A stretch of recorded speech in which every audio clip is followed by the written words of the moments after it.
Brand Classic. Yo, yo, yo, we live on location, Black. You know that, all right. Q Rich and the Blackest One, man. The Knuckleheads is in the building to host the Jordan Brand Classic 2022. We got some special guests, some Jordan Brand representatives in the building, long time.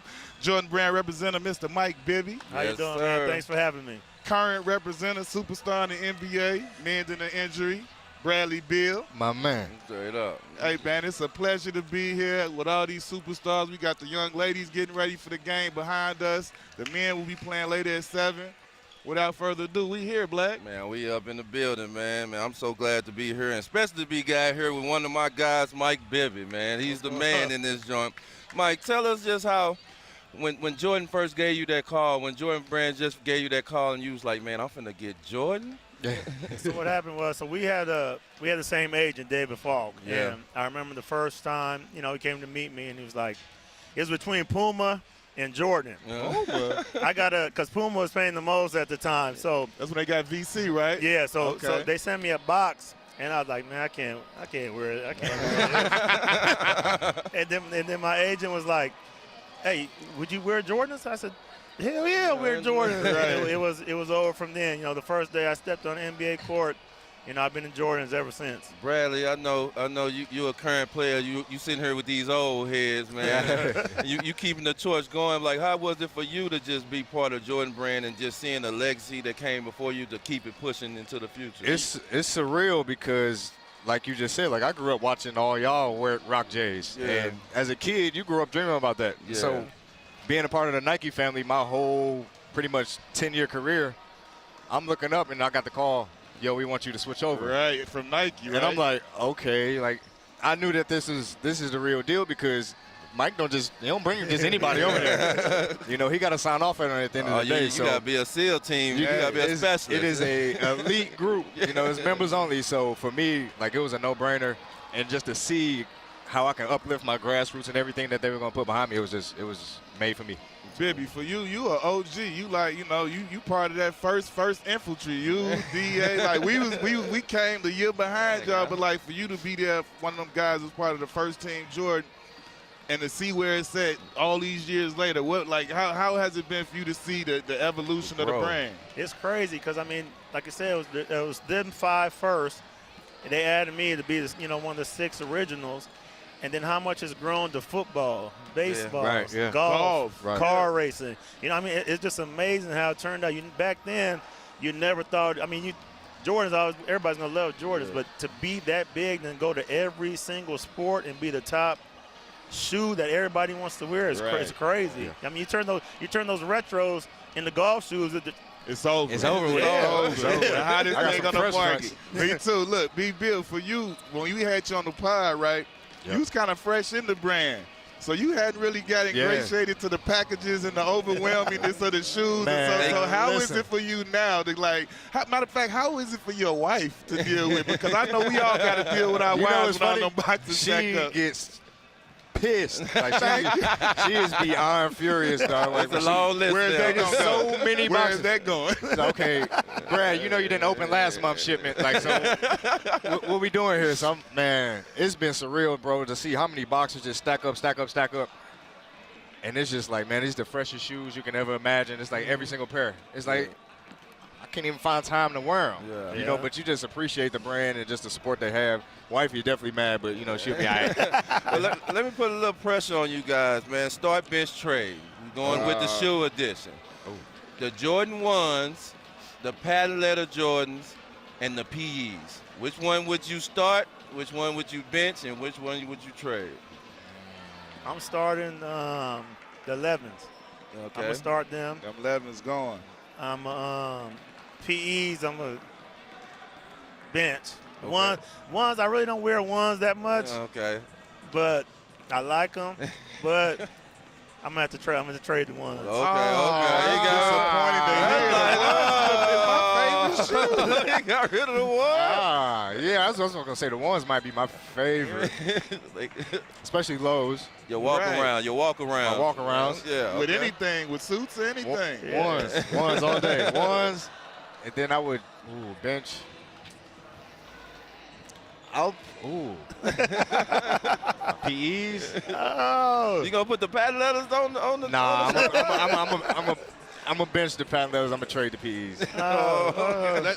Let's talk about being here at the Jordan Brand Classic. Bibby, you wasn't around when we came out, but we sit here next to a guy that actually is an alumni of the game. Yeah. Now he's part of the brand, and he's back here being part of the game. How was it for you to be an alumni of the game? How was that experience for you back then? It was amazing because it was just like being a part of the brand now. Like, we were in a room, my first time ever meeting Michael Jordan. And so you looking like, dang, like, oh, wow, you know what I'm saying? But being amongst your peers, it was just like another game.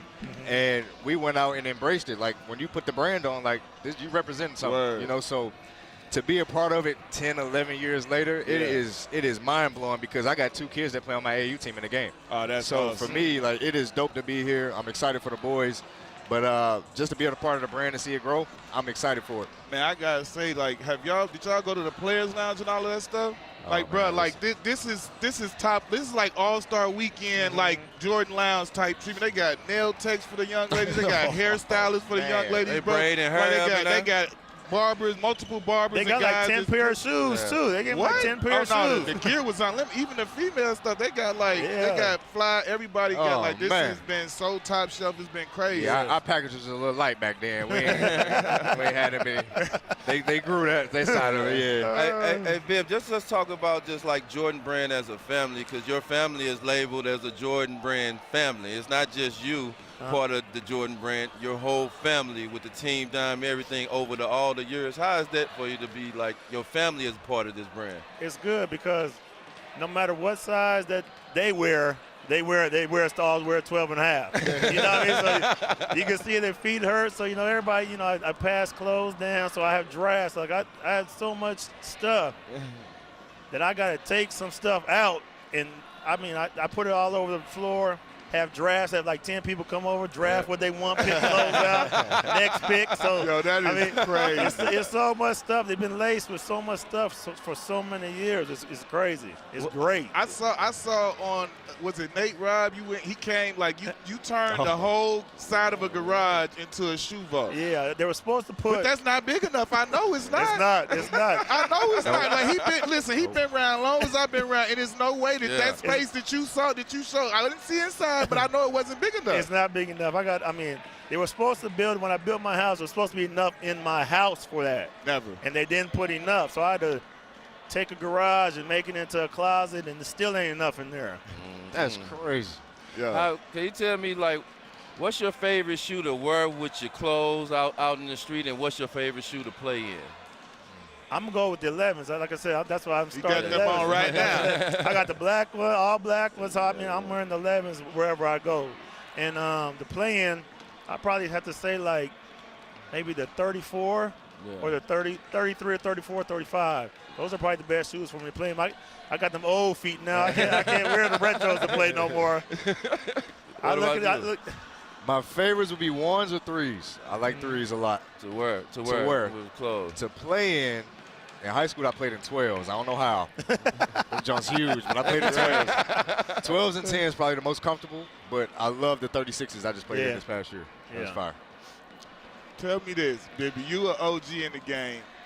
And taking yourself out of the equation. We can't be in the equation. Who got the dopest PEs? Ray Allen. Listen, everybody know explain to him why, though, because I say this every time. People say a lot of different things, and I say Ray Allen. But you tell them your reason why, and I'll tell you mine. I still see Ray Allen stuff, and I'm like, damn, he had those too? Yes. Say, he had the 11s. You could go all the way down the line. Just the color schemes that he had. Milwaukee, Seattle Boston, Miami. The best one, even when he had the gold 11s with the red and, like Easter, they get Easter colors, Christmas colors. This was the reason why he wins, because of everybody at the peak time of PEs, he consistently had the longest playoff and championship run, so they were able to play. You know how it is, like when they know you're going deep in the playoffs, they're going to have something new for you to debut. Oh, they're going to have them feet icy. He got ring ceremony joints when he coming out mismatch shawty with some unmentionables on. Like, what are you doing, Ray Allen? Like, you are ridiculous. He's the guy. He's the best one. He got the best stuff. I've never been jealous of anybody on the brand getting shoes. But when I see that Hall of Fame box that Ray Allen got, the Hall of Fame box with all the shoes, I said, man, them mugs are crazy. They gold and all. It looked like royalty when I seen that video and he showed that. I was He got it. Bibby, with you being a guy coaching out in Phoenix and out in Arizona, talk about how tough it is to get notoriety for those kids to make a lot of the McDonald's and the Jordan Brand Classics and whatever other games out there as far as the All-American games. It's tough, because Arizona doesn't really get much credit for, basketball players. Even when I was coming out, there's not many guys from Arizona that get the you and RJ, all I can think of off the top of my head. I mean, there's a few people that went to Arizona, like Channing. Yeah, Channing Frye, Jared Bailey. You go all the way down the line, but you still like California, New York, Chicago, all those places get more notoriety because of St. Louis. Of course. Hey, I'm gonna be quiet, but St. Louis. Yeah. But it's tough out there because, like I said, I coached the high school team, top 10 team in the country. Public school, no one over 6'5", and the kids can't get recognized for being great players, and it just, it's upsetting. You still send the kids out to college. There's always a spot for the kids to go to college, but that's all you want to do is just try to get the kids in college, and they go on their way. Well, let me ask you, Brad, what's so special about them St. Louis guys that he just got to get all of them and beat Jordan Brand guys? Me, you, Jay Tay. It seems like everybody come out and say, you got two players here. You said now, talk about that. It's love, man, because you know how it is.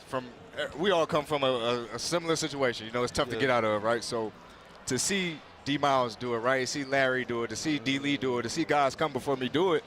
It's like, okay, being a modern guy. Like, there's an age gap between me and Larry, right? Me and David. So there wasn't really a connection there. So I knew when I made it, I was like, okay, I got to be the pioneer for these grassroots guys to come up and come through and let them know that we can make it, we can build a bond, we can do some things and let the next guy know that you can make it too. So for me, it is so crazy to see these young fellas out here. Like, Darius Garland was a part of my program. JT was a part of my program. Moses Moody was a part of my program. I even had James Wiseman for a year or two. Like, to play against them now in the league is like heavy in it, okay. it's crazy, but I enjoy it because this is how I came up. This is where I feel like I got my name and recognition, and I'm just trying to pay it forward. Would you say that's what inspired you to go back and make your own AAU team, just because you came through that system and you wanted to be one of those beacons that do it the right way and not let it be crazy? 100%. So, like, our president of the St. Louis Eagles when we played, right, was Richard Gray. He was the first man to tell me that I can make it to the league. He said, you can be Kobe or Jordan.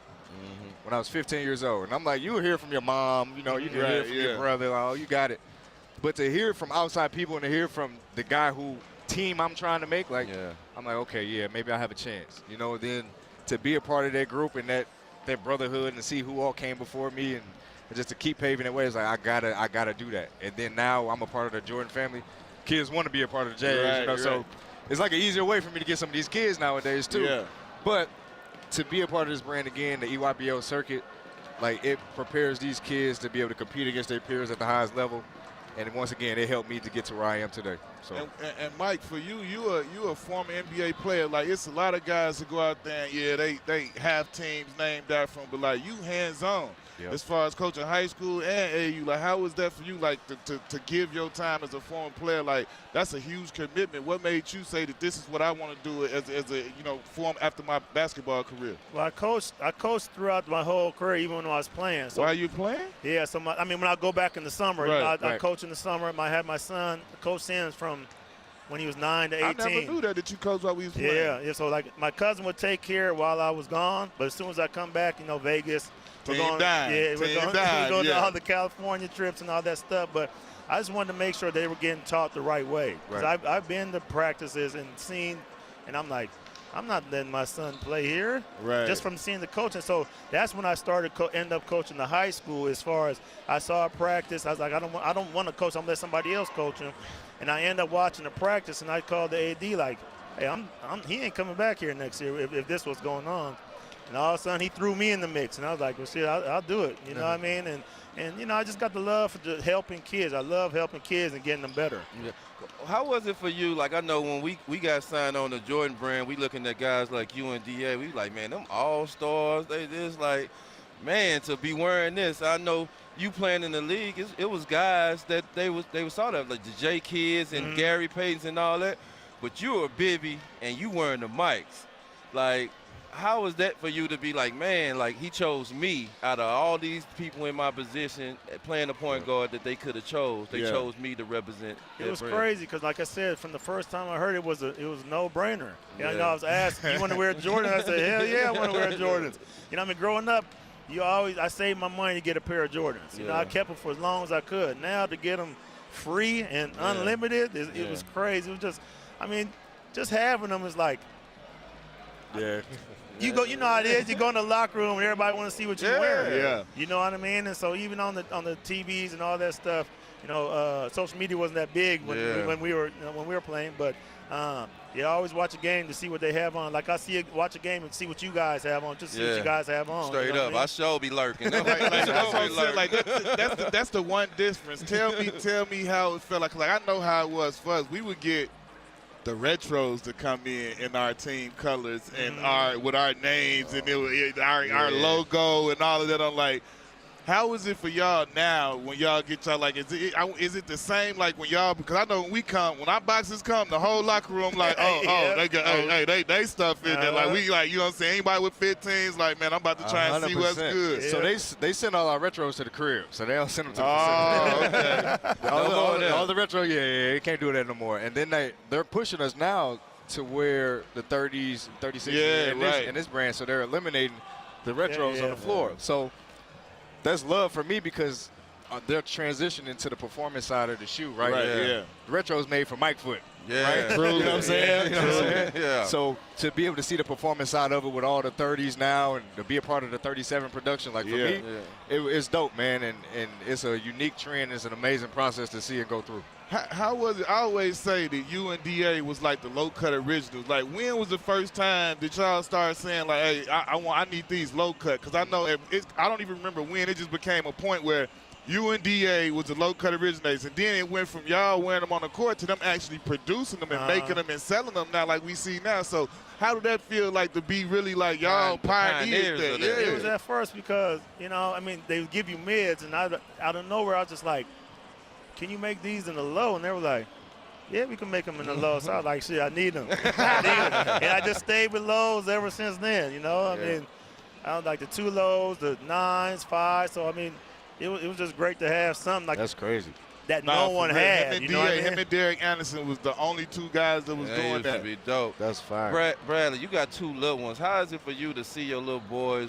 They get these shoes, these little Jordan shoes, and they running all on the court. It's funny as I don't know it. So as soon as I get a box, they like, Daddy, is something for me? Is that drip? Is that drip? Something for me? Is it drip? He gets some new shoes. He be like, Daddy, you like my shoes? So it's fire, man. To have 2 young ones, man, 2 boys at that. Yeah, they growing into each other's shoes and be a part of Jordan Brothers, just like me. Like I remember I have a baby pair of shoes in my grandma's crib, a pair of 11s, Concord 11s, still hanging there to this day. So it's just surreal to see it all come full circle, man. That's what's up. That's what's up. Yeah, man, we want to thank y'all, man, for coming out, man, coming over here, chopping it up with us, man, and definitely for, you know, all of us being here to pour into to the youth and be here. Because, I mean, like we say, what y'all do with y'all AAU programs and high school and everything, giving our time is bigger than anything else you can do by showing up and showing their face and showing our faces and letting them know that we really here for them. Yeah. So, man, I appreciate y'all boys. Thanks for having me, man. Appreciate it. About time. I've been waiting a long time to get on the show, man. This ain't the real deal. We going to come do the real deal the right way for you. I'm going to try and get a sneak peek in that talk, though. You know what I'm saying? Got to. Straight up. We'll be back after this, back at the JBC Chicagoland Classic. Yeah.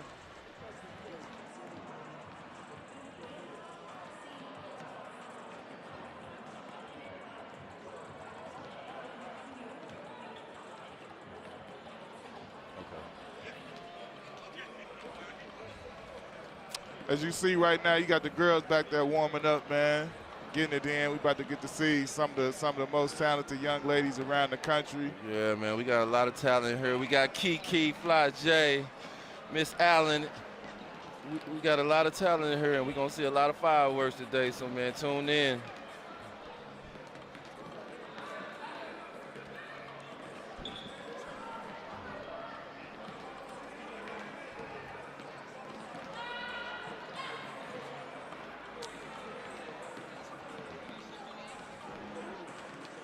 Yes. We setting up right now, getting our next guest. Hi, Dana. The lovely young Dana Evans, straight out of Gary, Indiana.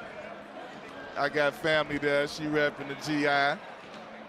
Yes. You gotta read the donation.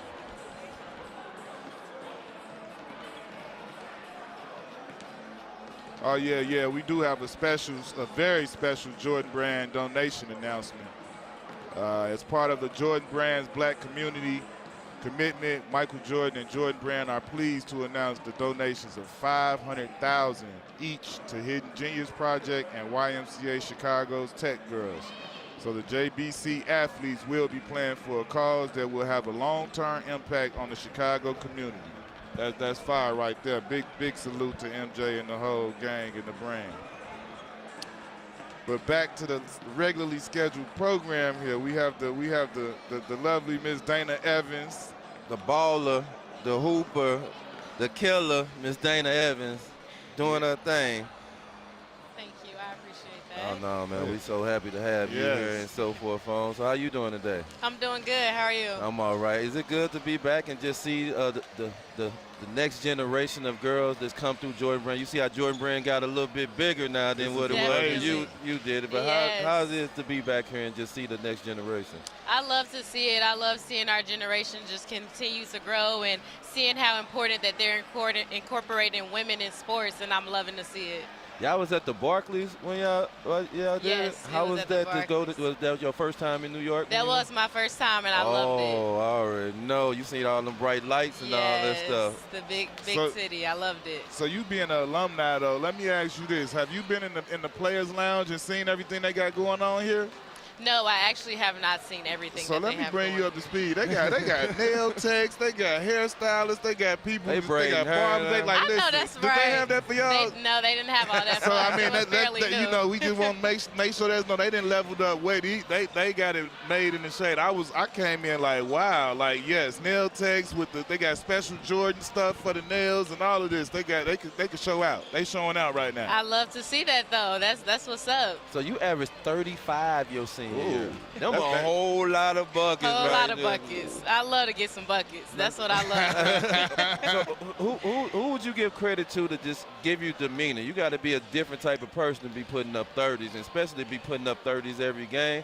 Who kind of gave you that demeanor when you came up? She really was putting up 40s if she averaged 35. That's definitely true. Right? Rounding out to the nearest a whole lot of 40 burgers in there. I don't know everything. I know that. So when you growing up, who was putting that mentality of you to just be that type of baller? I would just say you just got to be born with it. You just got to have a different mentality. Like, I just wanted to go on the court and kill everything. Like, you just got to have that mentality every game. When you got to Louisville, like, what kept you complacent to just play your role? You know, you coming from your senior year getting 35, and then you at Louisville and you coming off the bench. Exactly. And you capitalize on coming off the bench by getting 6 man of the year. Like, how was that to just be patient and just be like, I'm going to wait my turn, I'm going to put the work in, and I'm going to just believe in the process? I'll be honest, it was hard at first, but I have really great parents. So my parents made sure that I didn't just give up and go somewhere else because it wasn't working at first. And I just know when you put the work in, you'll get the results. So that was my thing. Say that louder for the transfer portal. Yeah. Say that louder for the tech, because nowadays with that thing in tech, the first sign of something going wrong, it's like, I'm out there. Yeah, I mean, you just never know people's situation as well. I mean, it is hard. It's a different adjustment coming from high school. It's hard. It's not easy. How was it like when you finished and you got 6 man of the year, and then you come back and get player of the year? Like after you won 6 man of the year, you knew like next year I'm finna kill everything that moves. Like so, to get through them 2 years and have that success, how was that for you? That was good. I would say it was just my reward for putting in that time and just staying true to myself. I think I was just doing what was best for the team at first, and then I'm like, you know what, I gotta be better. So I just went and put that work in the gym every day. Was it a hard process of figuring out what you was gonna wear for the draft? It was hard because I'm very indecisive. I am very indecisive, so it was hard. So ask your first question now. So when you first got to the WNBA, who? I want to hear. Who was the first person to bust your ass? I gotta give it to Vandersloot on my team. When I got there, she came at me at practice every day, and I loved it because it's like I'm getting better. But But I would say Skylar got me a few times too. She picked me in the finals, and she got me. So. How was it when you got Candace Parker on that team? Somebody like Candace Parker, you went from Gary, Indiana, Like that's right down the street. Exactly. And getting Candace Parker and just making that run that y'all made, and it all started to click at one point during the season. How was that for you?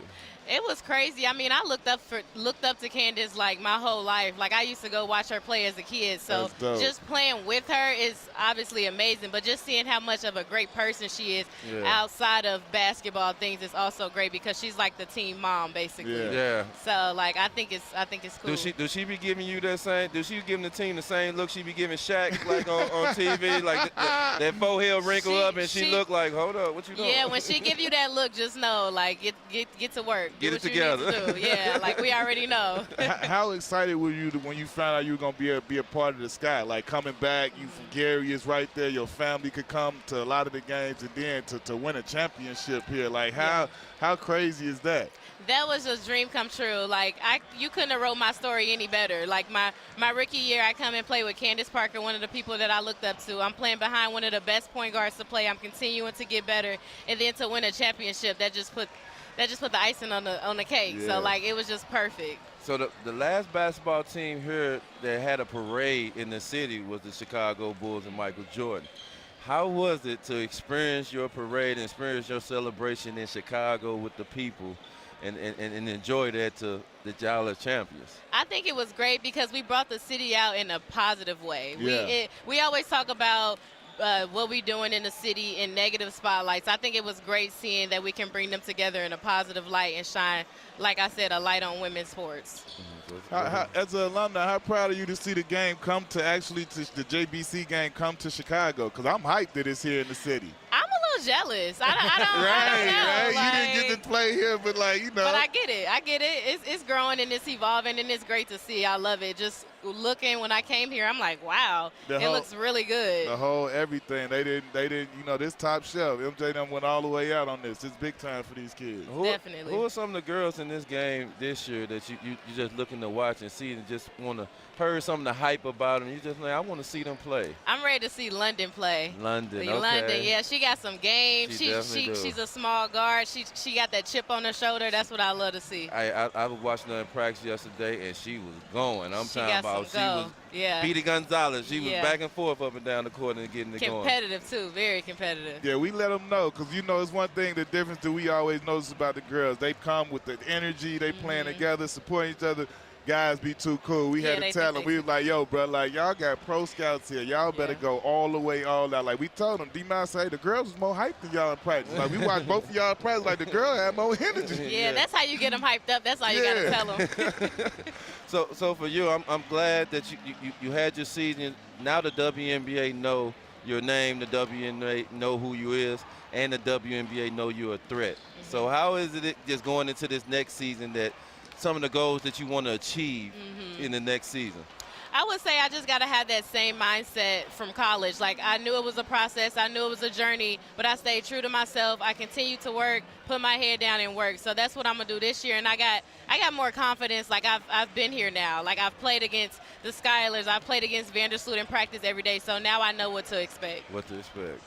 Well, we appreciate you, man. This Dana Evans, young Chicago Sky, WNBA superstar coming up.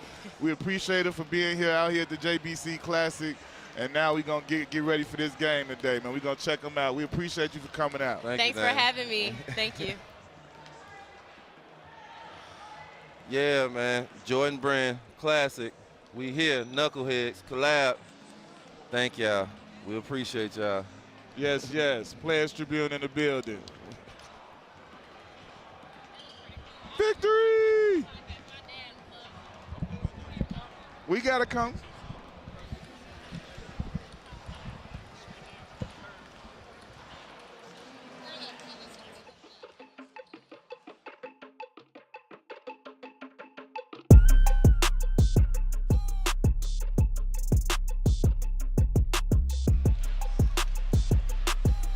The Jordan Brand Classic returns after a couple of years off. One of the best high school basketball events in the country is finally back in business and back in Chicago. The girls' game will tip it off first. Boys' game will be second. Once again, so happy to be back with you. Alongside Brooke Weisbrod, I'm Jason Ross Jr. Pleasure to have you with us once again here at Chicago Hope Academy. Brooke, again, this event back after 2 years off due to the pandemic, and so many reasons to be happy for that. This is a celebration of not only the game, but of swag. And you're seeing some of the best players in high school right now getting their NI deal and brand appeal ready here at the Jordan Brand Classic.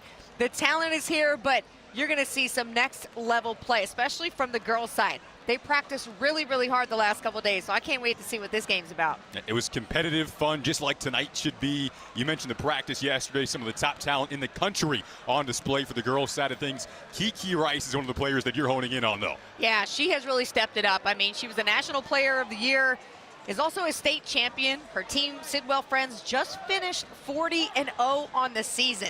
So she has got a very bright future ahead of her. And the things that I like about her game and just her as a young woman is she's a big size point guard at 6 foot, but she hunts for her shot like a 2 guard. She can also get moved to the 2 guard position and be a very unselfish shooting guard, right? So she creates. And that's what I think is the thing that stands out to me most about her game. Completely unselfish, great body language, good teammate, and wants to create something new at UCLA. Another player that you had your eye on. Saw you chatting with her beforehand, Janiah Barker, who's an interesting storyline because she recently decommitted from Georgia. Now she's back on the market, and we're hoping to find out who can potentially snag her. Oh, this is one of the hardest players you're going to see in this game. I mean, she'll dive on the floor. She's going to take charges. She's going to go after offensive rebounds. She just plays hard. And another person who's a really good teammate. Like, I've seen her in moments not shoot well, but keep the spirit of the team alive, that energy. So it's just as important, right? Well, now her choices are going to be vast, especially after an appearance of today's game. She's definitely another one of those personalities that we'll have to talk about this afternoon. Once again, still a few minutes away from getting this one started. Time for the national anthem, followed by the introductions of the players competing in tonight's game. So we got a ton of in-arena festivities tonight as well, and we will step into that and then rejoin you in a few minutes. Game. So hold on, let me break these rules out real quick. Let me tell y'all how it's gonna go. Let them know, Wayne. Listen up. So Team Flight and Team Air will compete to win each of the first 3 quarters. Okay? Those quarters will be a standard 10 minutes for each time, but the score will be 0-0 at the beginning of each quarter. All right. So beginning of the 4th quarter, the game clock will be turned completely off, and the final target score will be based on the leading team's cumulative score through the first 3 quarters. All right? That target score will then be, we'll go back 23 points above that. So let's put the cards up. What I'm saying is, let's say Team Air has 100, Team Flight has 90. We're going to take the leading team, and the target score will be 123 before we end the game. Y'all got that? Sounds good. That sounds simple enough. Okay, cool. Bria, what we doing? Listen, so for those who are able, we ask that you please stand for the national anthem, being sung by the one and only Remedy.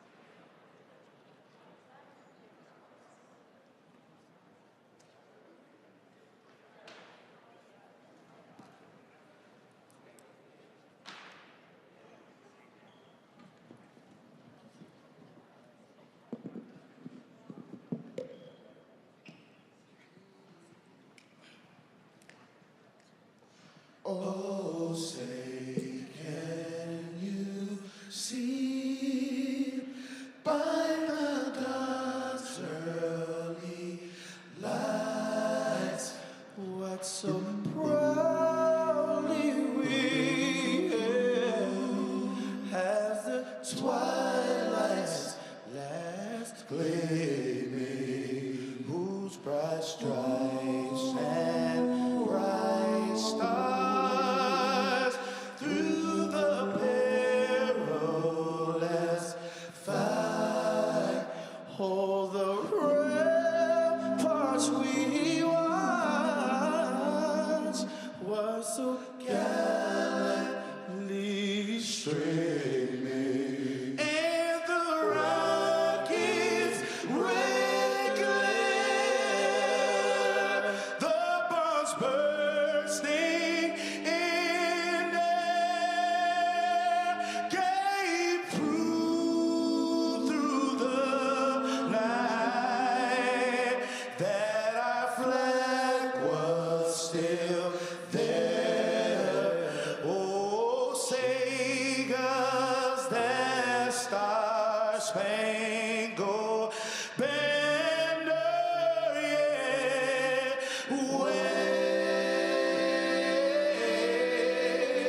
brave.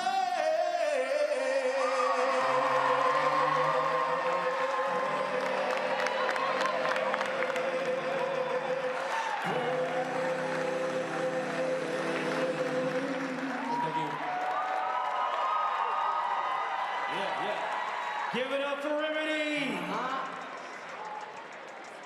And now, for the introductions.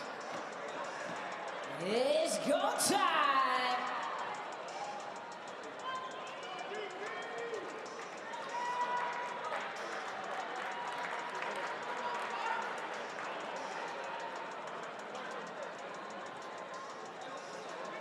All right, we're starting out with Team Air.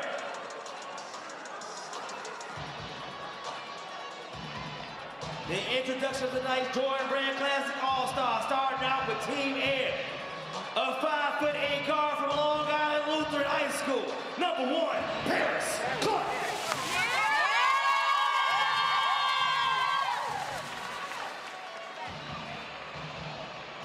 A 6-foot guard from Detroit Edison Public Academy. Number 2, Ruby Whitehorn.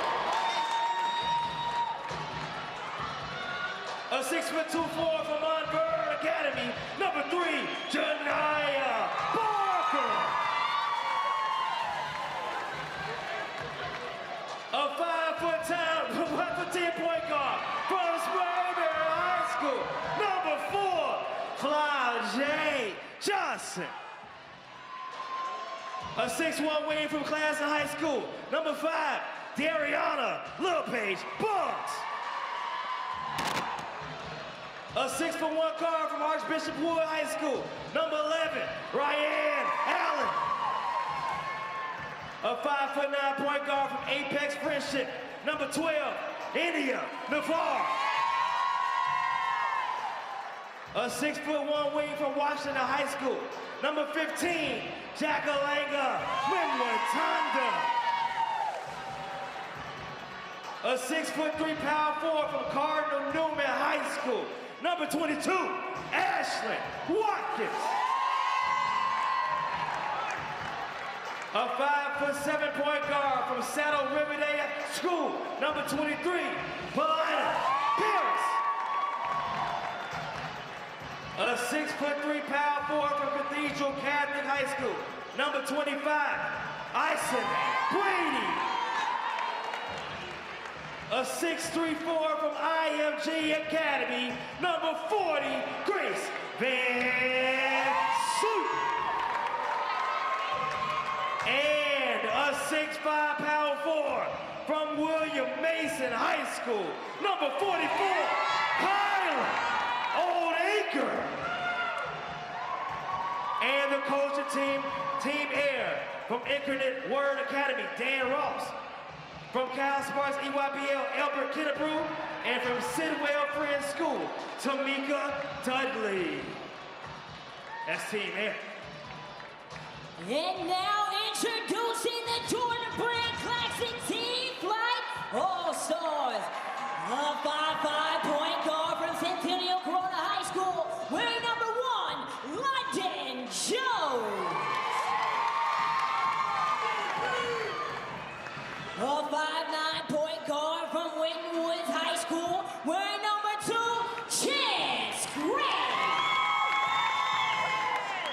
A 5'10" guard from Hardin Jefferson High School, give it up for number 3, Ashley Jackson.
4 from Fremont High School, wearing number 30.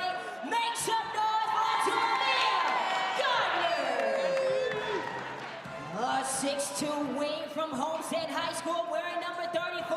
Make some noise for Yana Patterson. A 6'4" forward from Hopkins High School, wearing number 43. Maya Nashi. And a 6'7" power forward from Grandview High School, wearing number 51, Lauren Betts. The coaching team for Team Fly from DeSoto High School, Andrea Robinson from Iolani High School, Dean Youngin from Cal Swish, D1 Peter, make some noise for Russ Davis. Get it.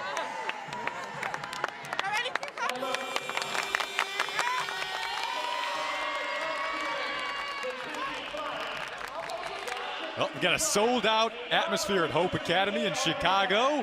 Alongside Brooke Weiss, bro Jason Ross Jr. back with you as the Jordan Brand Classic returns after a couple of years off. You saw the introductions there for the girls' game.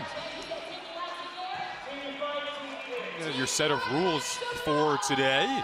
It's interesting. So 3 10-minute quarters. Brooke followed up by 1 untimed final quarter. We'll get a 10-minute halftime between the halves and that 10-minute final untimed final quarter. It'll be the cumulative score of the leading team after three quarters. Tack on 23 points, and that is your target for whichever team reaches that first. So say you have 60 points, the leading team add on 23, that's 83. Whatever team gets to that first wins, for example, there. So it's different. Yeah, a little different. I like that. I mean, this is a big reason why I want men's game and the college game to go to quarters anyways, because it feels like it resets after each quarter, right? Each quarter's a different game. But this is nice. I like it. Everybody's going to stay, you know, nice and equal. I got to say, the uniforms are looking mighty fly. The gym looks great. I mean, we have transformed this space, and it's going to be loud. It's packed. You know, the seats are filling up here quickly. Everybody get out of work on time to get inside. 5 p.m. tip, but as Brooke mentioned, a packed house. Ready to go with some of the top players in the country.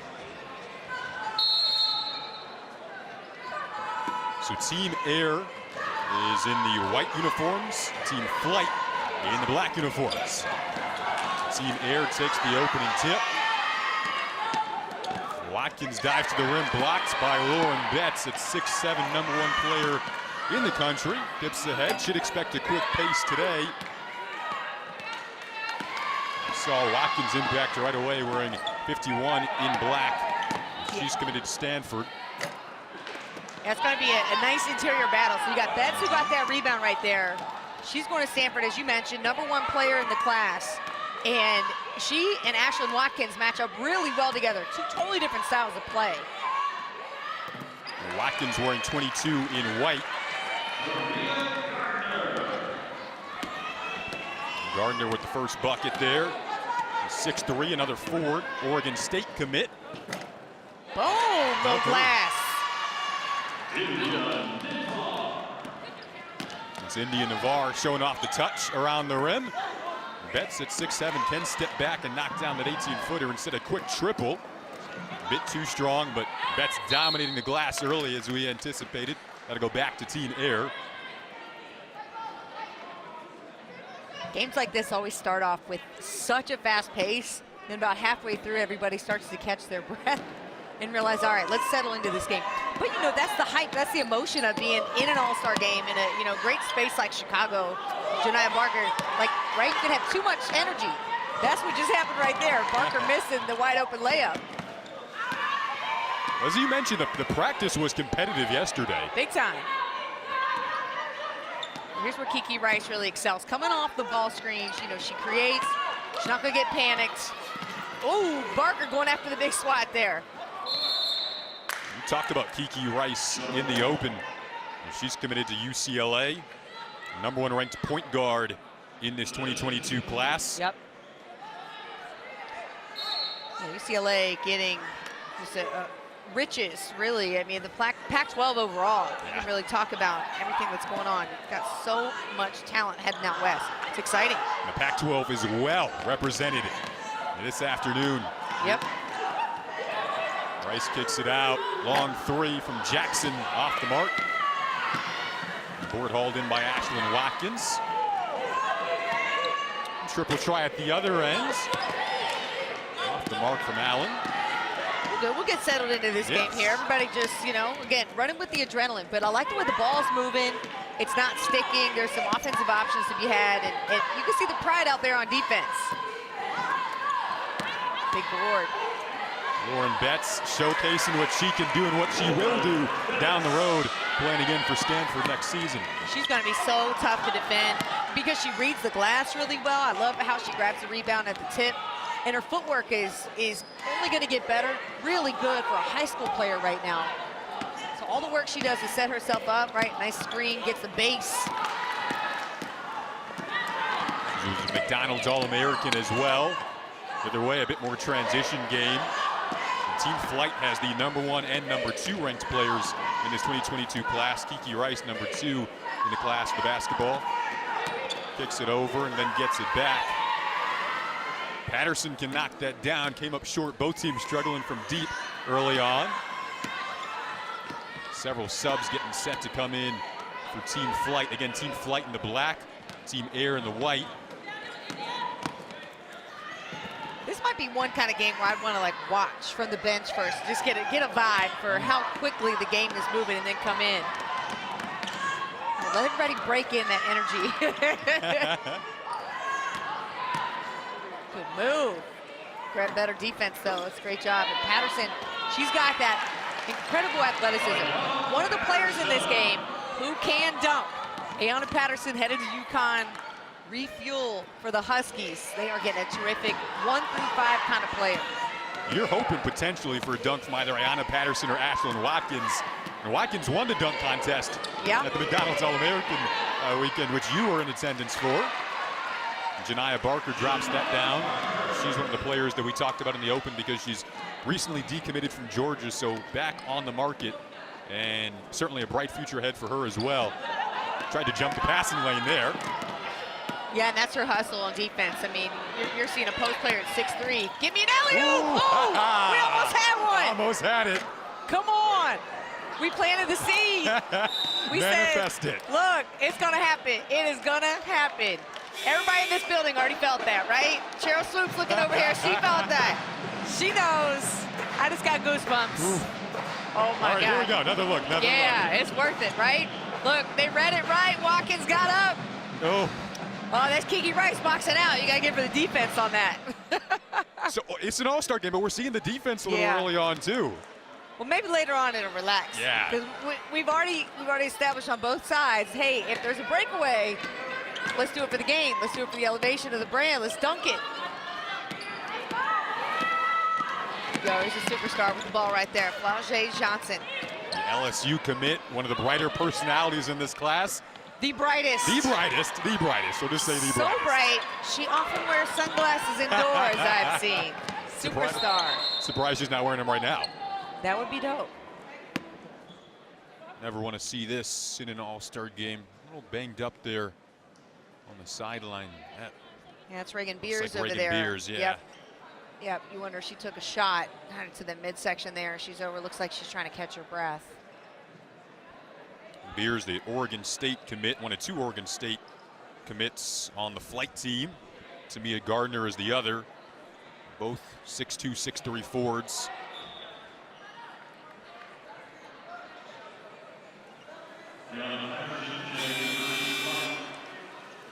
Beers will head to the sideline a little gradually. Hope she's okay. Yeah.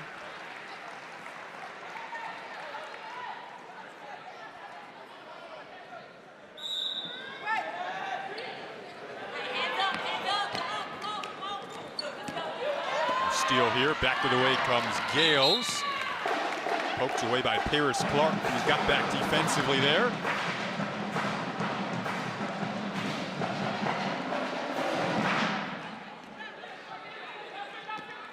London Jones controlling the point now for Team Flight. Yeah, she's another UCLA commit. And will no doubt add just a lot of flash and flair to the Bruins. At 5'5", a point guard can really get it done. A small guard with a big heart. Definitely. Now we got a quick timeout here for the players, but that means it's time for our first performance of the night from Chicago's own Kenwood Academy Pom Squad. Uh-oh, Kenwood in the house.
Give it up. Those are the reigning city champion Kenwood Academy Pom Squad. Make some noise for them, y'all.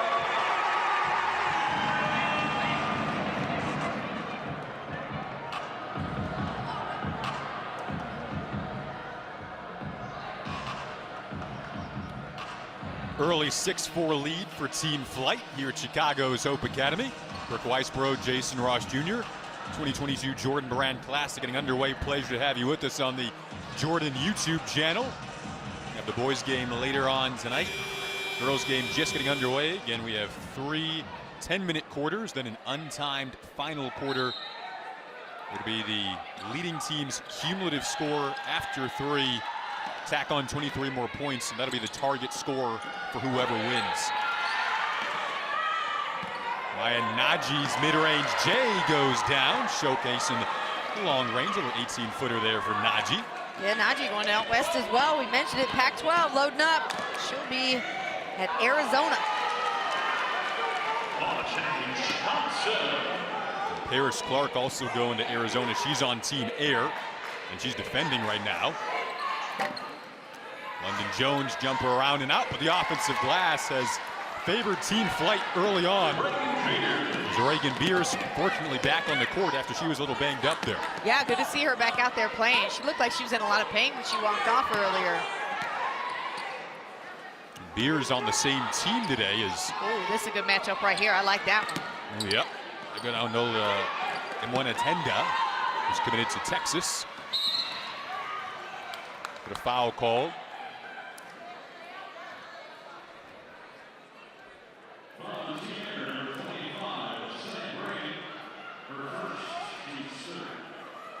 They got Isame Brady there. She's committed to UConn. Number 2 ranked player at her position, 6'3" post player. Well, UConn getting some size. I mean, Patterson is listed at 6'2". I don't believe that for a minute. She's definitely bigger, and Brady carries herself that way as well. She's got great strength and vision. I mean, both players extremely unselfish, which you've got to be if you're going to go to UConn. Brooke, you like the Team White bench up right now, kind of bringing the energy over there defensively? Oh, yeah. The girls been bringing it ever since practice. That's a hard foul with Clark and Gaines going at it. These two are hybrid point guards, so I really love these two as a matchup because they're going to lead the break, might give you a little fancy finger roll, but vision, crazy vision. And Gaines, who's at the free throw line right now, she's only 5'7". She can grab the rim. We mentioned London Jones. She's played against London Jones in tournaments. They'll be Pac-12 rivals next year. Gale's headed to USC. And Jones going to UCLA. Several of those kind of shifty combo guards on the floor this afternoon. There's one of them in Paris Clark. Oldiker goes up strong. That's another fun matchup between the post players and Oldiker and Beers. Little transition game the opposite way. Oh. I don't know how that pass snuck through there.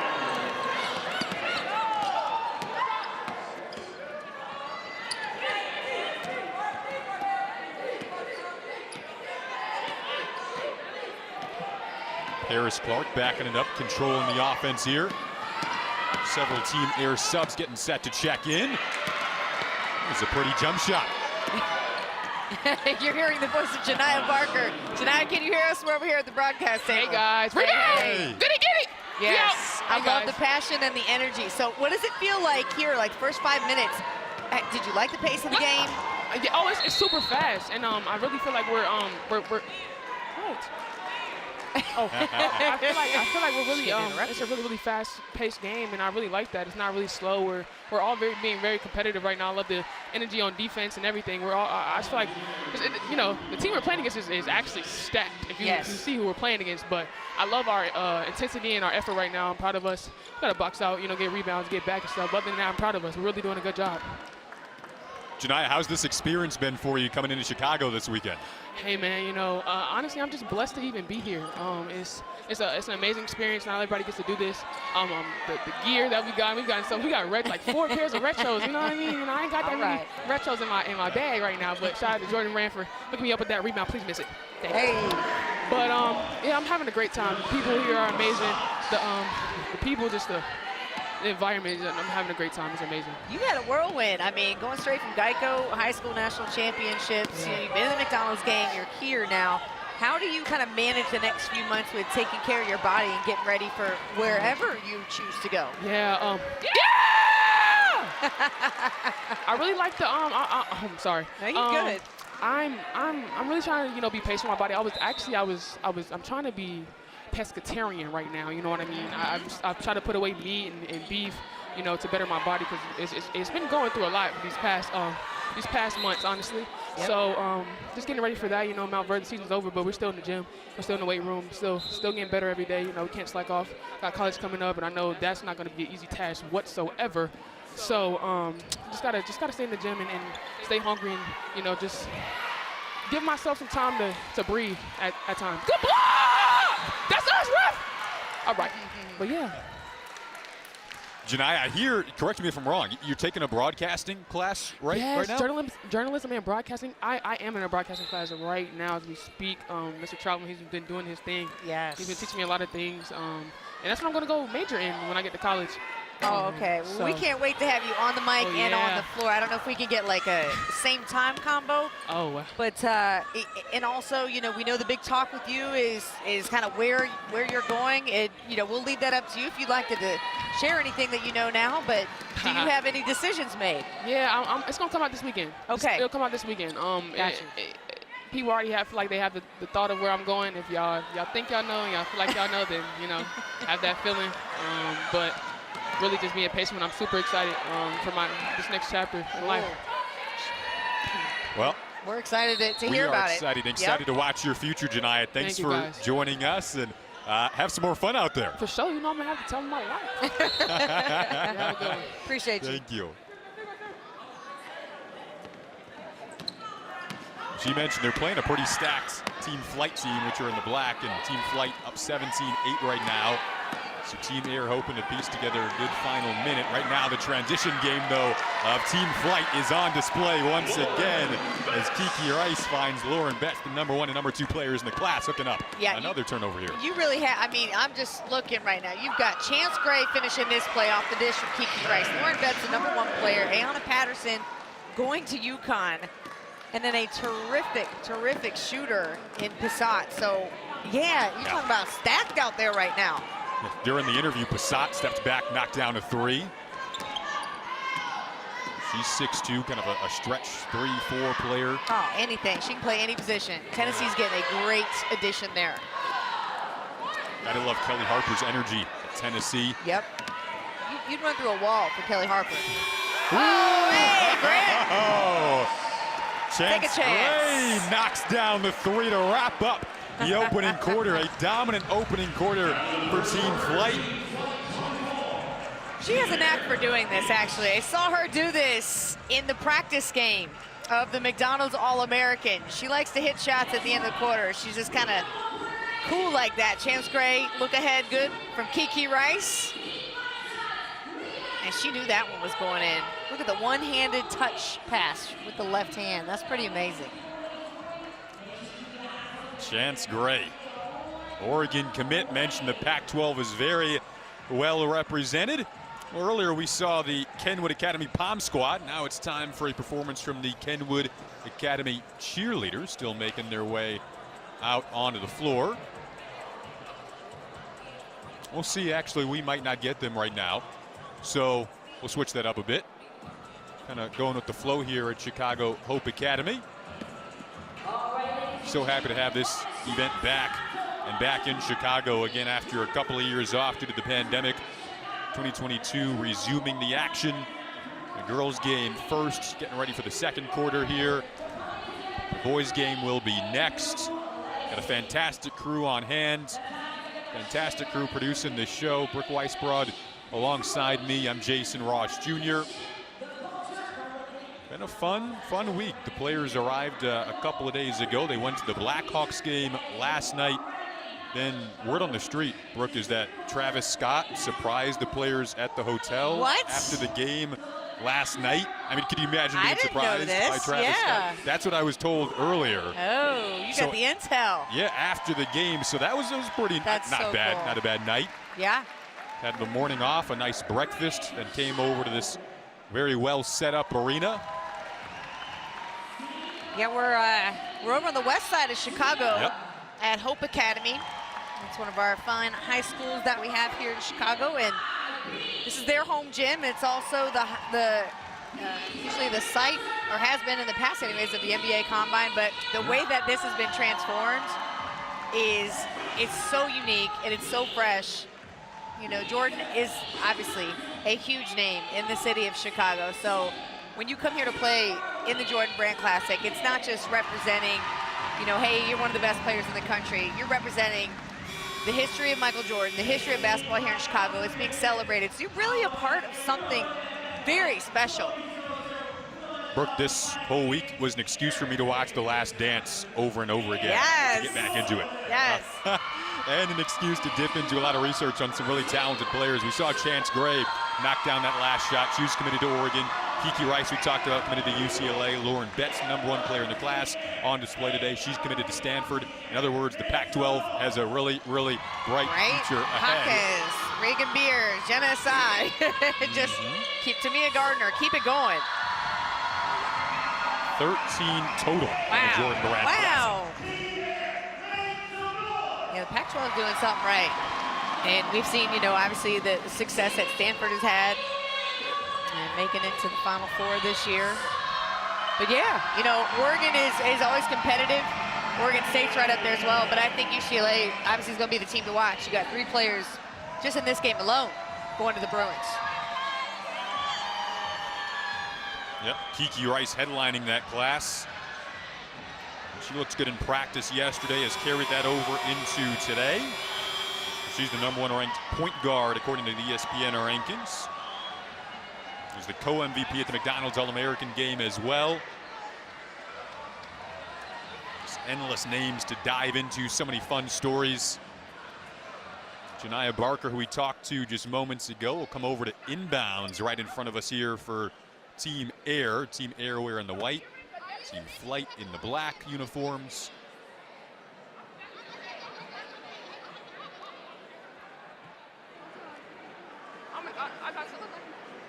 Paris Clark getting set to take the inbounds pass, guarded by London Jones. Jones, another one of the UCLA commits. Paris Clark will be their rival at Arizona. You can see the handle of Paris Clark. She's from the Bronx, and Brooke, I was doing a little research, said she wants to bring, as Janiah Barker knocks down the J, the swag of the Bronx to the desert in Arizona. Oh yeah, got to. You know, it's a little East Coast, West Coast flavor, and I like the mix there. You know, she learned how to play at places like Rucker Park. So she is well versed in creativity when it comes to basketball. Gotta love the creativity. All those historic places in New York, around that area. Yeah. And she's hoping to carry that swag over. I don't think you can leave it behind. Oh, I mean, no, it's sort of, yeah, it's just sort of in there. Great look inside, Oldacre, but a better block by Beers. See, this is why it's cool to have this All-Star game where the score resets, because we would have a blowout and we'd be like, you know, in a position where we're talking about something different than the game. But now you got a competitive score again, 2-0. White, Team Air's got a chance to really take a hold of this game. Paris Clark tried to go glass there. I think she might have called it, but around and out. And as good as you mentioned, the score resets now. We do have the cumulative score on the board in the arena. So it was 24-8 in favor of Team Flight in that opening quarter. Another J drops down. Dariana Littlepage Bugs. 6'1" wing player, excellent rebounder defender. You saw there she can step out and knock down the J as well. Great vision too. 6'1", you know, that nice like wing option going to Baylor. So she'll have a lot of options to create and just be versatile in her offense. But you know she's already loving defense. We're seeing more of that here in this game. That's Come on. Oldacre with the rejection on Betts. Look, and see Janiyah back there pumping her up. That's what I'm talking about. She's a great teammate. We're going to take another look at this one. Oh, you think you got a shot? You may sit down. You've got the band into it. That's when you know you got a good play. You got the band, you got the crowd. Let's go. A shot clock violation there as Gales tried to launch the three.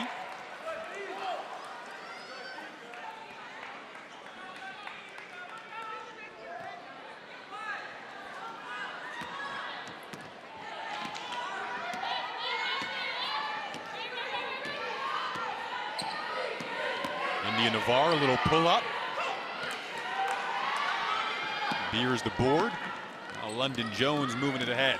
To see her change of pace there. Draws a foul on Paris Clark. She's got a little Dana Evans to her game, would you say, who's also in the building. Yep, we have Dana Evans and Cheryl Swoops. And we'll get to talk with Cheryl Swoops, the three-time WNBA MVP, when the third quarter rolls around, so certainly want to stick around for that.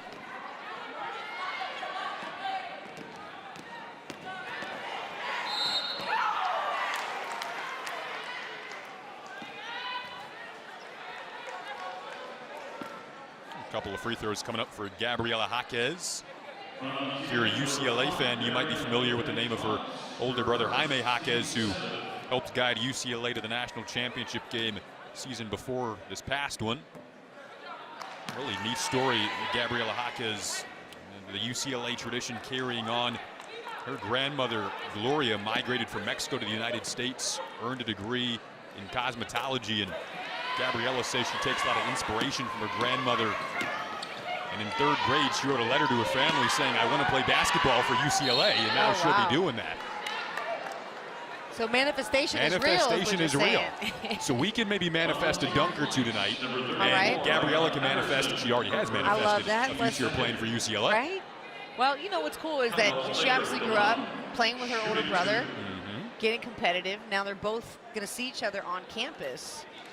And she loves to be one of the, I mean, she loves that contact. She loves to do the dirty work, the little things. I mean, how about this? The All-Stars are in the building. Miss Cheryl Swoops on your left, Dana Evans on your right, Chicago Sky, world champion. And Swoops, obviously, a multi-WNBA champion herself with the Comets. I think that's so cool. I mean, we're seeing generational talent. You know, Swoops, like I can only imagine what she thinks seeing the game today, the women's game evolve. I mean, there weren't Jordan Brand Classics. There weren't, you know, the type of big hype and deals, you know, when she was playing. If Cheryl Swoops was playing in today's game, she'd make about $3 million NIL deals for sure. It's so neat to see the game grow You mentioned the Chicago Sky, defending WNBA champs here in Chicago. And that parade was awesome, how the city really got behind them throughout the course of that playoff run. All the talented players in the women's game, and this is the crop of the future that we get to watch firsthand here. A wonderful seat for it.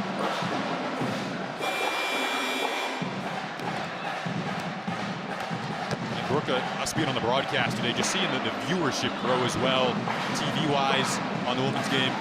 Earlier this college basketball season, I had the pleasure of being a part of an Iowa versus Ohio State broadcast. Turned out to be the most watched women's basketball game in Big Ten Network history. Oh, wow. And it was just so much talent on display. Caitlin Clark, obviously a name that a lot of people followed this year. And it was such an honor to be a part of that. Would she have about 45? Yeah. Clark has something like that? I want to say it was maybe 42, around that range. And then I want to say she topped that a couple of games later. Yep. Yeah. Yeah, I mean, you're absolutely right. Ratings are up. They're up 30% year after year, the last maybe 2 or 3 years straight. And we just saw the numbers come through from the WNBA draft. There was also an increase in viewership, at least 20% there. So what goes to show you is that there's a market, an investment, an interest in women's basketball. So the more you invest in something, the better return you get, right? I mean, that's basic economics from what I remember. Yeah. Probably didn't do too well in that class at Coastal, but I do remember that part.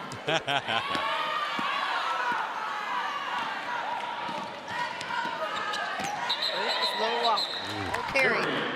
We do have some calls this afternoon. Can't get away with too much. Yeah, you really got to do it wrong, though, to get a whistle in this game. Winnetonda, though, headed to Texas. Yeah. Another wing player. It's like the year of the 6'1" to 6'4", 1 through 5 player. The bigs have come out, and thank goodness, because we were losing a lot of y'all to volleyball. So I'm really glad that we've got some star power in the basketball game. Okay, Flauget. Flaunt it. Speaking of star power. Oh, crazy star power, Flauget. Both on and off the court. Yep. You are watching Miss Johnson take it to the rack. You want to also hear her step up to the mic. She's got over 600,000 followers on Instagram. She can get creative like that with her lyrics too. I mean, so much I said, hey, can you make up a 16-bar verse for the McDonald's All-American game, just about your experience? I asked her like 2 days before the event. She was ready to go and came through. We used it, on TV, and she's awesome. I love her creativity. Kim Mulkey is going to shine with her at LSU. On Jay-Z's record label, I believe. Yeah, she's Rockefeller Records. Yep, she is signed artist. She was on a reality show. I'm probably going to get the name wrong. I think it was America's Got Talent, which I know she was on. She was on that. She was also on Rap Game, the 3rd season of Rap Game. I know you're a big follower of the Rap Game. Oh, yeah. me too, yeah. If you go on YouTube, that America's Got Talent book is pretty good. Yeah, she's got great skills. Well, Team Air has kind of flipped around this second quarter of action. They're up 8-1. Again, Team Flight won quarter number 1, 24-8, resetting the score after each quarter. You got 3 quarters will reset the score, then an untimed final 4th quarter. The cumulative score of the team that has the most points, tack on 23 more, and that's the target to win the game when we do get around to the 4th quarter. Well, Team Air's having a nice little comeback here in the 2nd quarter. Yeah, we'll see if they can continue that with Betts checking back in here for Team Flight. Betts certainly kick-started the advantage early for Team Flight in that 1st quarter. There's Ruby Whitehorn out of Detroit. A little up and under move, couldn't quite finish. Jaquez's outlet feed, Betts wasn't looking. Back comes Team Air with Flauget to the rim, couldn't finish. Pace is picking up again, transition. 3 goes down. That's her game. Ashley Jackson headed to Duke, played for Kara Lawson. She loves that transition 3 and can stop on a dime. Running full force, but pulls up strong, just like Flauget. All right. She wants to own the energy in this gym. A little swagger as per usual. The answer back from Flau'jae Johnson. You mentioned Ashlyn Jackson's three-point shooting ability. She won the three-point contest at the McDonald's All-American weekend. Here's Betts, the best rebounder on the floor. Couldn't quite get the righty hook to drop, though.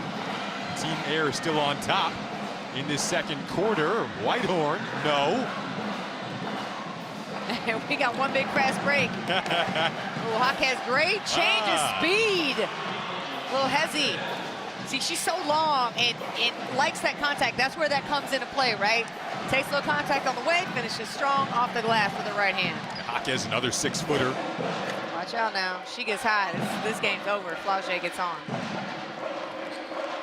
Her handles, the shiftiness, her jump shot so fun to watch. Can score at all 3 levels.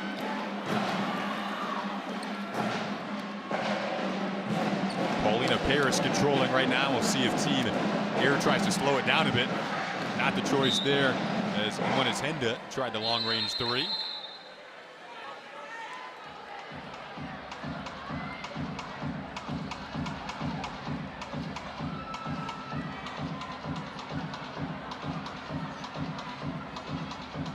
This is our next immediate timeout. Team Air up 11-6 right now in this second quarter.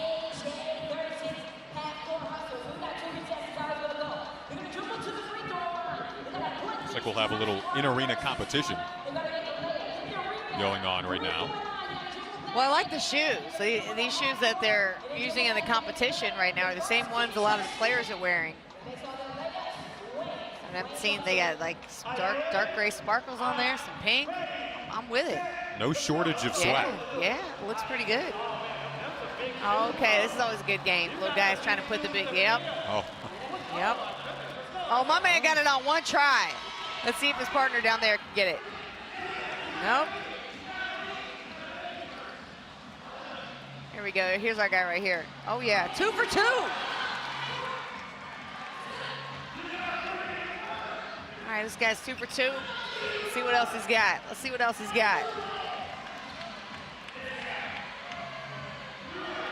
Oh, almost got it. Almost got it.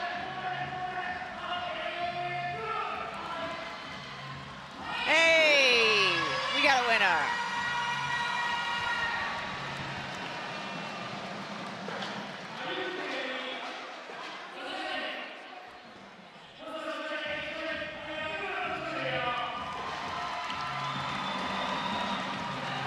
Look, this is what Chicago's all about right here. We got Chicago's youth. There are kids out here embody the spirit of this city. Right, knows the game. He's like, look, I'm just gonna take these with me because they'll fit me one day. That's gotta be my prize, right? Maybe put them up in the room and just visualize the goal of wearing them in the game. There you go, manifest exactly. it. I'm gonna wear these in the Jordan Brand Classic one day. I love that. We're all about the manifestation process here at the broadcast table. Oh, we were getting meta over here. Y'all didn't know you were tuning in for this, did you? Chance Gray, who knocks down the 3 to close out quarter number 1, will dribble the basketball up here out of the timeout. London Jones curled off a screen, opts to kick it out to Gray. We've already seen Ashlyn Jackson knock down 1-3. One of the smoothest shooters in the class, had her pass to Betts picked off. Everybody get out of the way, let her dunk it. The length of Watkins, you're always going to see it in some way. Defensively, now turning it offense there. Yeah, she loves defense. It comes naturally to her. Just reading the timing on blocks is probably one of her best assets. So Dawn Staley's got to be happy with just the, those basic level skills that she's coming in with, that she's already worked so hard to keep sharp. Yep, she's a South Carolina native, set to join the reigning champs. As we mentioned earlier, she won the McDonald's All-American Dunk Contest. Third woman to do that. Candace Parker and Fran Belibi, the other 2 to do so. All right, we got Kiki Rice on the hotline now. Welcome, Kiki. We're streaming here on YouTube. So, like, this game's a little different, right? You're not building up the score the whole time. How do you like it resetting to 0-0 after each quarter? I love it, actually. I think it really brings out the competitiveness. I think, like we had a big first quarter. We were up by a lot, but, the score reset. The other team is fighting back, so it definitely makes it more competitive. So, Kiki, we've been talking about the stacked UCLA recruiting class. What makes you so excited about the players that you're going to play with in the coming years? Yeah, I think all of us are super versatile. We're going to have great guard play, and we're all going to be able to, play off of each other and just work hard. We've been talking this whole weekend just about, how much we want to win and how, committed we are to making it to our Final Four. So, I'm really excited for the next 4 years. Kiki, pull that mic a little bit closer to your mouth. And I wanted to ask you, too, like, you're 6 foot, you're a big guard. But you're seeing a lot of 6'1" to 6'4" players who can run 1 through 5, right? I mean, what are you seeing in the evolution of the big player right now? No, I think, just being able to put the ball on the floor and be versatile and, not just be inside, not just be an outside player is something that's really, changed in the game in the recent years. I think, the more you can do, the more effective you are, and, they can't take you off the court. So it definitely is, really, really big movement of the game. Yeah. Kiki, any part of your game we know you're always working that you're trying to expand on and grow going into freshman year? Yeah, I think, going into freshman year, I'm just going to be really focused on, becoming more, confident three-point shooter. I think at the next level, that's going to be, a big area where, if I can, consistently knock down the three, it's going to be even more difficult to guard me. So I'm just excited to get to work. What is the possibility that we are going to see an alley-oop from you to Ayanna Patterson in this game? Oh, for sure. I got, if we're on a fast break and she's trailing, I got her. All right. Yep, for sure. Talk about. Yeah, for sure. We're putting it out there. All right, Kiki. Thank you so much. Thank you. Thanks, Kiki.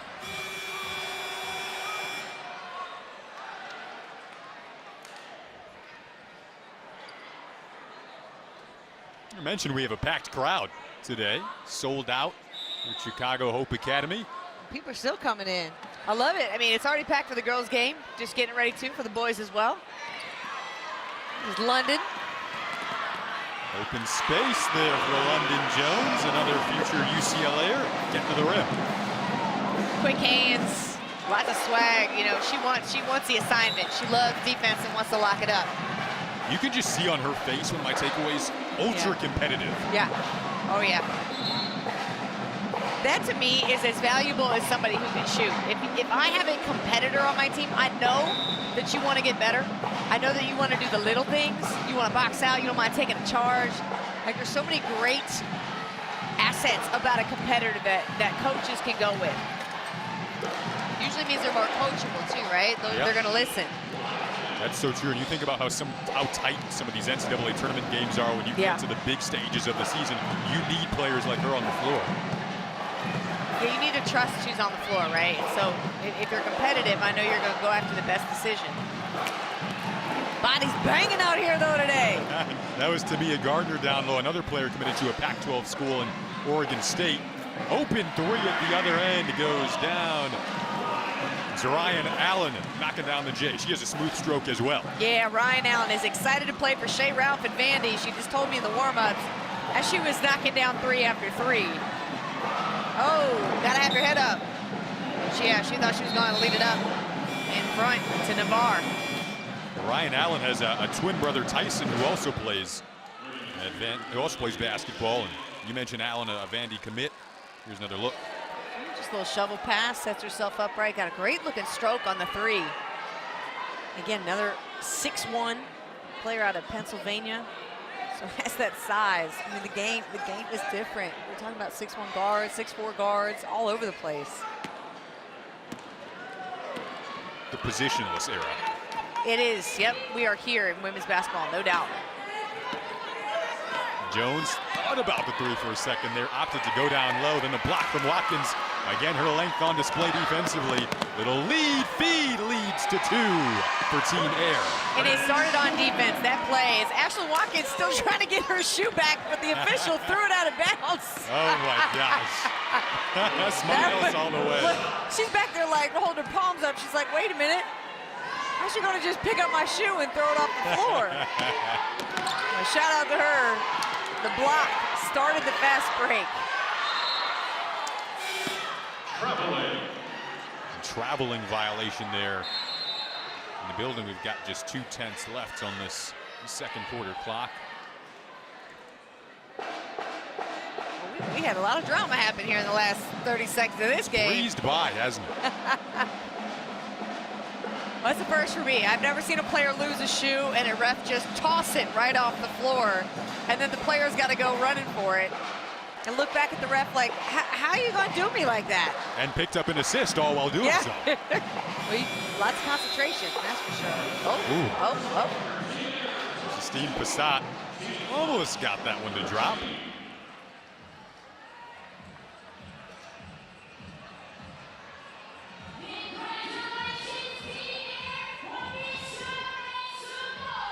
Well, again, resetting how we're playing today. The cumulative scores for both teams after 3 quarters of play. Whoever has the highest score after 3 quarters of play, tack on 23 more in the 4th quarter, and that's the target for the winner. So on your screen right now, you see the total score after 2 quarters, 37-30. Team Flight up over Team Air. Again, Team Flight in the black, Team Air in the white. And right now, we've reached the end of the first half. Don't go anywhere, though. We have your halftime entertainment coming up. It'll be one of Chicago's favorite acts, the Jessie White Tumblers. We got the Tumblers in the house. The Tumblers are in the house. Y'all are in for such a treat. You thought we saw athletes in this game? Wait till you see this.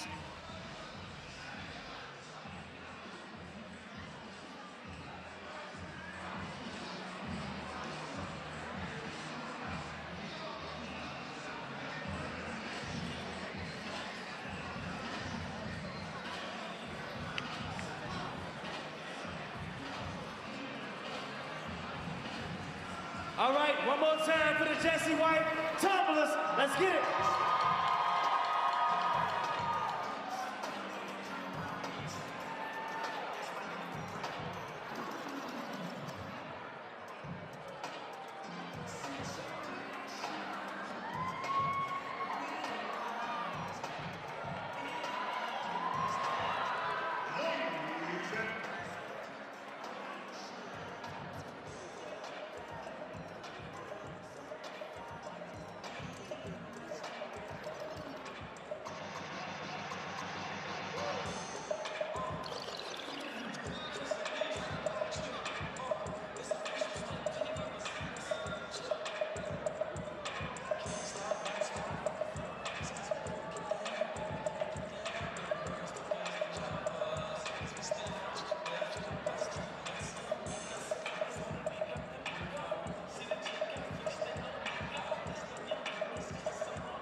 Ladies and gentlemen, it is my pleasure to introduce to some and to present to others the hardest working tumbling team this side of the universe.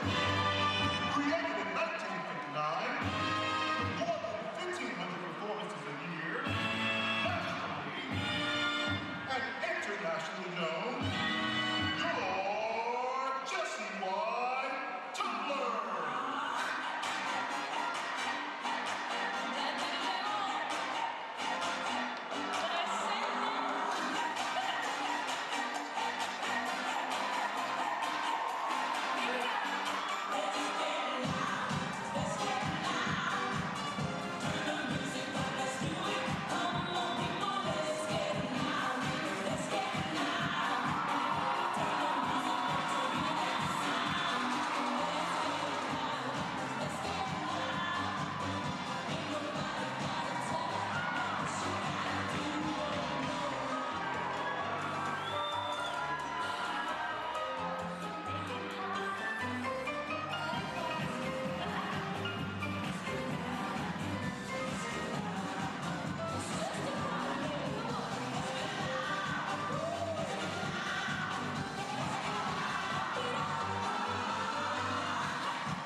beautiful 70-degree and sunny day in LA, and basketball is in the air.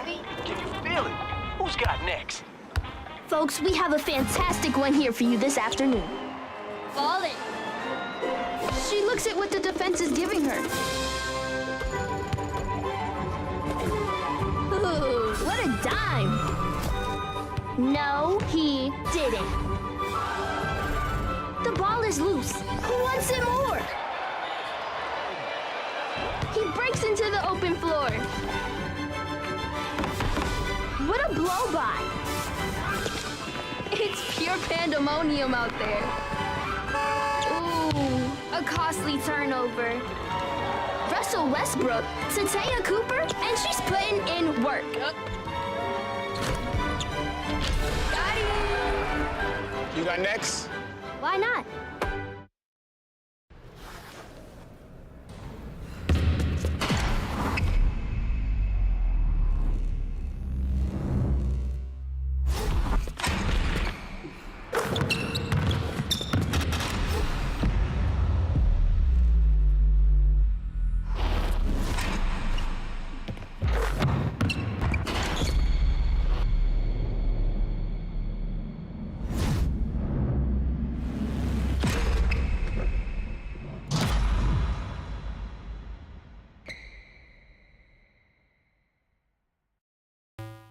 To windmill or not to windmill? That's the question. To drop dimes or go for glory? Whether 'tis more honorable to drive the paint or drive little bro to the park. To be a hero in the eyes of strangers or through the eyes of family. Both. To be a gentle giant or a force. To be a legend, conductor, disruptor, to settle in, to stand out. To be Zion. I like that.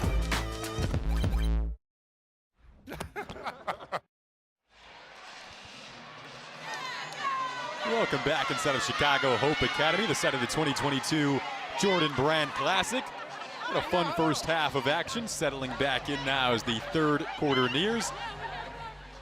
Alongside Brooke Weisbrod, I'm Jason Ross Jr. Pleasure to have you with us once again. Pumped to open it up in the second half, Brooke. It was an exciting first half of action. What stood out to me was the pure competitiveness on display. I love it. And the score resets after each quarter. So we have a new ball game. Right now it's 0-0. So we heard from Kiki Rice. She said she kind of likes that setup. It really makes it extra competitive where these ladies have already shown up to play some major defense. I want to see some offense this half. I want to see some dunks, some threes, some alley-oops. Let's bring that up. That's certainly what we're hoping for. We got a lot of offensive talent on display. The defense has been on display too. Here are a look at some of the first half highlights from both Team Air and Team Flight. Well, we saw some range, right? But I like the teamwork, the passing, bodies bumping that Shania Barker, showing her really skill set and range in the first half. We saw her do a lot of things, love playing defense as well. But it's plays like this, big time pride on defense, a little flow offensively. That's Ashlyn Jackson headed to Duke, get into it. And Flau'jae Johnson with the handles, cross me up, give me a three. And Reagan Beers with the step back. Ashlyn Watkins loses her shoe on this play, still gets the assist, but can't get her shoe back for like another minute. I think that was the highlight of the opening half. For sure. In addition to Flau'jae Johnson sharing your Instagram story.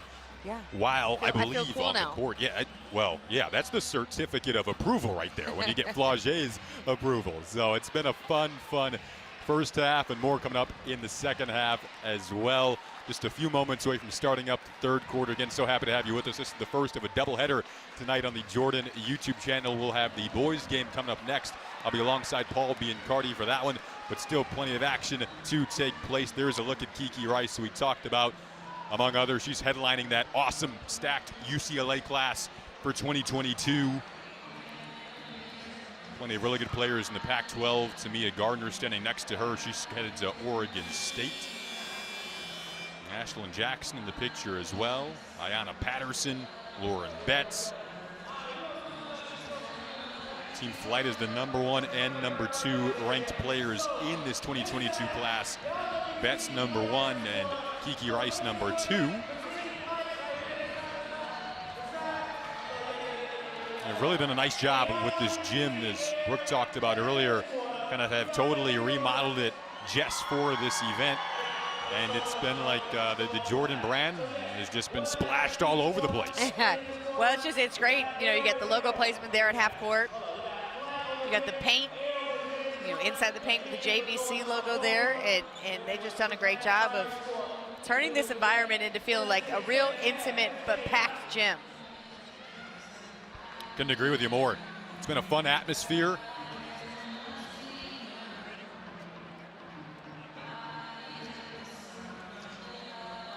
It sounds like we're just awaiting the officials now before this third quarter gets underway. If you're just tuning in with us, how we're doing the score today, it resets through the first 3 quarters. We're taking the total score after 3 quarters, and whatever the leading team's cumulative score is, add on 23 points, and that'll be the target for both teams to hit in an untimed 4th quarter. Justine Passat inbounds in front of us over to Gales, and now we are underway in quarter number 3. You see Team Flight score at 37. Make it 40 now after the tray goes down from Jaquez.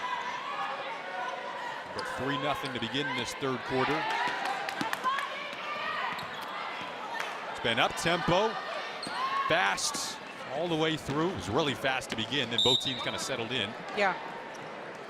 That's what I thought. It kind of felt like we had a real fast pace, and then everybody got to settling in, and then it got physical. So now we're just waiting for the flow, right? I feel like we've had everything else but the flow.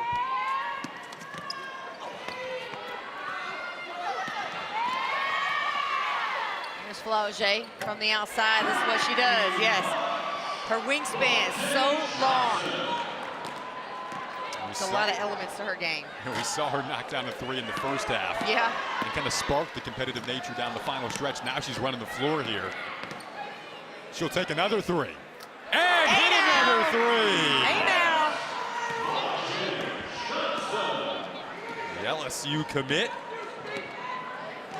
And you see when she gets like into that feeling, she already has confidence, but when she starts hitting 2 and 3 shots in a row, it's game time.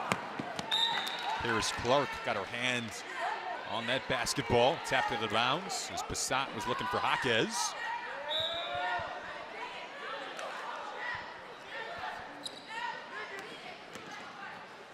Maya Naji came up short. Board to Paris Clark on the run now. Future Arizona Wildcat finds you know who, Flaugier Johnson. Off to a hot start in this 3rd quarter.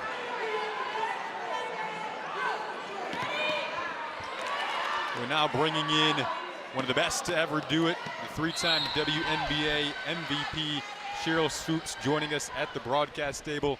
Cheryl, thanks so much for taking the time to sit down with us. And we'll get her. We'll get her in a sec here. Get the mics lined up. But Flaugier. Hey. There we go. There we go. Always better when we can hear each other to make for a good interview. I try to read lips sometimes, but it doesn't always work out right. Well, thanks so much for taking the time to join us in this amazing event that we have back now after a couple of years off. A lot of fun people in the stands today, and so excited to have you with us. It's always great to be in a gym. I don't care where it is, it's basketball, and this just happens to be some pretty good basketball. And this one over here, Brookie, I say Brookie, right? We kind of go way back, so it's a great time to be here, and I appreciate you guys having me. Okay, so speaking of way back, I'm thinking about this game, how the ratings have gone up, the investment in the game has gone up. It's got to be so exciting to watch as somebody who, to me, like, you kick-started a lot of this, right? You see plays like that, you're like, wow. Oh, how much has the game grown in your eyes? Man, listen, first of all, because it is Jordan Brand Classic, like, I have to talk about just what Jordan is doing for female athletes. Right, it was like back in the day, it was kind of unheard of, right? Me being the first signing with Nike, which was amazing and incredible. But when you look at the growth of the game, Jordan Brand signing 11 WNBA players, that in itself, I think, speaks to the growth of the game, the talent in the game. And these women are amazing. I just went to practice yesterday, and I'm sitting here saying, like, what are they eating? What are they drinking? They're huge, and they're pretty good. Yes. Such next-level talent.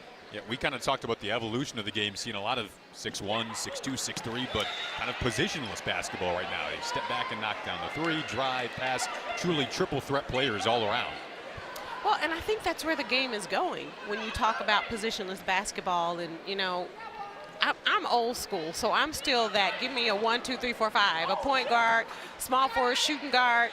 But it's nice to be able to see just the game change, the evolution of the game. You have post players who think they're point guards. Not all of them are, but some of them who think they are. But again, you have post players stepping out, shooting threes, bringing the rock up, handling the ball. You have guards that can just do incredible things. And, you know, the game is definitely headed into the right direction, no doubt about it.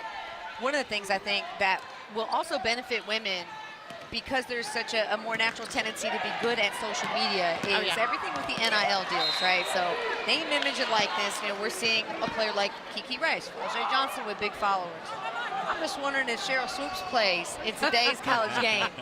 What's the first NIL deal we're hearing about? Oh goodness, the first? Yeah. Without a doubt, it's Snickers and Dr. Pepper. you know that was my pregame meal, right? I'm down with that one. But listen, you know, we say that jokingly, but it's crazy when you think about it. Yeah. And, you know, and a lot of it, yeah, talent matters, and they want to see you produce. They want to see great games and see you perform. But social media plays so much into growing the game and these NIL deals that all of these athletes are getting. I was telling my son the other day, I said, son, you got to help me get my followers up. I don't do much on social media, but we need you. That's where the money seems to be. Oh, we need you. Everybody. I mean, just even if you held like a master class, you know, just if you watch games against the breakdown. I know you did some broadcasting over the summer with Athletes Unlimited. Yeah. How was that experience kind of following those, mainly WNBA players, right, in their off season? When I say that the game is headed in the right direction, I don't just mean watching these young ladies. You know, with Athletes Unlimited, it was a 5-week season, 44 players, and of that 44, there were, I think, 10 who either play in the WNBA, have played in the WNBA, but so many of them have gotten training camp invites. For me, it's always about learning, trying to continue to grow the game, and the fact that there is another pro league that these women get an opportunity to play in. It doesn't compete with the WNBA, not trying to take over the WNBA. Right, it's another professional league for these women to play in. I just say the more opportunities we have, the better, and Athletes Unlimited gets that. No doubt. Cheryl, if you were to talk to some of these athletes on the floor today, we just touched on some of the things growing the game on the floor and off the floor. Any advice that you give for them?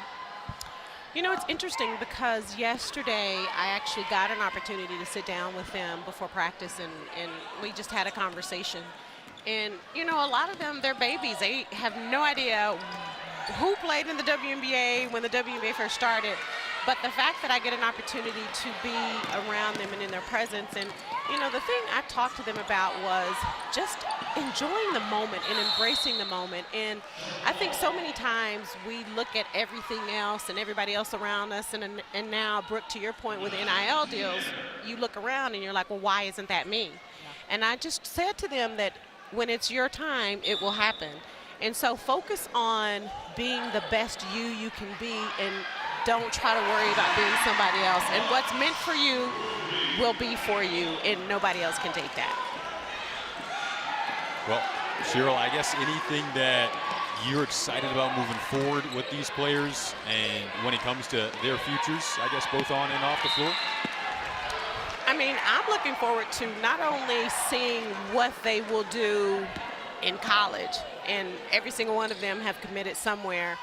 I'm excited about the future of the W, you know, the current players that the W has now. And when I look at this talent out here today, it's, you know, it's kind of scary when I just think about how much the game will continue to change, the game will continue to grow. Just watching practice, like, you have women who are just dunking with ease, right? And I heard you over here. I thought we were going to have a nice little alley-oop because I was ready. I was so ready for it.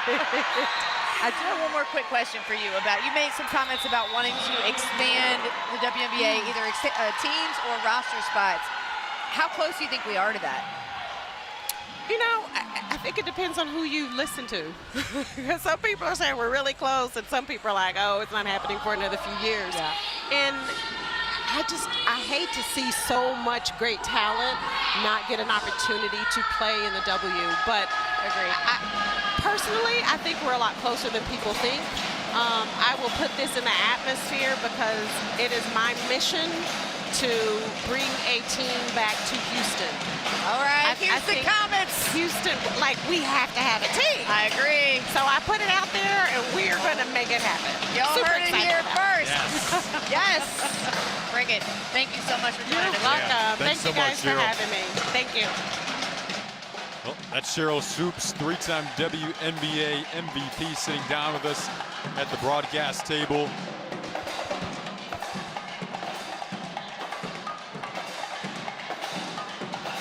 This is more of our in-arena entertainment taking place here. We've got the packed drum line on the floor right now after our quick media timeout.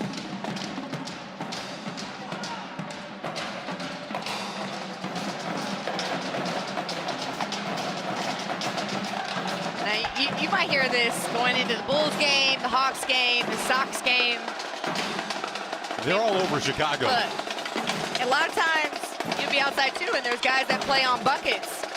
But the rhythm, the skill set, the swag, I mean, this is what Chicago is right here. Like, this is our spirit, our energy, all day in the city. And the culture, the flavor, the music. Saw a couple of food trucks outside. Oh, I didn't see. Okay, I'll be hitting those up after the game, I'll tell you that. You got to drive after this. You need a little fuel. That's right.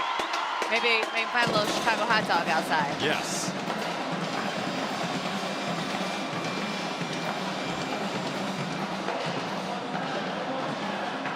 We've seen a lot of entertaining moments in this third quarter so far. What kick-started the entertainment was the entertainment. Flau'jae Johnson. True that.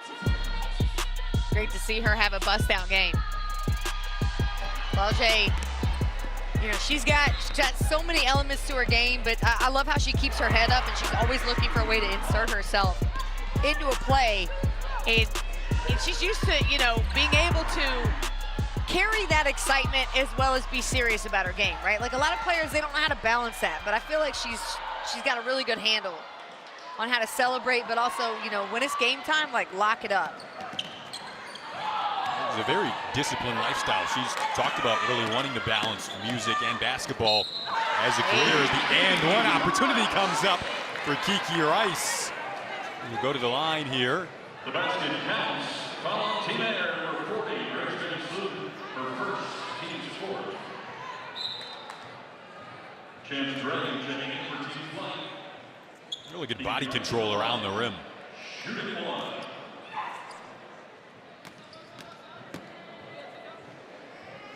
And if you're just tuning in, Rice, the #1 ranked point guard in this class, according to ESPN, 5-star recruit headed to UCLA. Reagan Figures checking in for Team Flight. Kiki at that size, 6 feet, she can take contact as well. So you think about all the mismatch opportunities that are going to present themselves in game. She takes somebody off the dribble, really get into the paint, bump. You know, you can bump her to the 2-guard spot. London Jones is the 5'5", also the option at point guard going to UCLA. And then, you know, we talked about Gabriela Jaquez. She's the other player heading for the Bruins, so they have a triple threat coming in right away. I mean, these ladies are going to compete for serious playing time, if not starting positions. Team Air up 24-11 in this quarter. Again, Team Air wearing the white uniform, Team Flight in the black uniforms. Kiki Rice tries another and hits another, this time from 15 feet out. Yeah, she's the type of player that will let the game come to her as well.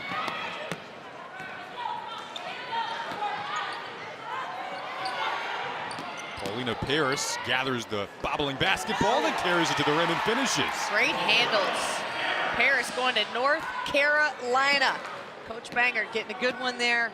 You know, she's got such a versatile type to her game, and I think that's going to fit in really well with the Tar Heels, because you watch those games, you better defend, you better shoot, better rebound, do all the little things.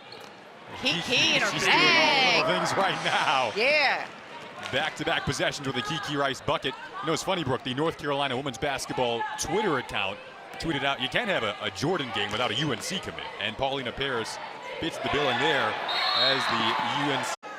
Well, on Team Air, number 1, Paris Clark. Her fourth, Team's 10. Kiki Rice at the line, shooting 2.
Welcome back to Chicago Hope Academy. I'd like to apologize for the technical delay. We had a power failure at our production facility. We are happy to be back up and running now into crunch time. The score is 82-81 in favor of Team Air. Again, Team Air wearing the white uniforms and Team Flight in the black uniforms. Brooke Weisbrod, Jason Ross Jr. with you here. The target score right now is 93. So whoever gets to 93 first wins the game. And as you can see, we are airtight at the moment. Just got a timeout called by Team Flight.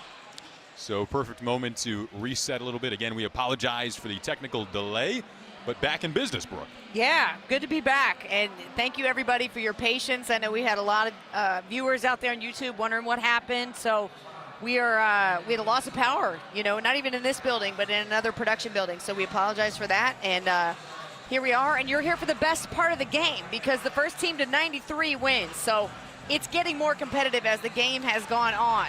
So we got a great matchup. Flaugier Johnson has just been banging down threes. So she's got a lot of swag. That's her right there with the white headband, chatting with Janiah Barker. And so now we got the best of both worlds right now. Got the game back up, got a close one, and first to 93 wins it. Best high school players in the country, and all afternoon, despite it being an all-star game, it's been intense, and you can see that in the huddle there, and you're starting to feel the energy rising in the building as well. Ruby Whitehorn carrying it up here for Team Air. And Team Air up 82-81. This is an untimed quarter. Target score is 93 to win it. A block from Passat. Back comes Team Flight. London Jones slowing things down to Kiki Rice. That's quite the backcourt. Rice couldn't quite finish. Here to clean it up, though, is Beers. Gives Team Flight the lead. But great to see London Jones back in the game. She had a blocked shot earlier from Flau'jae Johnson. Now she's with the steal leading the break. Hit her head hard, but great to see her back in this one. Whitehorn got back defensively there. London Jones, one of those talented players, also heading to UCLA. Here's a triple try.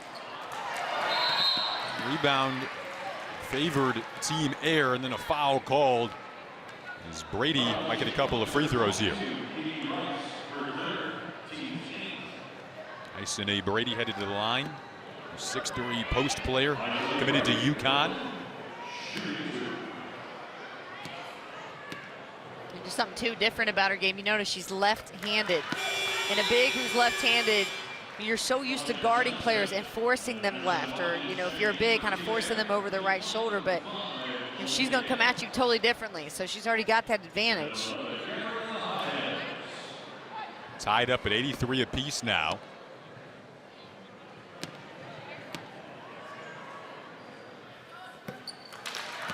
Gets the second to drop. So Team Air retakes the lead. And target is 93. First team to 93 wins it.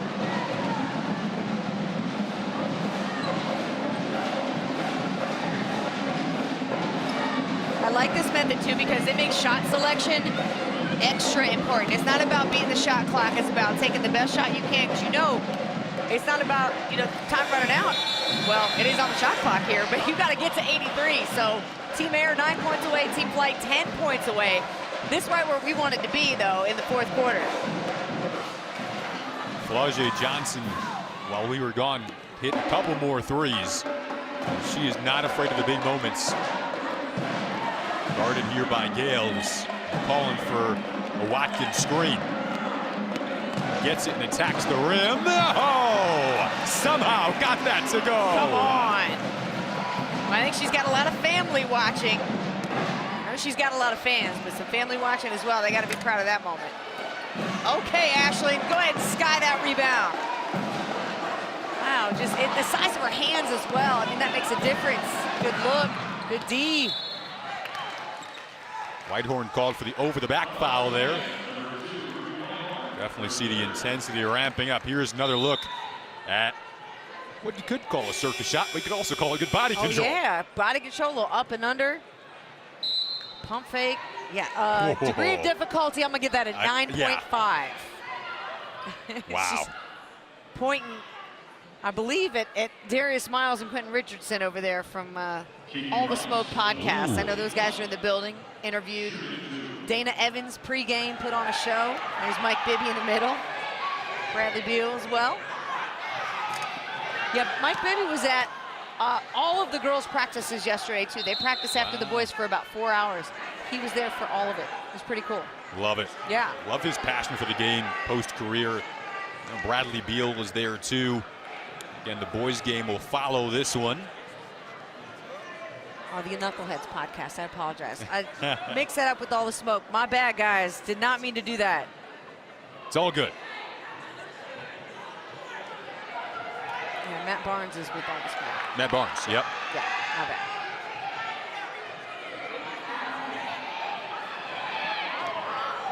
We got some chatter right now on the sideline. Are they debating this foul here?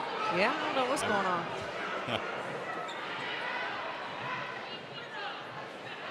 Maybe a little breather here. A chance for both teams to reset, you'd have to imagine. Fatigue settling in. Target scored 93, and this is about as intense as it's been. So Beers will go to the line. That might have been the debate. Who the shooter was? I believe so.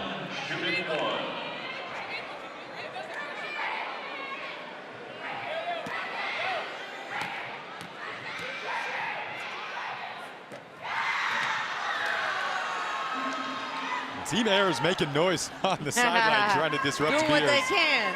Yeah, Oh, that's right. Didn't work out there. It's a tough entry pass right there. Knowing Betts is right behind her, so take the shot. Brady does, misses that one. Watkins nearly stole it away. Wonder if they try to go to Bet. She's calling for it in the post. Jackson's a lethal three-point shooter. Got a Rice on the floor as well who can score at all 3 levels. They do go to Betts against Watkins, who's giving her some trouble. Jackson created space, didn't get the shot off though. Shot clock is at 3. This ball will stick with Team Flight. Wow, it looked to me like that was off Lauren Betts. Little official review, maybe. Team Air wants a review. Yeah, I don't think that works in this kind of game. We'll get another look at it. Yeah, we'll take a look. I mean, Betts looked like she had upper position all day off Lauren Betts. All day. All right. I'd agree with you there. Nonetheless, it'll be Team Air having to defend again with the shot clock reset to 20. Again, the target score is 93. First team to 93 wins the game. Whitehorn jumped the passing lane there. She's headed the opposite direction and finishes. A big steal from Whitehorn, and Team Air is a 4-point lead. Yeah, that's a big bucket. You know, we heard from Janiyah Barker that Team Flight, the black team, was quote-unquote stacked. But how about the white team, Team Air, playing tough, making it happen defensively to stay in this game? Some good sportsmanship there between Whitehorn and Gardner, helping one another up.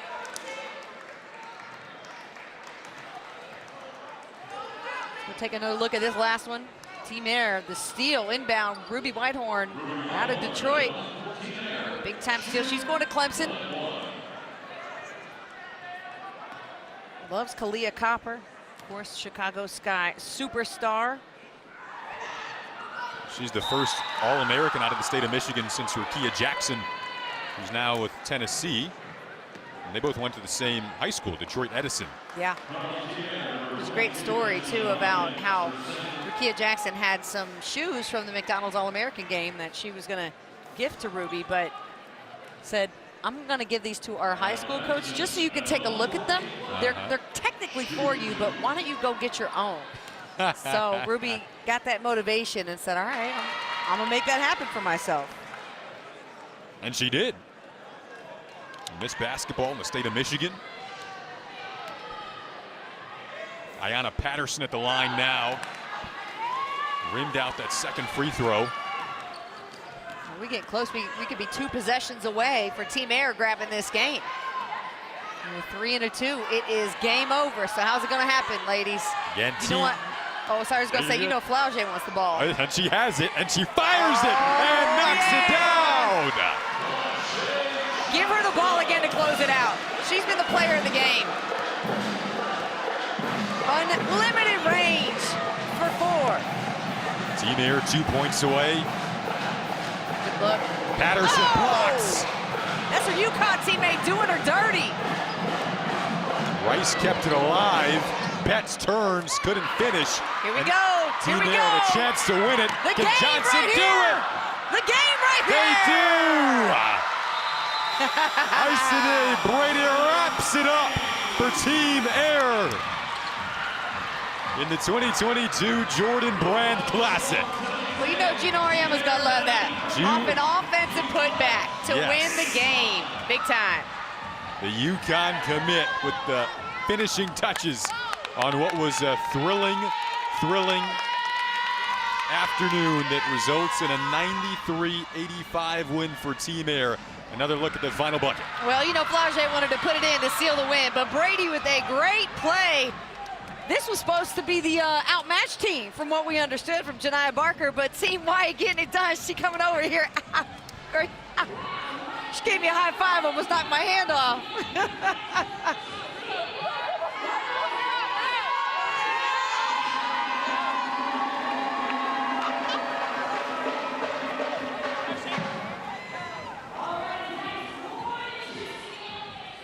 Wow, well, the game, I'll tell you what, the game played out well.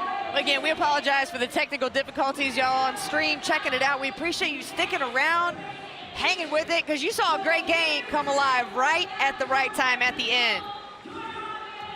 It was a fantastic one. The talent was on display right from the start. I think what shocked me from the get-go and throughout the way was the competitive nature of the game, and that didn't let up at all. Now you see the smiles, which is what this weekend is all about. Yep. For the top high school players in the country. We're going to lay out and give you the MVPs here. Atlanta, Georgia, we call her Big Four. Flashing Johnson is your MVP. Savannah, Georgia. Here we go, Big Four. That's Savannah. There we go. Here we go.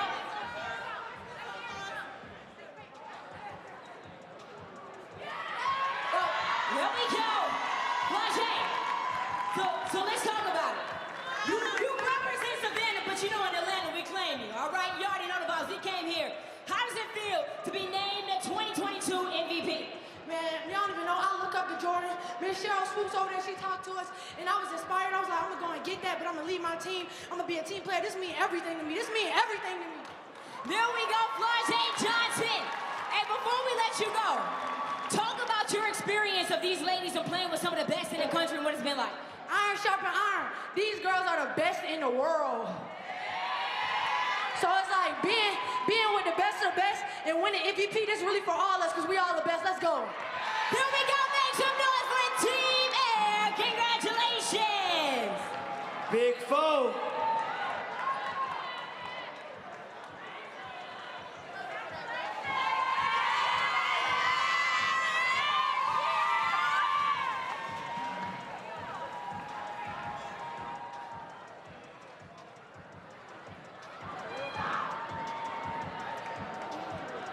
All right. And here to announce the MVP of Team Flight. Congratulations, Deanna Gardner.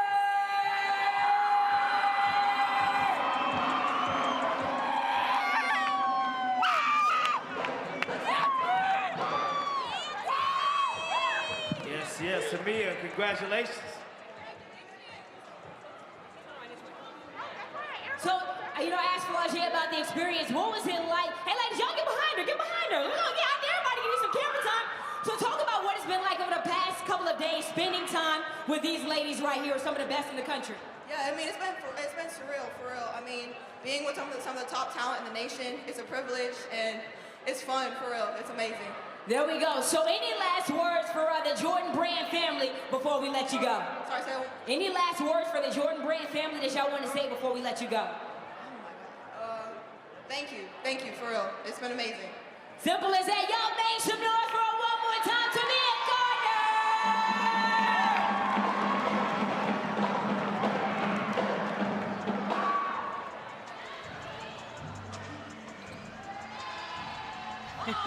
All right, we're now joined by none other than Flagey Johnson after Team Air takes the 2022 Jordan Brand Classic.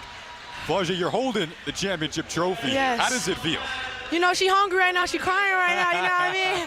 It feel amazing, man. I worked so hard for this. I want to shout out my trainer, Rex, shout out my trainer, Knock. My parents, they always support me. They here right now. That's the only way I can do this, man. Thank y'all. Thank y'all. Yeah, Flagey, you've had a lot of friends and family here supporting you here this weekend, and I thought you had a great message, too. You know, you picked it up. You said, we're the best in the world. These ladies are the best in the world, so I don't just celebrate it for me. I celebrate it for all of us. Man, it's for everybody, because if they didn't put me in that mold, I definitely wouldn't have got this. I had to level up, and I'm like, I'm around the best of the best, so I got to be the best. Yeah. So they put me in that mold, so I told this for all of us. I meant that. Where did that clutch gene for you come from? Where does that come from? You know, I've been clutch. You know what I mean? Like, in the moments when the lights come on, I love that. I love that. And it's like, in those moments, that's when you really show who you are. We got Bradley Bilson over there. I told him, hey, I'm going to get MVP, and we're going to take a picture together, and he better take my picture. We've been talking about manifestation this whole game. You literally just did that again. I manifested it. Yeah. Like, since McDonald's, I didn't have the performance I wanted to. I said, the next shot I get, I'm not going to miss this time. I'm going to take a full advantage of my shot. I love that. I love to hear that. Yeah. And you're holding that trophy like a baby. You're going to treat it well, grow it up to be nice and big so you get a bigger MVP, right? Maybe national championship. Come on, Coach Moki. You see it. Hey, Coach Moki, Coach Joe. Hey, Coach G, man. We coming down there. I'm ready to work. I'm ready to go at LSU and do great things, man. Thank you, Mama. Can't wait to see it. Yes, thank you. Love it, Flagey. Excited to watch your future. It was a pleasure to watch you today and excited to watch what you're going to do down the road here. I appreciate y'all. Big Photo EP dropping May 4th. Let's do it. All right. Yo. Throw up the fours. I'll throw up the fours Come with you. on, Let's big go. four, Let's let's go. do Big it, four. yeah. Big four. Yeah. Yo, great job. Great job. Thank you. Thank you. Yes. Absolutely. Good luck. Man, we had lots of highlights today. All these threes, they look good, huh? That's my favorite shot for me right there. That's degree of difficulty. Look, we need to put a headset on Flau'jae while she's playing. I don't know how we can do that, Jason, but can we talk to Coach Mulkey at I would love LSU, that. see if we can make that happen? I would love that. That'd be pretty amazing. We still have some time left. Yeah. We have more coming up here at the Jordan Brand Classic. Get an interview with Tamia Gardner, another one of the MVPs. She was on Team Flight, the Oregon State commit. Getting set to join us momentarily. Another look at Flau'jae Johnson, who was about as clutch as you could possibly be. How about today. that? Goes over to Bradley Beal, an NBA star. She says, I'm going to get the MVP of this game, and then we're going to get a picture together.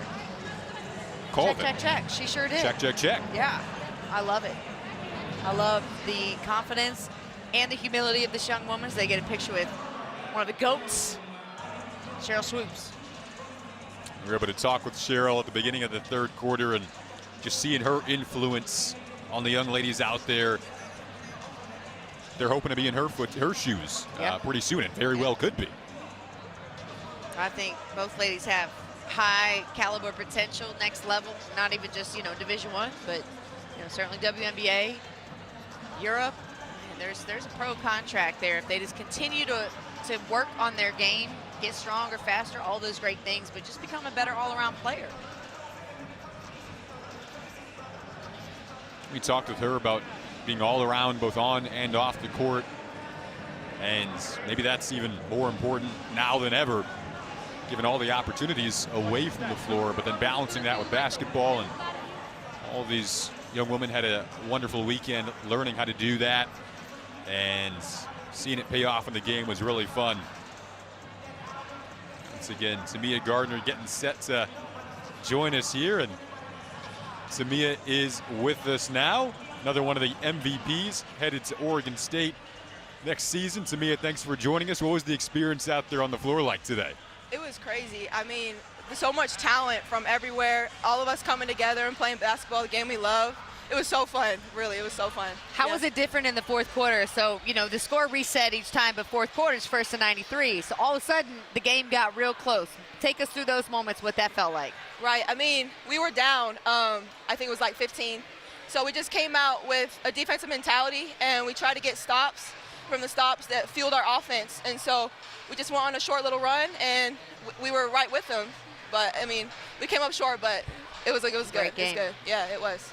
I saw Reagan Beers come over and give you a big hug there, your future teammate at Oregon State. What's it been like kind of building that camaraderie with future teammates and future opponents in the Pac-12? Yeah, I mean, it's cool. I mean, the fact that we both went to McDonald's together and now this, and we're both on the same team, it's going to be fun in Oregon playing with her.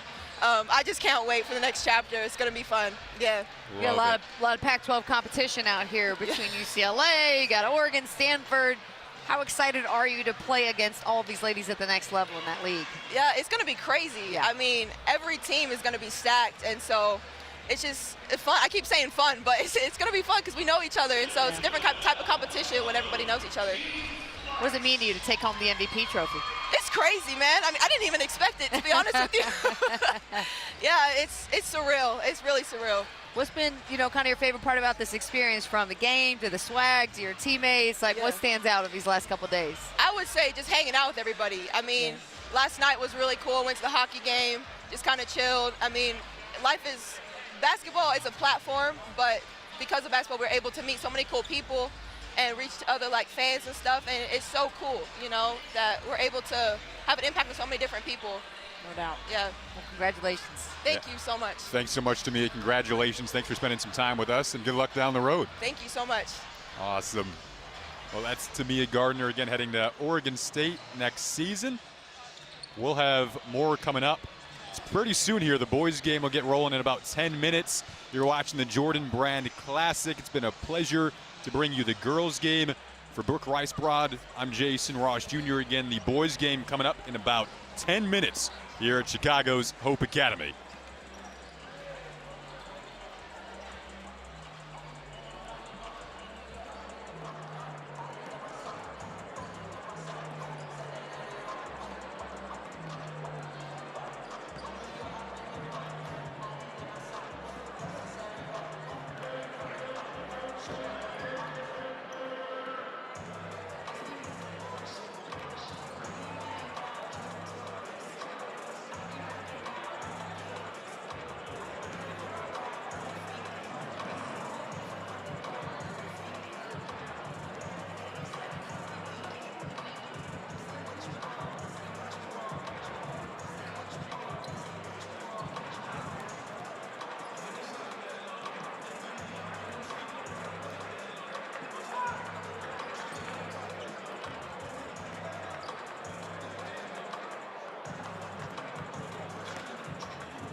get this game started. Tonight, we got some of the top talent in men's high school basketball in a unique style all-star game. So I got the rules right here. Team Flight and Team Air will compete to win each of the first 3 quarters of the game. Those quarters will be a standard 10 minutes, but the start will be 0-0 in the beginning of each quarter. So at the beginning of the 4th quarter, the clock will be completely dead, and they will go with the leading score. So whichever team has the leading score, we add 23 points to it. For example, if Team Flight has 100 and Team Air has 90, the target score will be 123. So I know y'all got that, and I'll discuss it and I'll explain it a little more. But yes, 23 points added to the leading score, and that's how we do it. Bria Janelle is here. What's up, Bria? Listen, I see Cheryl Swoops on the sideline. We got a lot of celebrity power in the building, so I had to go over and say hello. You know what I'm saying? Make sure that our guests feel right. So we're about to get a starting line in just a little bit, but again, we'd like to welcome you to the JBC. You're getting ready a chance to see some of the greatest stars, the past, present, and future tonight. And tonight, these players will be inducted to the Jordan Brand family. So, Wayne, it's gonna be a good night. It's gonna be a vibe, man. We're getting straight into the starting lineups, not starting lineups. We're getting straight into introducing the team, introducing the roster, and we're gonna start with Team Air.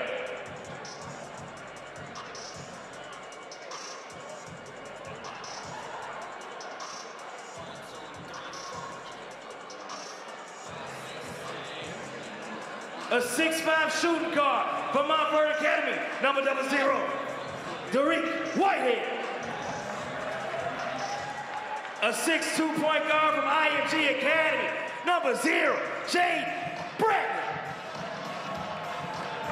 A 6'4" shooting guard from Lila School, number 1, J.J. Starling. A 7-foot center from Southern Cal Academy, number 2, Vincent Iwuchukwu. A 6'2" point guard from Southern California Academy, number 3, Dior Johnson. A 6'4" shooting guard from Montford Academy, number 4, Jalen Hood Shafino. A 6'9" small forward from Link Academy, number 5, Julian Phillips. A 6'7" small forward from IMG Academy, number 9, Jets Howard. Welcome home, a 6'4" shooting guard from Sierra Canyon High School, number 10, Amari Bailey. A 6'7" power forward from Archbishop Spalding High School, number 11, Cameron Whitmore. A 6'8" power forward from Montford Academy, number 13, Malik Renew. A 6'7" small forward from Montford Academy, number 23, Dylan Mitchell. And a 7-foot center from Westtown School, number 24, Derek Lively II. And a coaching team from Team Air, from Gray Collegiate Academy, Dion Bethea. From Sunrise Christian Academy, Luke Barnwell. And from Link Academy, Rodney Perry. And now introducing the Jordan Brand Classic Team Flight. A 6'3" shooting guard from IMG Academy, wearing number 1, Keontae Shaw. He's a 6'4" shooting guard from North Little Rock High School. Give it up for number 3, Nick Smith. He's a 6'6" small forward from Oak Hill Academy, wearing number 6. Give it up for Chris Livingston.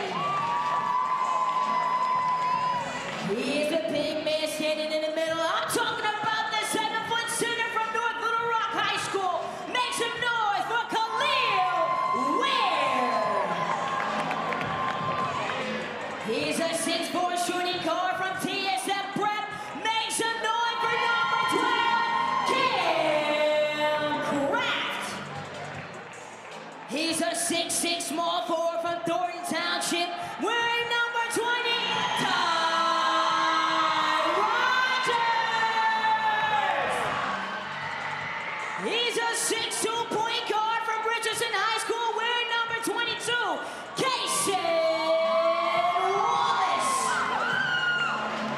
He's a 6'7" small forward from Lincoln Academy, wearing number 23, Jordan Walsh.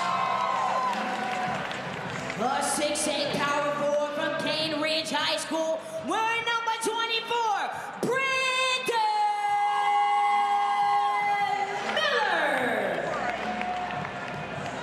he's a 6'11" center from Wilbraham and Monson, wearing number 30, Kyle Filipowski. A 6'9" center from Lincoln Academy, wearing number 32, Terrence Reed. He's a 6'9" power forward from Prolific Pratt, wearing number 34. Make some noise for Dean Bona. And a 6'2" point guard from Montverde Academy, wearing number 55, Sky Clark. And coaching Team Flight from Duncanville High School, Davis Peavy from Norcross High School, Jesse McMillan, and from Oak Hill Academy, Steve Smith. Wait, hold on now, hold on. Music down real quick. Hold on. Hey, Coach Smith. At this time, the Jordan brand would like to recognize and honor a legendary coach that has been part of the Jordan brand family for decades. He's been a head coach of Oak Hill Academy for 39 years and holds a 94.2 winning percentage, the highest in school history. He's a 3-time Naismith National Coach of the Year, 4-time USA Today High School Coach of the Year. He's won 9 national championships and helped produce 225 D1 athletes, of which 35 of them became NBA draftees. Everyone, please give a warm welcome and put your hands together for Coach Steve Smith. Yes, sir. Come on out here, Coach Smith. One more time for Coach Smith. Let's have him here. That's right, fans. Coach Smith is retiring after this year and coaching the Jordan brand. Wanted to honor him with a framed Jordan jersey plaque. Now here to present the VP of Jordan Brand Sports Marketing, Anthony DeCosomo, and the Nike Basketball Sports Marketing, Tony Torado.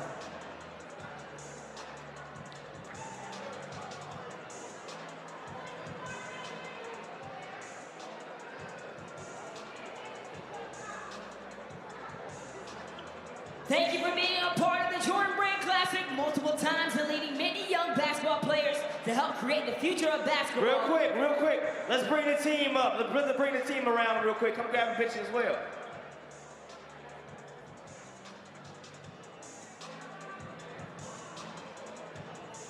Oh, they said they want in too. They say they want in.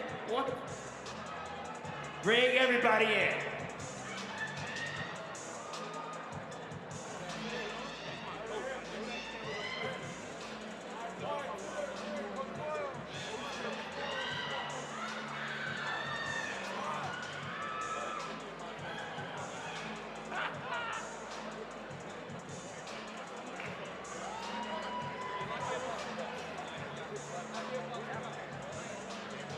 Once again, thank you, Coach Smith. We, the Jordan brand, thank you for your commitment to the game and the next generation of athletes. All right, y'all. Let's start the show.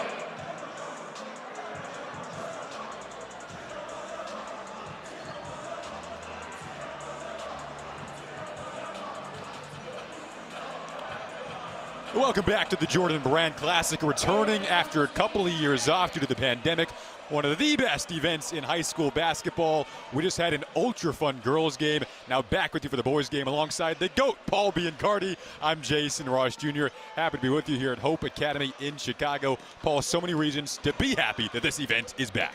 Yeah, this is a celebration of the next generation of college stars and NBA prospects. What a great opportunity for the best to go head-to-head on a big stage. And where else beside where Michael Jordan cemented his legacy in the game? Chicago. Not a bad spot. Little inspiration there. You mentioned some of the top talent being on display. One of the most versatile players in the class of 2022 is Dariq Whitehead. Yeah, I love Dariq Whitehead. The versatility he brings to the game on both ends of the floor. MVP at McDonald's. Also led his team, Montverde, to a Geico championship. This guy can punch it down on defenders, really athletic. His game translates to the next level after Duke. He's sensational in all facets of the game. He's on Team Air today. On Team Flight, Nick Smith is another you're taking a look at.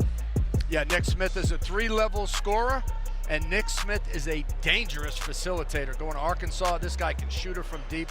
I love the elevation that Nick Smith has on his jumper. Watch him operate in ball screens. Footwork, mechanics, and passing vision. Top 5 player in the class. Arkansas has quite the class this year as well. We'll talk about that throughout the broadcast.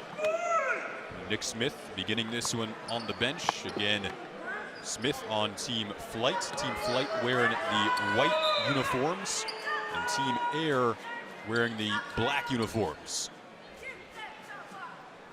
Playing 3 10-minute quarters and then an untimed 4th quarter. We'll add up the scores after 3 quarters, and the team that's leading at that point after 3 quarters tack on 23 points in honor of His Airness, Michael Jordan. And that'll be the target score right off the rip. We get an alley-oop opportunity there. The athleticism ball didn't take too long for it to show here. And they went to the right guy, Dylan Mitchell, 23 in the black. He is wearing MJ's number. Best athlete in this game. Kaysen Wallace, another good athlete, really good defender. Gets the first bucket to go for Team Flight. Amari Bradley lobs it up. Looking for Lively, couldn't finish. The putback is good though. And that's what Dylan Mitchell does. Finisher, lob catcher, offensive rebounder. Great upside as a defender when he gets to Texas to play for Chris Beard. Long and athletic. 3-ball drops at the other end there. That's Miller knocking it down. He's got all the tools for greatness. Brandon Miller committed to Alabama. SEC is really sprinkled all over this game. Filipowski, he's committed to Duke, triggers a tray, around and out. Amari Bradley, one of the top players in this class, headed back the other way. Shafino dishes to the corner. A lot of these guys have such great versatility. They can take the ball off the rack and push it themselves. This guy, Kyle Filipowski, he knows who he is. At the opposite end, Derek Lively able to hammer that down. His future teammate Filipowski and Lively, couple of Duke commits. Nobody runs bigger as a big man than Derek Lively, rim to rim.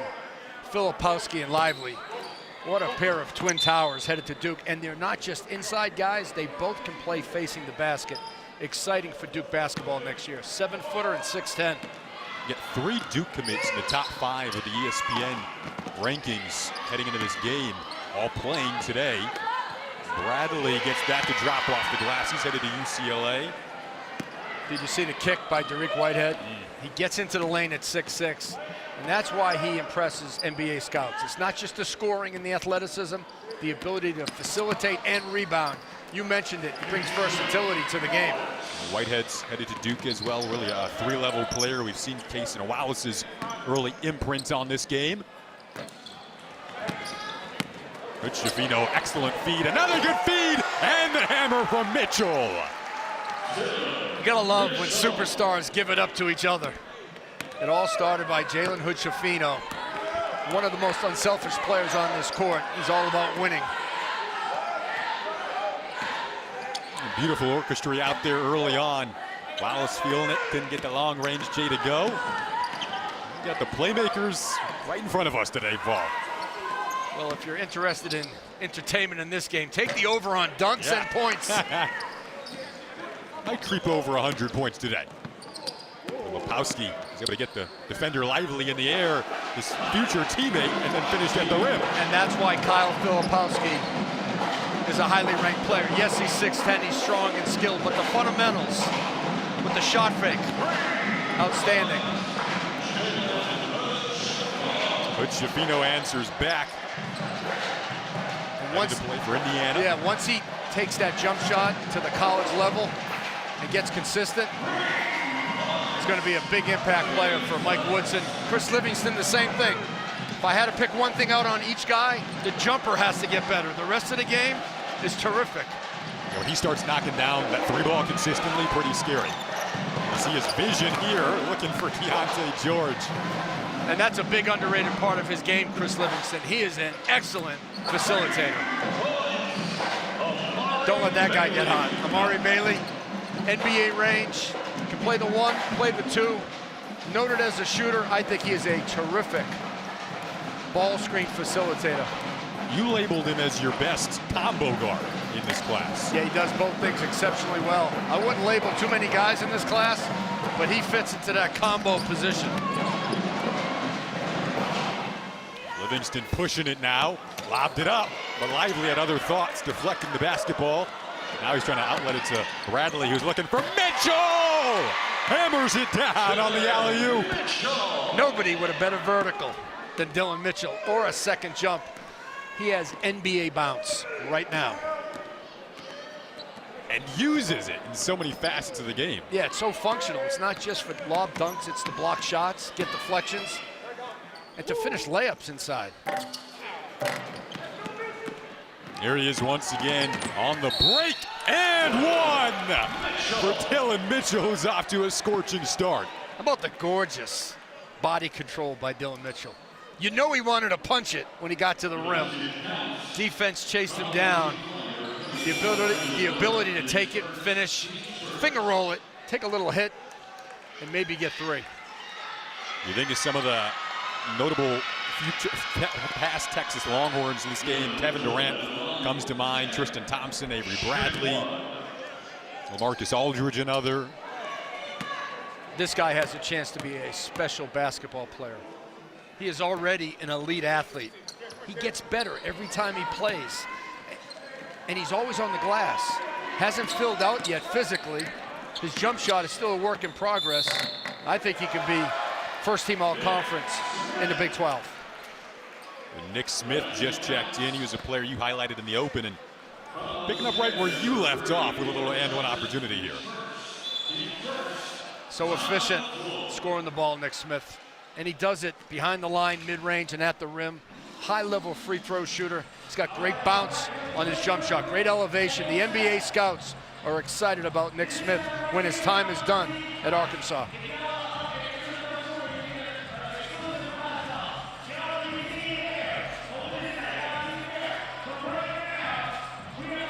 Well, Paul, something that you mentioned earlier, and I was kind of intrigued to get your thoughts on this. We just touched on Nick Smith, headed to Arkansas, staying home. I think in the past, you think SEC recruiting, you instantly think Kentucky. But now you're seeing Arkansas the next in class. You're seeing LSU, Alabama, and you're seeing more SEC teams dipping deeper into the NCAA tournament down the road. Well, I think John Calipari set the bar when he came into the conference over 10 years ago. And you're right, Auburn and Bruce Pearl, they were #1 this year. They had a great freshman in Jabari Smith, top 5 in the nation out of high school. He's going to be a top 3 pick in the NBA draft. Florida, LSU, Arkansas, and Alabama.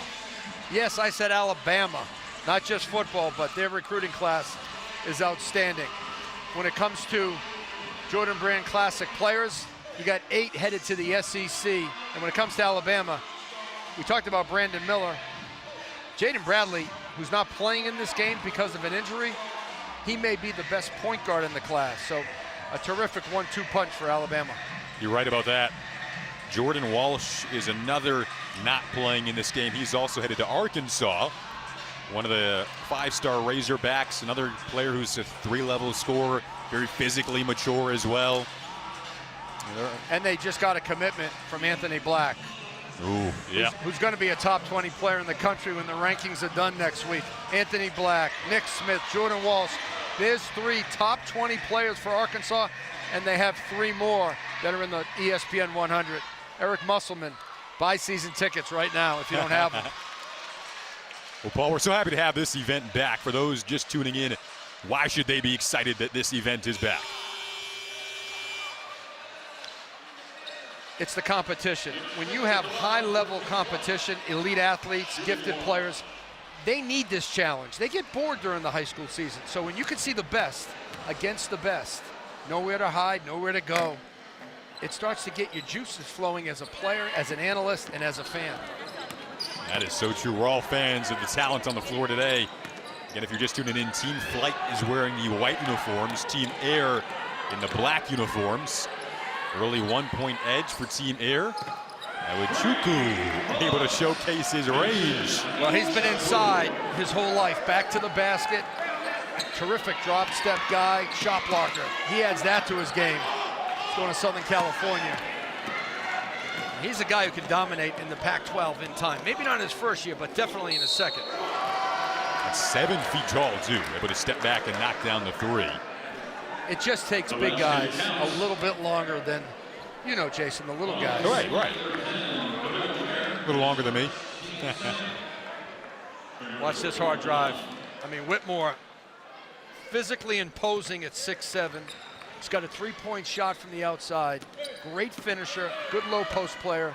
Fundamentally sound now, and he's going to get even better when he goes to play for Jay Wright of Villanova. He'll be the next NBA player for Jay Wright. Rogers able to hammer down the putback.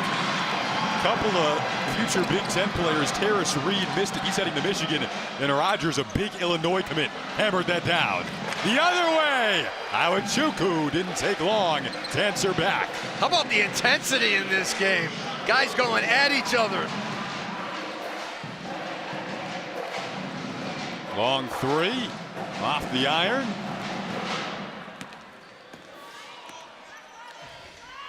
We've got Chris Livingston with us now. Chris headed to Kentucky next season. Chris, thanks for joining us here. How's the experience been so far in Chicago?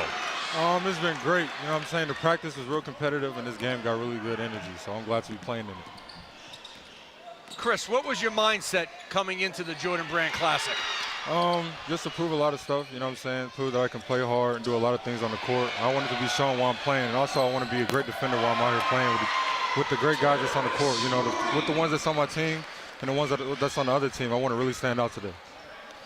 You're going to Kentucky. What can Big Blue Nation expect from Chris Livingston when you step on campus? Somebody that plays hard, that can do it all, that has love for the game. You know what I'm saying? I'm really going to do my thing when I first get there and the whole time that I'm there, so I can't wait to be there.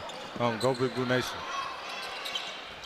Well, Chris, we've been having so much fun watching this game already. What's been, I guess, the most enjoyable part about getting to know some future competitors, future teammates out there?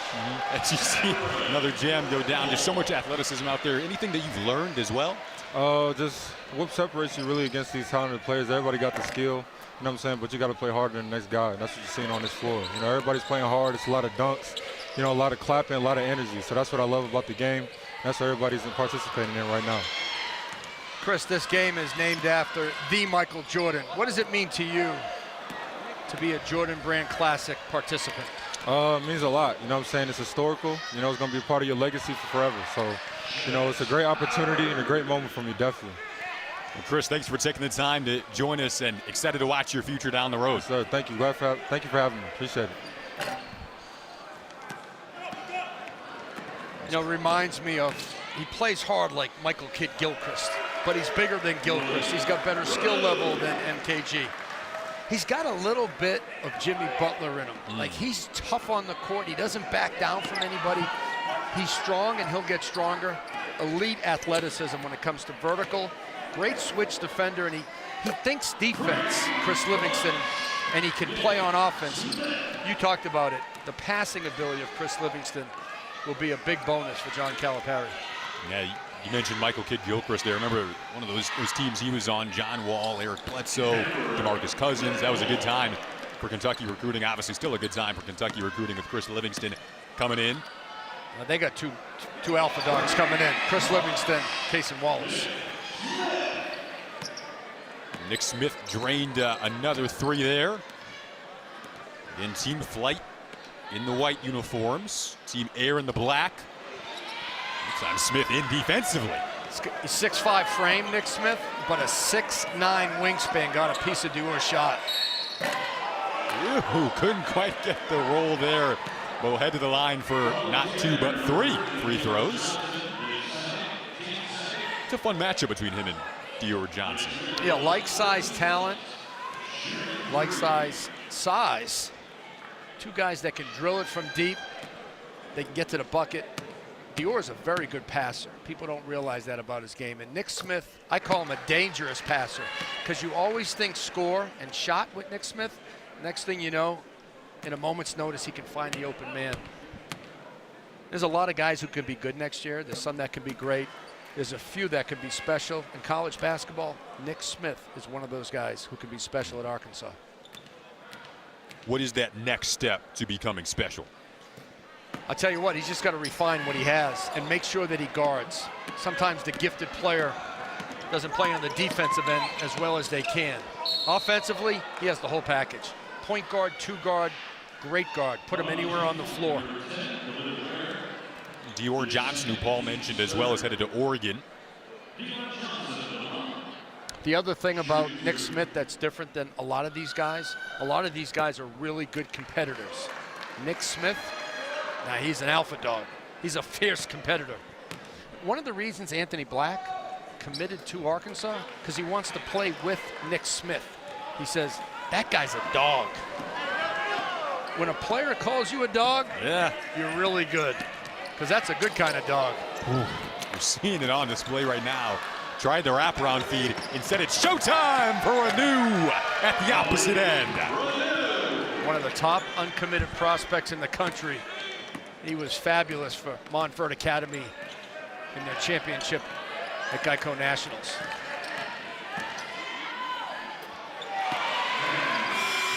Cam Kraft, one of the smoother shooters in this class, headed to Xavier. Don't do it for what was, to say the least, an entertaining opening quarter of action with Team Air up by 3.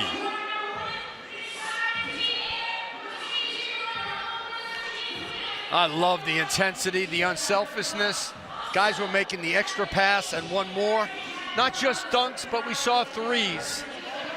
And we saw assisted baskets. These two teams have come out to play team ball at a high level.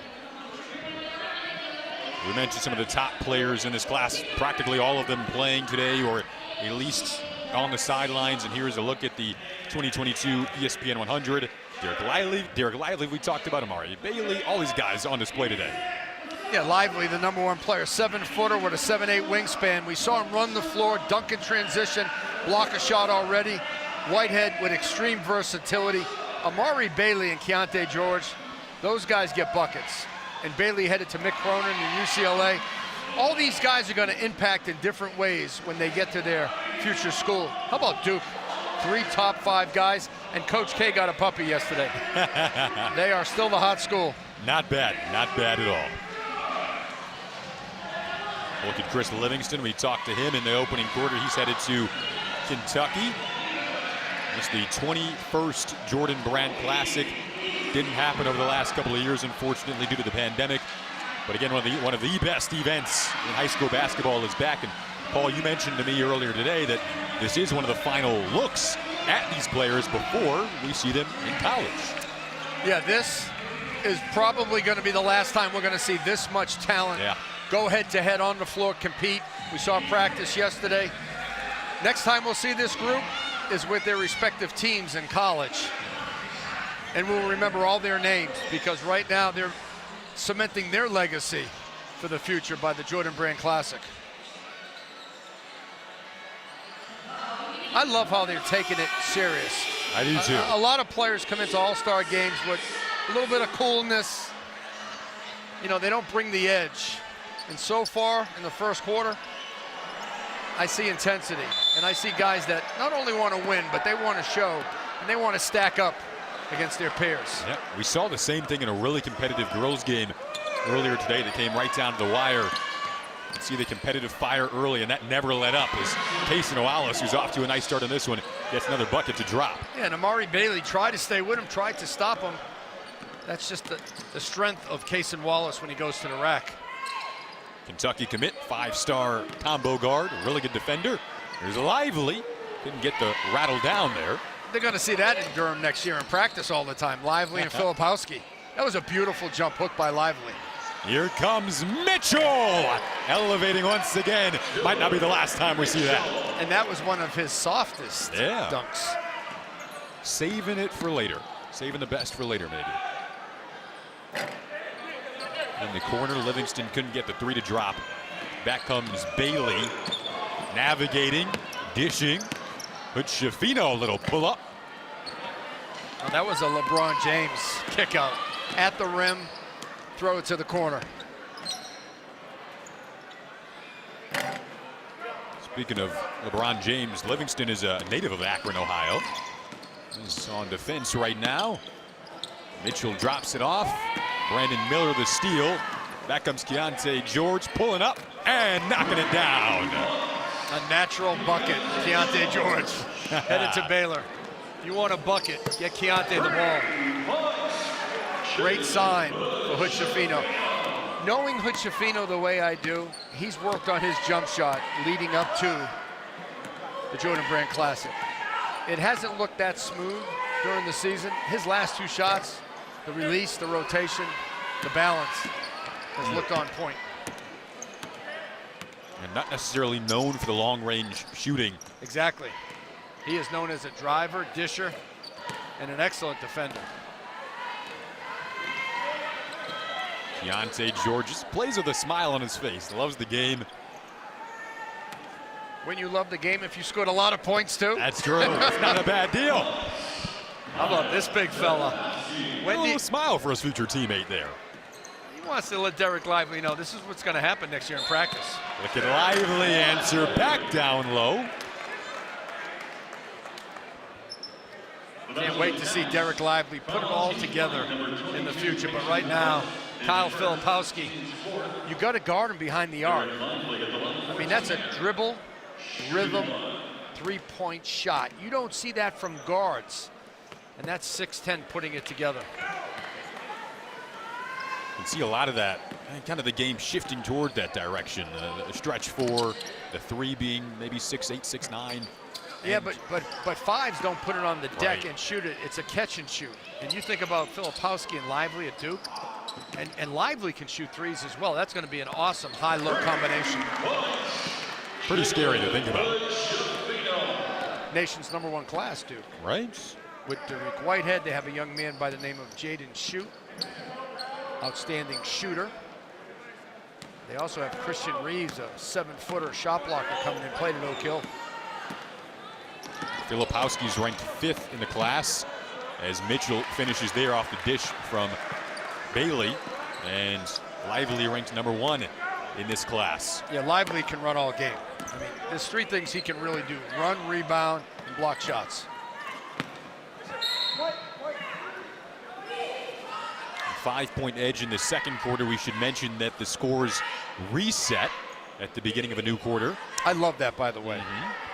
Because if one team has a huge lead, it's deflating to play that second quarter. Now you just start fresh. It worked very well in the girls' game earlier. It saw the team that maybe was down in the first quarter really answer back, and kind of a mental refresher, and resulted in a really thrilling ending. So it's a fun format today as Livingston showcasing the strength once again there. Yeah, 2 things that really stand out about those last 2 possessions. Lively with the contest the first time to make Livingston miss, and then Livingston with the tenacity to pick it up, come right back at Lively and finish. That's why those guys are going to Duke and Kentucky. Elite athletes, high-level competitors, guys that play to win, and they can defend. Bailey, a pretty step back. It's smooth from the outside for Amari Bailey. He's the #2 player in the class. Maybe some numbers the other way here. Whitehead, a little trickery, drew a foul. You know, talking to the NBA scouts about Amari Bailey, they said, boy, he can really shoot it, and he can pass. What is he? I said he's a really good guard. He can play on and off the ball. He's got that combination game.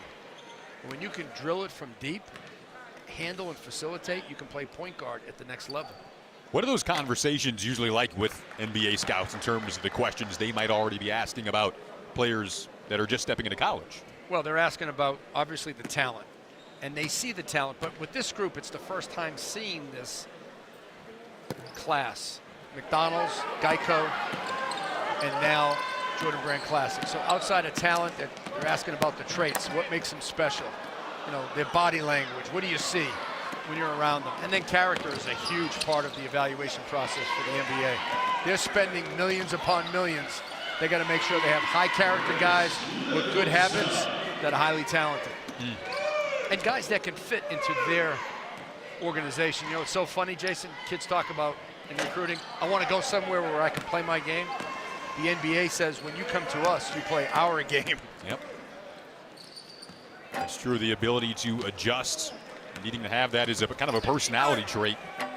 Knowing the sacrifice at all levels needs to happen at some point, no matter how talented you are. Because you got to fit. As you move up in levels, your talent has to fit in with other talent. That's what's exciting to watch these guys practice, to compete right now. How do they play with other people? And I find it fabulous how this group in particular has a very unselfish spirit. Plenty of substitutions getting set to check in after this free throw on both sides. And Team Flight, we're in the white uniforms. Team Air in the black. A lot of talent checking in for a lot of talent.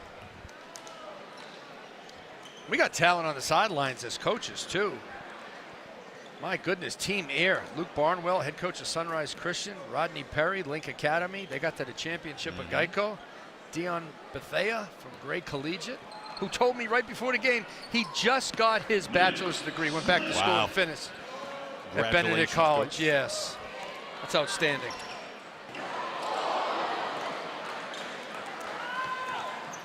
Get a rare missed dunk there from Whitmore. And then Livingston once again in the mix of things. Terrace Reed headed to Michigan next season along with Jet Howard, who's on the opposing team. So a couple of future Wolverines on display. Terrace Reed is interesting because the NBA decision of Hunter Dickinson is still pending, should come soon. Could either expand the role of Terrace Reed. You know he'll have a big role at some point. But that'll be an interesting move moving forward for Wolverine fans. That's a great problem. If you're Juwan Howard, you'll have one of the best players in the Big Ten maybe coming back and one of the top big men in the country coming in. He'll figure a way how to play them together or for each other. But Terrace Reed, he is a load inside. We see him at 6'9", 250 pounds plus. He is physically ready for the college game. And Jason, he has great skill inside with a jump hook, and I've seen him make three-point shots. I am so impressed on how mobile Terrace Reed is for the college level. He should be another fun one to watch. And well, while the players are catching their breath for a sec, chance for us to welcome back the Pack drumline.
The packed drum line, see them all over Chicago, Bulls games, Blackhawks games.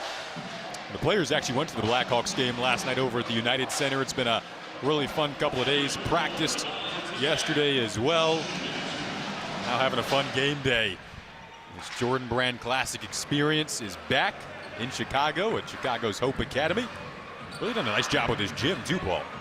Oh, they've done a gorgeous job with this gym, but that drum pack line, not bad. They bring the energy, they give the energy. I'm ready to get her on the court. You were getting a little fired up over there. I was getting fired up. I want to get out there and get involved. My goodness, were they fantastic. We've got Jaden Bradley with us now. Jaden, thanks for taking the time to join us. Jaden is headed to Alabama next season. Jaden, what's been the most exciting part about being here with all this talent that we see on the floor on display today? I want to say thanks for having me first. It's definitely great talent out here. It's good to see, all the top guys going at it and competing. So that's what people want to see. So that's good. Jaden, you're a Jordan Brand Classic All-American. What does that mean to you? Just blessed and honored, to just see my work is paying off in the gym. Countless hours. I'm just blessed. I'm going to just keep working from now on. Jaden, anything that you're working on in particular right now on your game heading into the freshman season next year? Yeah, first and foremost, just, getting healthy. My injury right now. I just want to come in and contribute, whatever, sit down with my coach, see what my team needs, come and be a leader, and just try to win games. Jaden, from practice yesterday and this first half, what have you seen from some of the guys? Who stood out to you? Pretty much everybody. In practice, my guy Jet Howard, he was getting at it, getting buckets. Right now, I like Nick Smith a lot. He's getting at it, hitting jumpers, getting to the basket. But shout out to everybody, everybody, congratulations. So. You and Nick Smith will be going head-to-head next year in the SEC. You want to give Nick Smith a little, pre-message? Yeah, we've been talking. Him, Jordan Walsh, Brandon Miller, all the guys. So we're excited to get at it and battle. Well, Jaden, thanks so much for your time. Really appreciate it and can't wait to watch you down the road. Yes, sir. Thank you for having me. Jaden Bradley had a toe injury. Kept him out of McDonald's, Geico Nationals, and now Jordan Brand Classic. But trust me when I tell you, an outstanding point guard, leader, winner. He's easy to play with, Jaden Bradley, and he makes others better. His jump shot from mid-range is good. His three balls improving. But what he'll do to Alabama, he's going to make them run because he can throw the hit-ahead pass or push it with speed. You're going to see Alabama score a little bit easier next season. As you mentioned, Alabama no longer just a football school. Not at all under Nate Oates. And last year they had a little bit of, I thought, chemistry issues with J.D. Davidson and a couple of those other guys, Javon Quinterly. Jaden Bradley will eliminate chemistry issues and help them score points, especially on the fast break. Terrace Reed, after his future teammate, Jet Howard, son of Juwan Howard, couldn't get the free throw to drop, took it all the way the opposite direction. Whitmore fouled. When Whitmore comes at you, you got a decision. Do you get out of the way and save your body, which what I would do, or do you stand there and take a charge? And if you don't have life insurance, it could be a dangerous thing. This guy is put together like an NFL defensive end. 6'7", 220. I'm siding with you on saving my body, stepping out of the way there. And I was a guy who played for Tom Thibodeau in college, and he made us take charges, but not against that dude. And he's got a beautiful stroke. You see the free throw. Free throw will determine usually how good a guy can shoot the ball. But he's got footwork, meaning that he can jump stop, 1-2 step, back to the basket game. He's going to be outstanding at Villanova. I mean, he's going to impact Villanova. Could be the rookie of the year in the Big East. Well, as Dior Johnson was swatted there. Fans here in Chicago very familiar with the name Tom Thibodeau, former Bulls coach. Paul, what was that like back in the day? Your playing days. It was hard, just like it is now, but he's a great coach. He knows the game. He loves the game, and he makes everybody better. But, he didn't make me good enough to be an NBA player, but he did make me good enough to play Division III. There you go. And now your life, which has resulted in GOAT classification, as we talked about earlier, has guided you to sitting next to me on this wonderful day. That could be a sheep instead of a goat. No, I'd go with a goat. I'd go with a goat. You're a very young goat still, Paul. I feel young. I tell you what, You should. Tibbs did a great job when he was here in Chicago with Derrick Rose, Joakim Noah. I mean, those guys got to the playoffs. I think they got to the Eastern Conference Finals. But there's been so many great teams here at Chicago, and there's so many great players in the high school game. Think about Derrick Rose, Jaleel Okafor, Isaiah Thomas, the first Isaiah Thomas, yes. not IT, who's in the game right now, who I love actually. He's playing with the Celtics. Jabari Parker, the talent, Anthony Davis. Yeah. This is one of the hotbeds when it comes to basketball talent. Not just Chicago, but the state of Illinois. Illinois has a pretty decent recruiting class coming in. Ty Rogers is on the floor right now for Team Flight. Was recently joined in that class by Sky Clark, who unfortunately isn't playing today. We might talk to him at some point throughout the game, but that was a huge addition to one of the most talented Illinois classes in recent history. No question about it. Jaden Epps, top 100 player. Sky Clark, Ty Rogers. And they also have a young man from Akron named Sincere Harris. He plays at St. Vincent St. Mary, the same high school LeBron played at. Illinois will score points next season. Iwachuku, the hammer.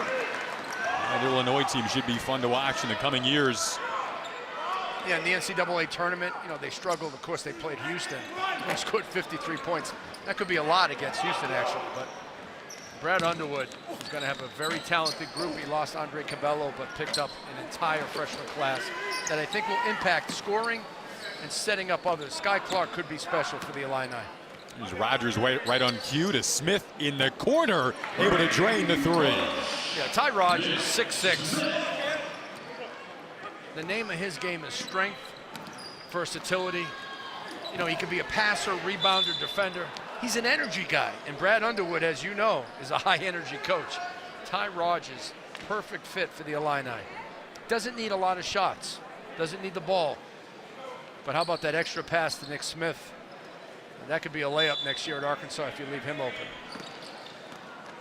I mean, it's smooth, the mechanics, the shot preparation, and he knew he was open, and he shot it in a moment's notice.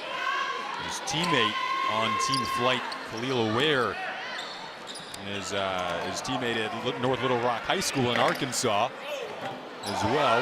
Ware's headed to Oregon as Keontae George showcases the athleticism. 6'3", it doesn't look like one of the bigger guys out there, but just can fly. Not a great athlete, sneaky athlete, but he loves to score points. Speaking of flying, Cameron Whitmore riding down the lane for the one-handed jam. It's like a 320 Airbus taking off. Cam Whitmore. But I love his skill level. People don't realize for such a strong, physically imposing player, he's got a good skill level. And Jay Wright's going to play him inside, of course, back to the basket, and facing up. He'll finish everything and anything around the basket. What the hang time on that? Oh, yeah. Yeah, looking like you back in the day, Paul. No, it looks like it looks like somebody who played here in Chicago for the Bulls. That logo right there. Yeah. The greatest player of all time, Michael Jordan. A lot of people feel that way. I certainly do. I do too, and it's cool to be wearing the gear today as well. We're decked out in the Jordan gear. We also have Jordan water bottles. Jordan water. When I drink this, I jump higher. The secret stuff. I'm going to go out there and shoot at halftime. Maybe I'll make some shots if I drink some more of this. I feel like people would be interested if there was actually a Paul's secret stuff. You think so? I don't know. We'll have to find out on Twitter. We'll do a Twitter poll. That would be fun. We should do that. What's flying by? We've already played one half of action here. Team Flight won that quarter 32-29.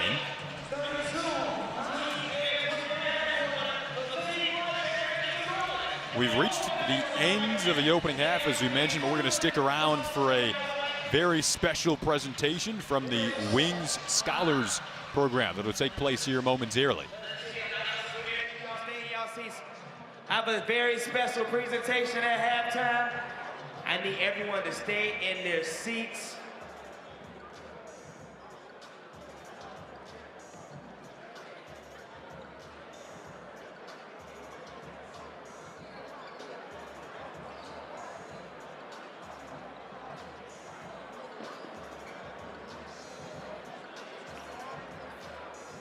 Jordan Brand Classic. We are halftime of the men's game.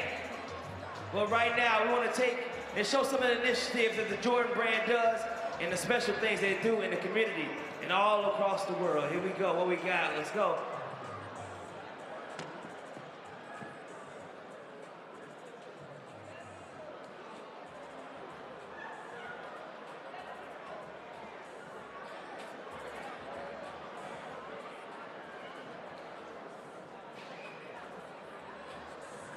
All right, Chicago, we have something special to share with you today.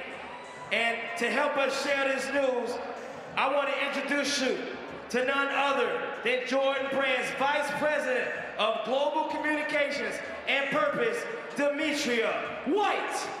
Make some noise, y'all.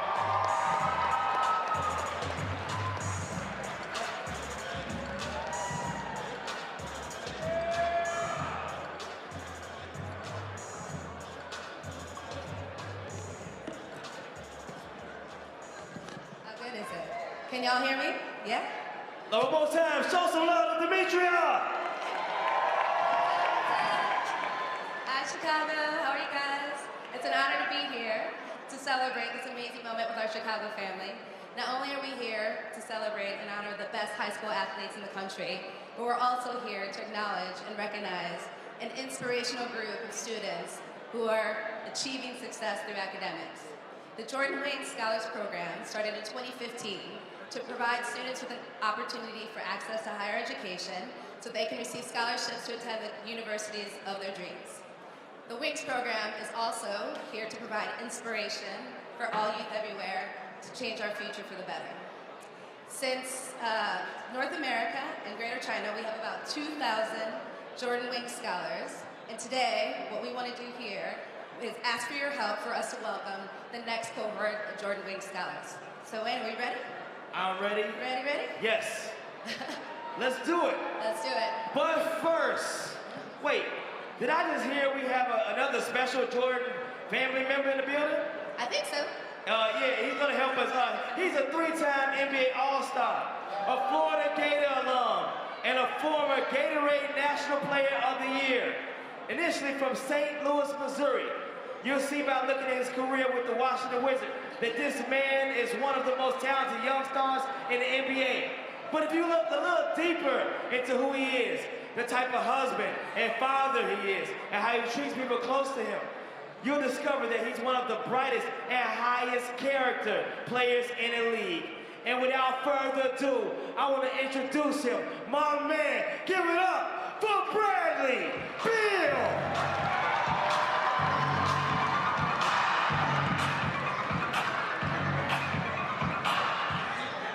What up, Chi-Town?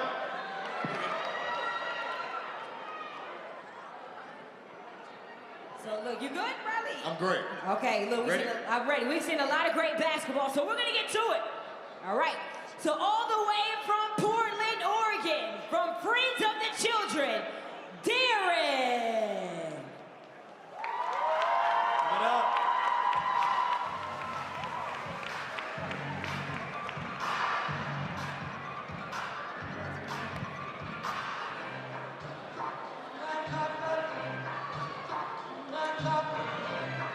From Self Enhancement Incorporated, Joshua.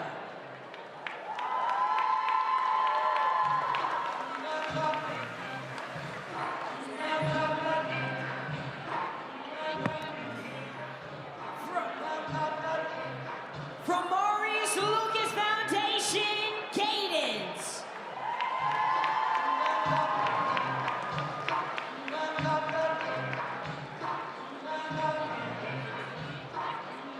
From Portland Project, Cynthia.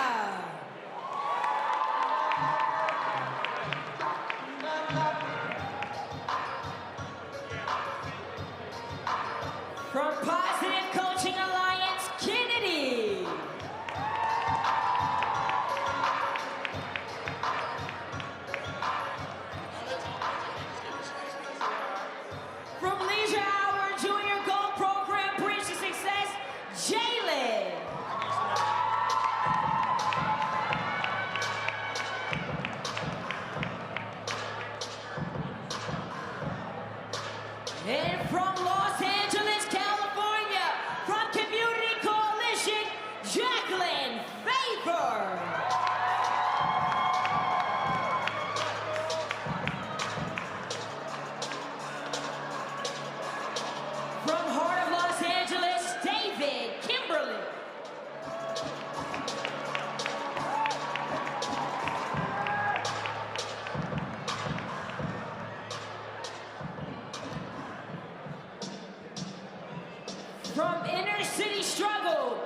Zunaday Efren.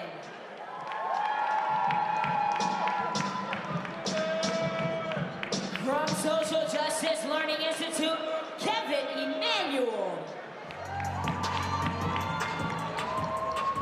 From college track, Angel Tamara. And from Youth Mentor Action Network, Aaliyah.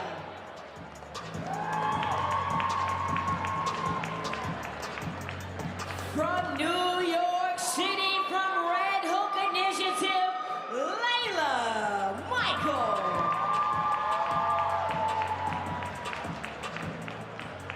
From Student Leadership Network, Sydney and Brittany. From the Opportunity Network, Tanisha and Esmeralda. And from Harlem Children's Zone, Bangley.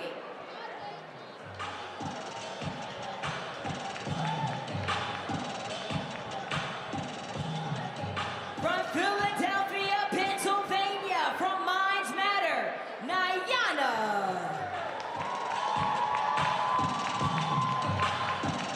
And Amina.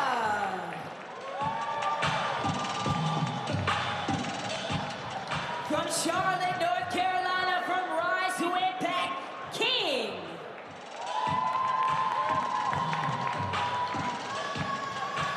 From Carolina Youth Coalition, Diamond.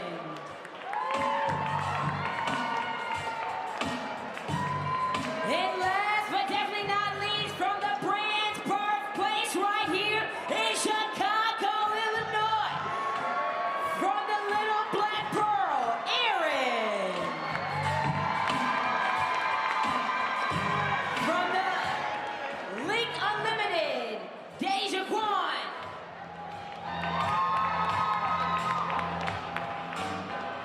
From Enlace, Vanessa. And Rodolfo.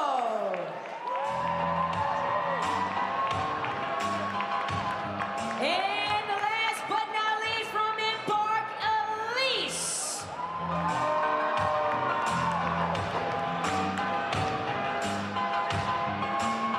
And now, please help us show a warm Jordan Brand welcome to your newly award-winning Scholars Class of 2026.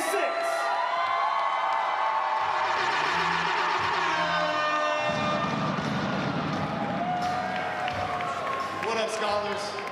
I'm Brad Beal. I want to personally congratulate all of you.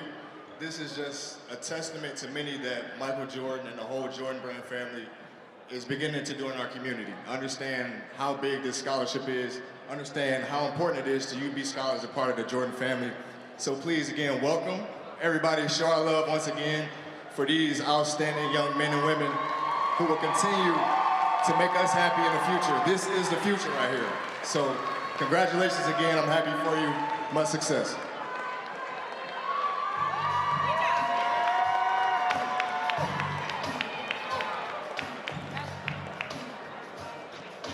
Let's get this photo out.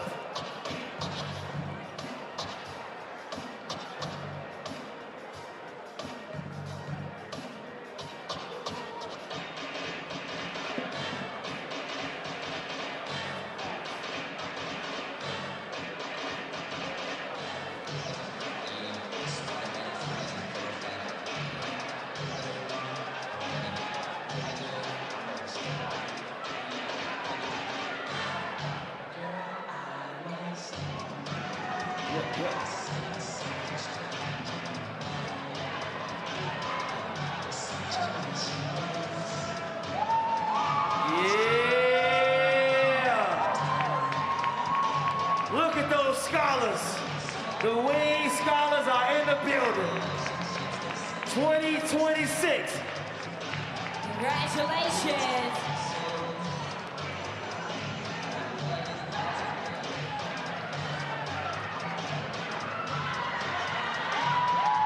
One more time. One more time.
Welcome back to the 2022 Jordan Brand Classic. Paul Biancardi, Jason Ross Jr. with you. A pleasure to have this event back in Chicago after a fun first half of action. Recapping it a little bit, Paul, what were your takeaways from that first half? Well, we knew there were going to be a lot of dunks, and there were some great dunks, but the three-point shot got me excited. Kyle Filipowski, 6'10", knocking down a three. Nick Smith, Amari Bailey, Jalen Hood-Schifino going to Indiana, knocked down 3 triples. Nick Smith had 19 points to lead all scores. Look at some of the first half highlights here. Plenty of different skill sets on display. Yeah, Brandon Miller got into the three-point act. I love this possession. It was the extra pass and one more for Dylan Mitchell on the finish. And yes, we had breakaways, we had dunks. That was Taris Reed, who's headed to Michigan. Amari Bailey playing a little point guard upstairs to Dylan Mitchell. Nobody has a better vertical than Dylan Mitchell. Guys playing above the rim. That's what we're going to see next year. College stars, future NBA prospects. Amari Bailey in the corner for 3. How about that beautiful pass behind the back? Finishers, dunkers, three-point shooters. Jason, we saw stars in the first half. Oh, yeah. Good defense, too. We saw Casey Wallace showcasing his skill set. Plenty of that, plenty of hammers. That was Cameron Whitmore. Should be a fun second half as well. We're getting ready to be joined by Wizards guard Bradley Beal pretty soon here to begin the third quarter. We should have a fun chat with Bradley, who's in attendance today.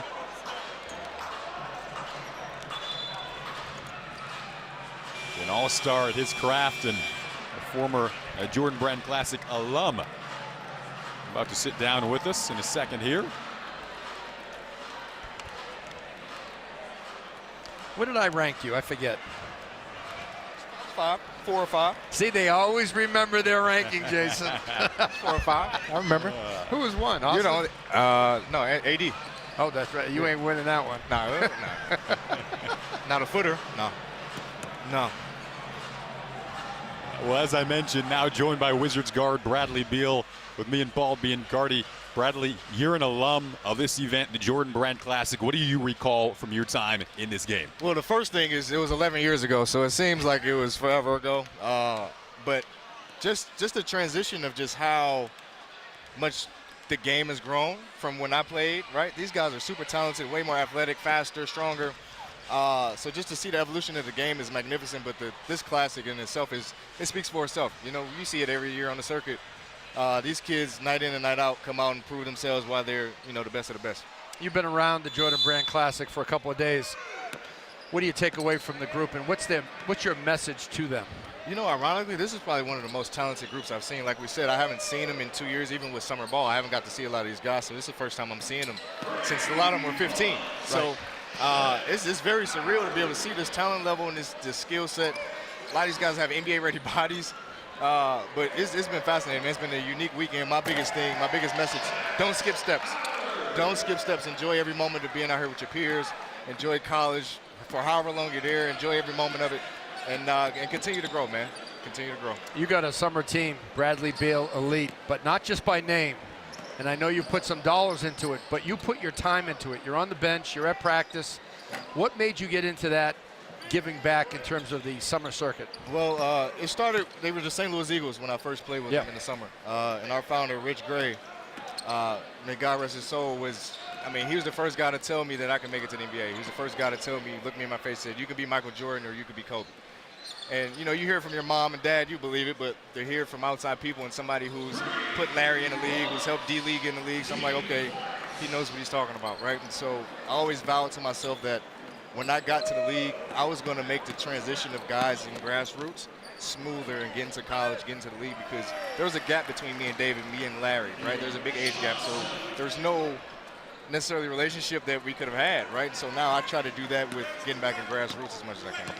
Loved your advice to the players about not skipping steps. I know you were at practice yesterday. Why do you appreciate those conversations with the younger players? Because they're the future, man. Like I'm playing my game. I'm going into year 11 next year, and before you know it, I'm playing against a lot of my kids that I've coached already. But now I have 2 kids in this game, Nick Smith and Brandon Miller, who probably I could be playing against in another year and a half too. So it is very surreal to just see how fast this game is going, how old I'm getting. but I've been enjoying it all. It's been amazing. All right. What's the biggest adjustment for a college player to the NBA? Ooh, that's a tough one, man. That's a lot. It's a totally different ball game. It's more physical. It's faster. Guys are way more smarter, and the game is not as robotic. You know, there's not many sets, especially when it comes to playoff time. It's about, you know, who can really dial into the X's and O's, and who wants to win, who has that will to win. But the biggest difference, man, you got traveling, you got the scheduling. You're only working for 2 hours a day. There's no more school. Like it's such a big balance, and everybody kind of gets the misconception about the league, you know, kind of wrong. But at the end of the day, it is your dream, and it's everything you can imagine. What's the key to growing while still in college when they are still trying to learn how to balance that schoolwork with a lot of these players' goals of making it to the NBA, and then you have all your other things as well? I feel like college prepares you for the league, you know, in so many ways, right? In terms of the scheduling, your scheduling is different from college and high school, right? You go from classes, and then you got to walk to a class all the way across campus, you know, so it's different for you. You have to learn a lot of more logistical things, timing, how to schedule, how to be organized, be on time, you know, how to get your work done on the road. Like, it's going to be a lot of different things that you learn in college. But those things, I think, propel you for the league, especially when it comes to business, learning your contracts, learning the business side of the game. It all helps you in the end. You know, it's funny, in college, you have to learn time management from high school to college. And in the NBA, all you have is free time. All you have is free time. All you have is free time. And you have to try to figure out how to balance that, right? How to continue to get more work in, how to balance that with, okay, just watching film, and how to balance just being a kid, being a human being, enjoying life, going out, having fun, building camaraderie with your teammates. But more or less, it's your career. You make the best of it. I see a lot of guys that are gifted. They rest on their giftedness versus trying to raise it. Yep. Two guys that play on Bradley Beal Elite, Nick Smith, Brandon Miller, speak about their game. I'm very biased, you know me, but I see you on the bench during the game. I see you at the Peach Jam. I'm over here now, like, telling them to get into it. But you're vocal. These two guys are very special, man. Like, I've been a part of their lives since they were 14, 15 years old when they decided to come to BBE, and oh my goodness. And I've just been more than appreciative of just their commitment to me, allowing me to coach them, allowing me to teach them and give them a little insight of, you know, how the league is and just how it is going to be for them in college and growing up. But it's been amazing to see their growth, man. They're going to continue to get better. Nick had an unbelievable summer last year. Brandon is continuing to be who he is. He's a 6'9" freak. I need him to be a little bit more of a dog. Yeah, right. But they have it. You know, they have the intangibles to be great, and it's just all up to them. Bradley, anything that you've learned from this guy here, the GOAT at our table, Mr. Paul Biancardi? Paul was always awesome when I was in high school. He was always respectful. He's always honest with me. And I always admired that he put the work in, right? Like, I can look at your notes and everything. Like, he scouts properly. Like, he's not just a scout, like a numbers guy. He don't just look at box score. Like, he pays attention to guys. He takes time to go watch his guys. And you've been a true hero to a lot of kids, man, because kids look up to rankings, whether we like them or not. Us as coaches hate them because they look at them. But being on that side as a kid, man, there's nothing more than knowing that somebody of your stature understands the game and appreciates the game, and I'm more than appreciative of it because I was one of those kids who worked hard to try to prove myself to you too. So kudos, Thank my you. brother. Where did I have you ranked, by the way? 5. It's top 5. See, they always remember their ranking. Always. It's top 5. It was good though. Who was number 1? It was Austin. Depending on what site you looked at, though. No, who was number 1 overall? Me. Oh, number 1 overall? In your class. Oh, Anthony Davis. Yeah. You were not beating that. You weren't beating that one. No. 5 was really good. AD had a growth spurt of 7 inches in one summer. It was like, oh, yeah, it's over with. Well, thanks, Bradley. We really appreciate your time. Looking forward to watching you moving forward in your NBA career and all the things you're doing with the younger players. We really appreciate that as well, and everything you're doing, all the advice. It's awesome to see. Yeah, good luck with your decision this offseason, wherever you go. And thank you for what you do for the kids at Bradley Beal Elite. My man. Thank you.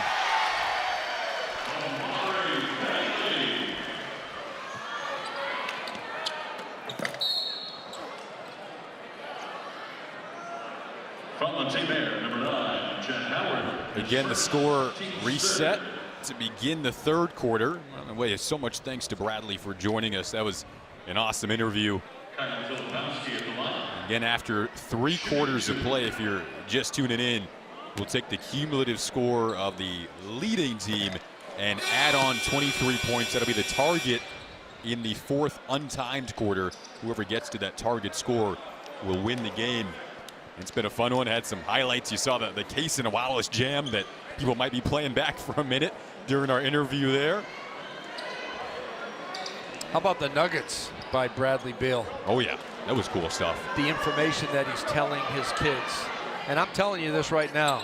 On the AAU circuit, yes, he puts in his time. He puts in his treasures, his money to support it. But he is on that bench coaching, teaching, demanding, and he's vocal, and he's present. He's not just a guy who has a team by name. And that's a real leader in the game.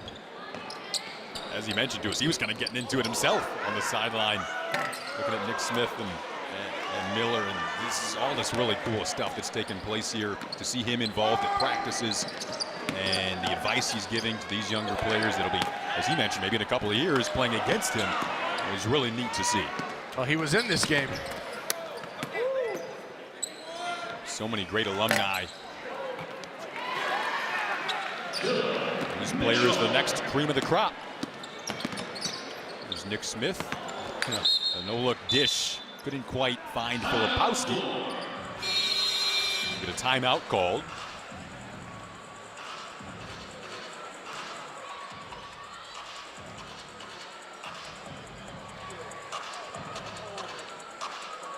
Looks like we might have the Jesse White Tumblers stepping out onto the floor. One of Chicago's best acts. Once again, we'll let that take over here for a minute. They have big shoes to fill after the drumline pack. They do. Set the bar pretty high for the Jesse White Tumblers.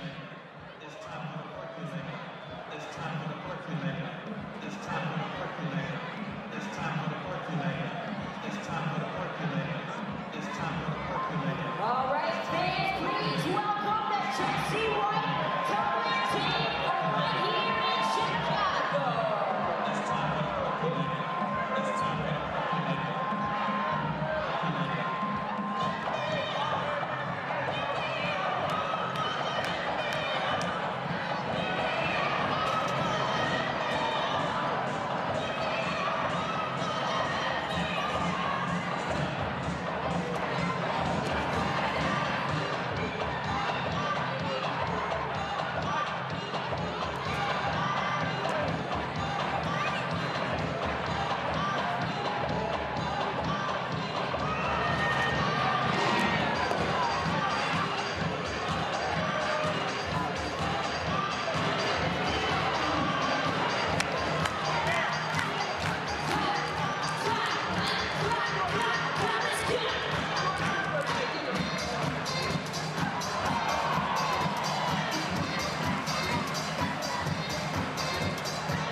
Alrighty, the Jesse White Tumblers back in action, and so are we. 15-13, the Team Air lead. Again, Team Air in the black uniforms, Team Flight in the white uniforms. Just under 5 to go in this 3rd quarter.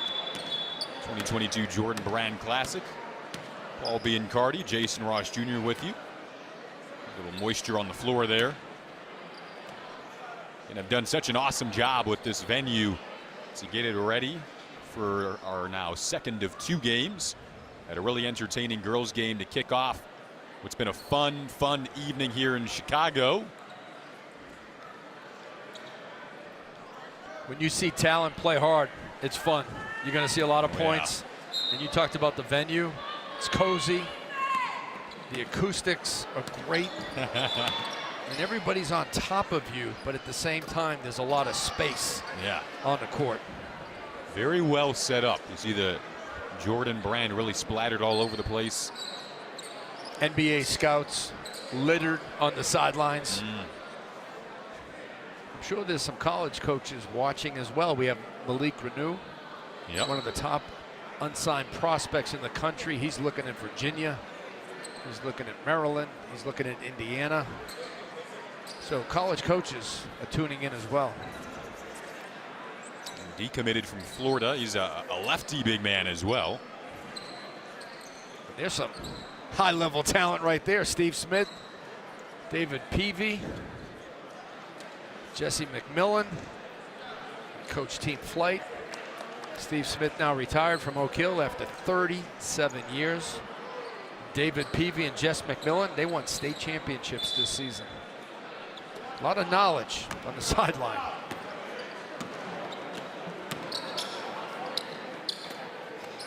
Alley-oop to Mitchell, not the first time we've seen that, and probably not the last. And that was a set play. And see the coaches, Dion Bethea, Rodney Perry, Luke Barnwell, high-fiving each other on the sideline. They drew that one up. Definitely up design, and the smiles paid off afterwards. Here it is again. Well, check it out. It's a back screen fake lob, and Lively becomes the passer. Gorgeous. Shafino to Lively, and Mitchell coming in from the weak side. No defense for that ball movement. Shafino now navigating into the lane and able to put home the teardrop. I'll tell you what, he's put on an offensive show. First half, 3 triples, nice little floater in the lane. And you're not going to get by him off the bounce. Look at him dig in right now on Nick Smith. They switched. One of the toughest defenders in the class. Now it's Renew on Smith. Smith hoists over him. Aware of the board. Kicks it out. Kraft. One of the smoothest shooters, as we mentioned earlier. Couldn't get that to go. Kraft played for Mean Streets on the circuit. Ty Streets. Legendary program. Same program that produced Anthony Davis. Ooh. We just talked about Anthony Davis moments ago. He was in Bradley Beal's class. Now open space for Mitchell to let go another hammer, this time with 2 hands. Whitehead on Nick Smith. What a matchup this is. Whitehead did well to recover there defensively. They gave him a little bump at the end, knocked him off his path. That's what's going to happen at the next level and beyond. Going to be strong with the ball. Smith drains the 3. That's an interesting conversation as we talked about development with Bradley Beal physically at the high school level. Obviously not where you want to be maybe yet, but what's the key to work on that side of the game as Kraft knocks down the 3? Interesting. Bradley Beal talked about the physicality and the speed of the game. When you sit down close like we are, these are big-time athletes. Anywhere from 6'2 to 7'2. Watch out. Kraft's going up and hammering it down. Kraft going to play for Sean Miller. Xavier. He is a great shooter. When I talk about shooters in the class, top 5, top 6, Cam Kraft is in there. Whitehead. Get 3 free throws here. He's looking for a long 3. Another look at the pretty alley-oop play. Oh, Nick Smith was baiting the defender, which was Derek Whitehead. Beautiful give up to Kraft. You got to get the defense to bait and then give.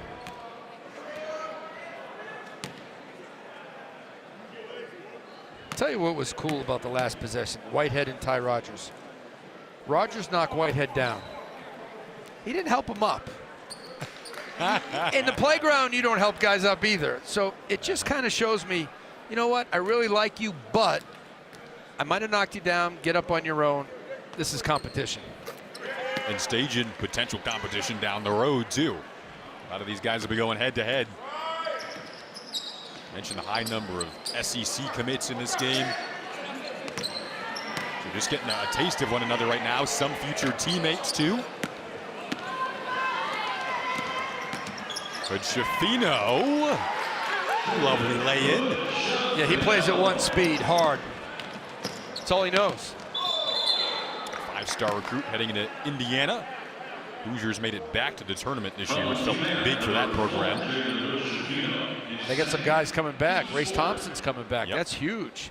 Hood-Schifino, he wanted to set up somebody, but the path was wide open. He said, I got to take this. That guy plays to win. He never plays for his own numbers. In fact, he played Geico Nationals with a broken middle finger. Broken. Never complained about it. Showcases the personality. And he kind of can't teach that. It's just pure toughness.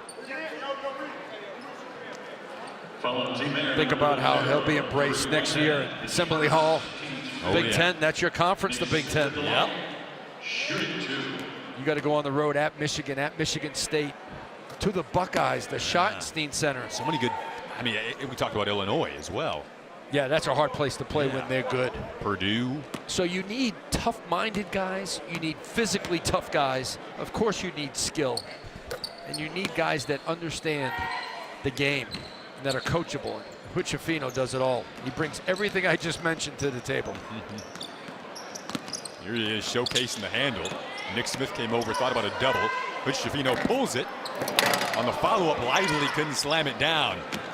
Terrace Reed gets a hold of the ball. Future Michigan Wolverine, another future Big Ten player. Rogers back to Kraft, pretty. That was gorgeous.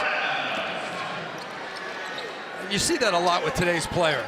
The ability to pass it. Doesn't have to be guards anymore. A lot of bigs and small forwards can really see the floor. Smith, trickery in the lane. Malik Renault again still looking to find out where he's going to go play college ball next season. The lefty hammer. I'll tell you what, wherever he goes in college, he's a potential double-double. Loves the blocks, right and left block. He's got a jump hook. He's got the up and under. And he is a worker on the glass. He can get you 10 rebounds a game. In a tight third quarter, 10 seconds left in it. Smith. Whitehead showing you the next level defense. Pulls up as time expires on quarter 3. Team Flight won that quarter 27-20. I should say Team Air 28-27. They counted that, so little update there last minute. And now, after 3 quarters of play, as I mentioned, we'll add up the total score of the leading team, tack on 23 more, and that'll be our target score that both teams try to hit to win this game in an untimed 4th quarter. And do a little math here and get you that target score.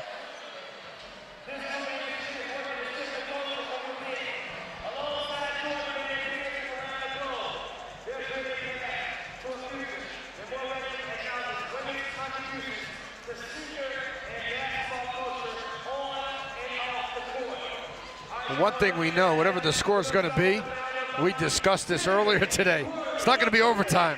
No. Somebody's going to hit the target score. Right. We'll find out what that target score is soon. You see the atmosphere, a lot of fun.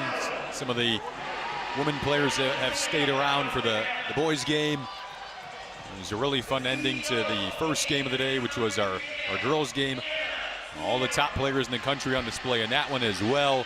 Some of them actually sitting courtside right now.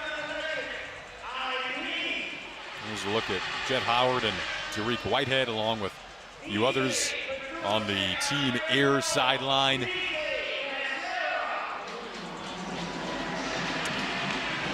Julian Phillips on the bench. Another top unsigned player in the country. One-time LSU commit. They changed head coaches. Julian Phillips, Malik Reneau. College coaches are knocking down the doors for those two guys because they are program changers at the high major level.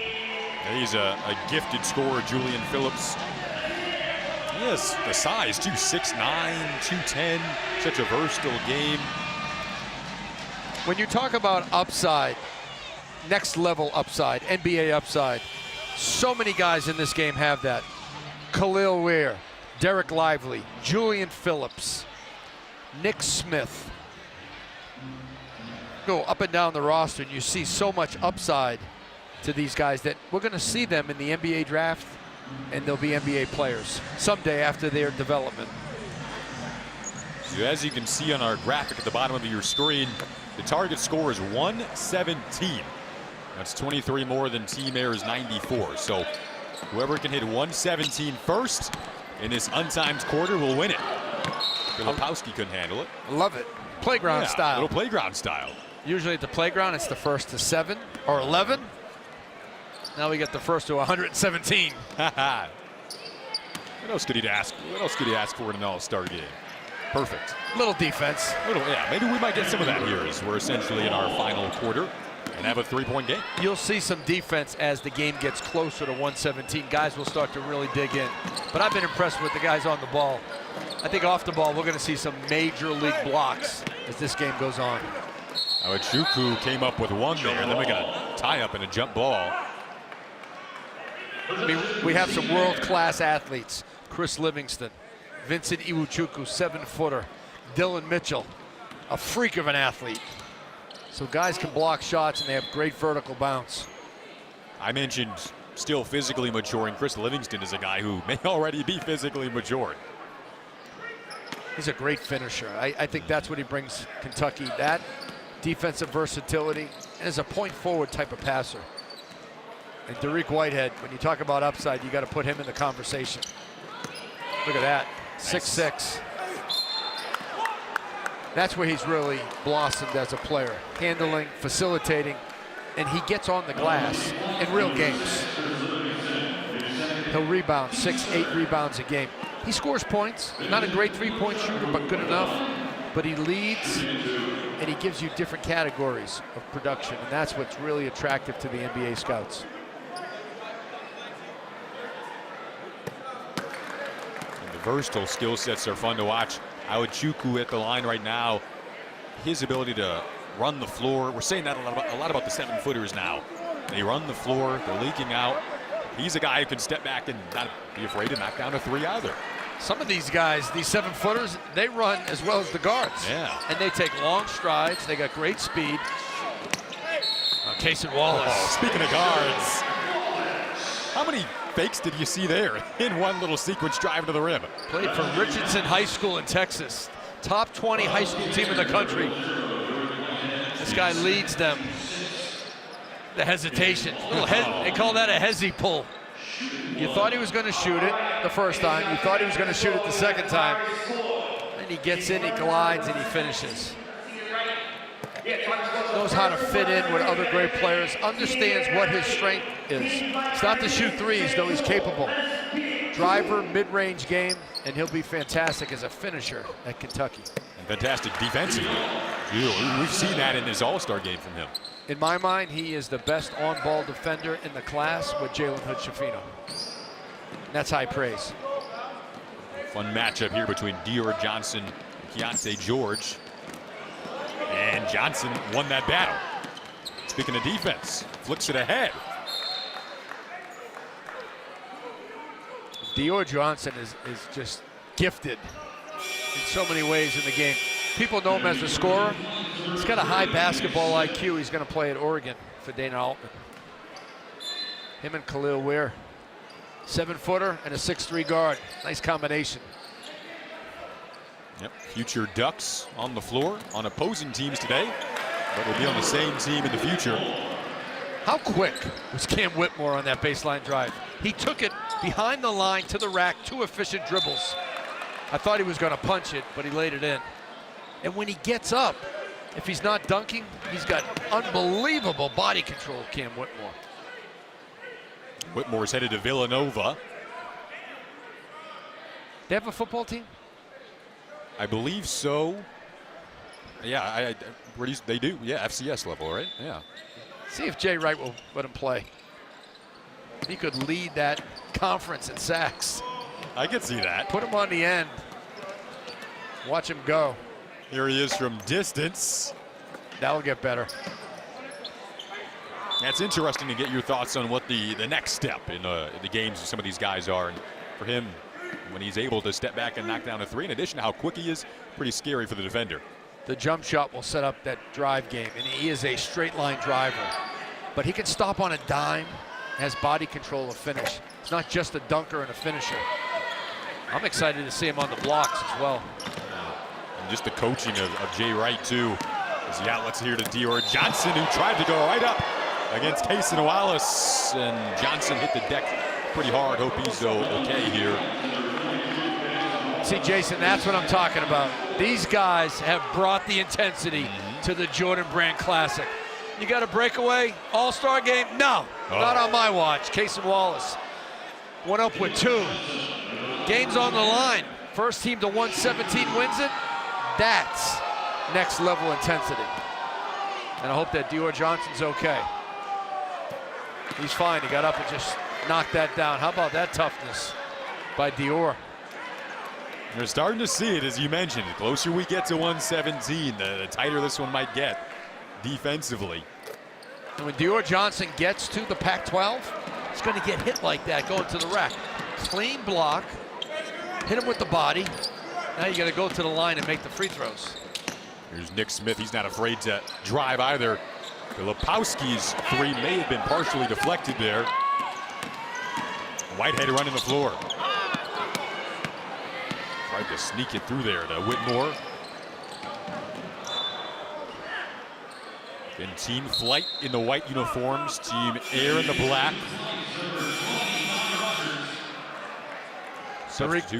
Derek Whitehead got after Nick Smith a little bit. He couldn't get into the paint as easily as he did in the first half. See, everything's going to be a little bit more difficult down the stretch. Guys won't get to the paint.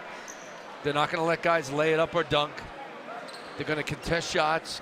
You may even see some guys block out and rebound. I love it. But they are going to go on the offensive end. And to see this much talent go head-to-head, only at the Jordan Brand Classic. You mentioned football earlier. Derek Whitehead was a football player prior to picking up basketball. New Jersey native. You know, Whitehead got cut from the USA Basketball 16 and under team. And he told me, he said, I never wanted to get cut again. And I always wanted to be part of a team. And that kind of flipped the switch for Whitehead at a young age. He was a rising sophomore back then. Now he's a Duke commit. And a top 5 player in the country. He said that feeling of being cut was something he never wanted to experience again. And he wanted to be part of a group of high-level players. And he said, to do that, I had to do more. And that cut, getting cut from that team, Mike Jones actually cut him, who was the head coach at DeMatha at the time. Now he's an assistant coach at Virginia Tech. Best thing that ever happened to Derek Whitehead was getting cut at 16. Actually 15 at the time. It's interesting how experiences like that in anyone's life, any athlete's life, the ups and the downs, how you learn from them, how you use them for motivation. And that's the key. How do you use it? How do you respond to it? Markelle Fultz got cut as a sophomore in high school. Didn't make the JV at DeMatha. His career turned out pretty good at Washington. #1 pick in the draft. He's had some injuries, but that's a great example of a guy getting cut as well. Long three from Mujafino wasn't there, but Malik Renew is. He has missed the consistency in the paint, Malik Renew. Lively back in now. Another one of the Duke commits. There are 3 in the top 5 of this class, all on the floor. We get a timeout on the floor here.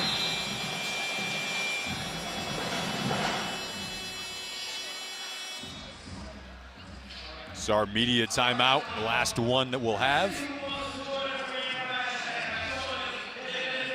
Well, plenty of highlights throughout the course of this night. And we talked about several players, Nick Smith being one of them. Here's a look at some of the things he's done today, Paul. I can't wait till he gets to the college game, Nick Smith. Can't happen fast enough. Lead guard, deep threes, off the pull, great elevation. Then he picks you up full court after the make. Wide open in the corner.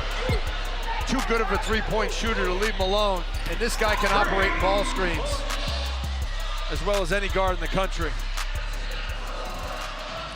Dylan Mitchell has 18 in this one. He's been another one on display consistently throughout the night. Well, he's a highlight waiting to happen. A Sports Center top 10 nominee at any moment. Runs the floor, best vertical in the game, quick second jump, Ball skills are coming. Double-figure rebounder, great finisher. I think he's going to be one of the most exciting players next year in the Big 12.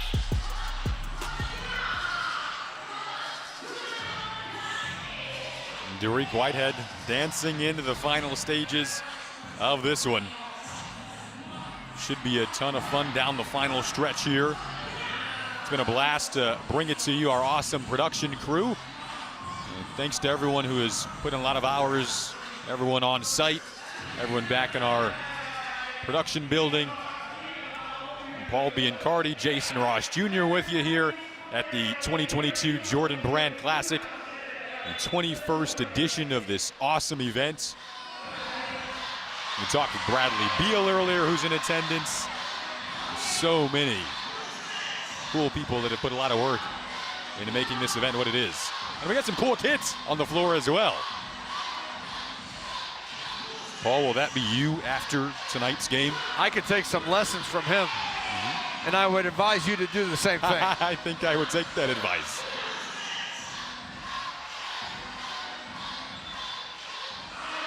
He's got everyone's attention, this young man.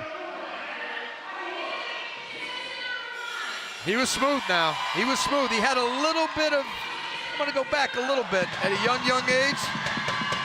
Little Michael Jackson. I can see it. He's getting Jet Howard fired up.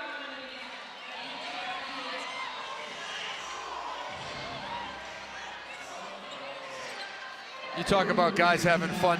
They've embraced this game, and they've brought their competitive spirit. They're playing with joy, but they're playing to win, and that's how the game should be played. You don't have to play angry. If you want to play angry, you can, but you have to be intense and focused, but you can still enjoy it. And the personality of the players, practice, off the court, have just been sensational. A back cut from Wallace and drew a foul there. Derek Lively said, I'm not going to give you that layup here in crunch time. Casey Wallace, he's about as tough as you can make a basketball player. He's got strong shoulders. Look at this strong take. Lively goes up straight. Thought it was pretty good verticality by Derek Lively. You know, he had his hand straight up, like he was reaching for the lights. Might have bumped him underneath. Casey Wallace, not a flashy player. He's not going to have a bunch of dribble moves. Doesn't take wild shots. You know what you're going to get night in and night out. And when you go on the road in the SEC, Tennessee, Arkansas, Alabama, you can count on Casey Wallace. Not a great shooter right now, but an excellent player and a great defender. Wasn't giving Howard much room there. Down low, Renew snuck his way through traffic. Bailey the tip in. And Bailey has a way of getting second chance opportunities. He loves to score, a lot like Keontae George. If they don't get a shot, they'll go to the glass for the offensive board. Livingston kicks it to Wallace. Dancing along the baseline. Rogers couldn't handle it. Outlet feed out of the reach of Bailey. He went down, smiling as he gets up.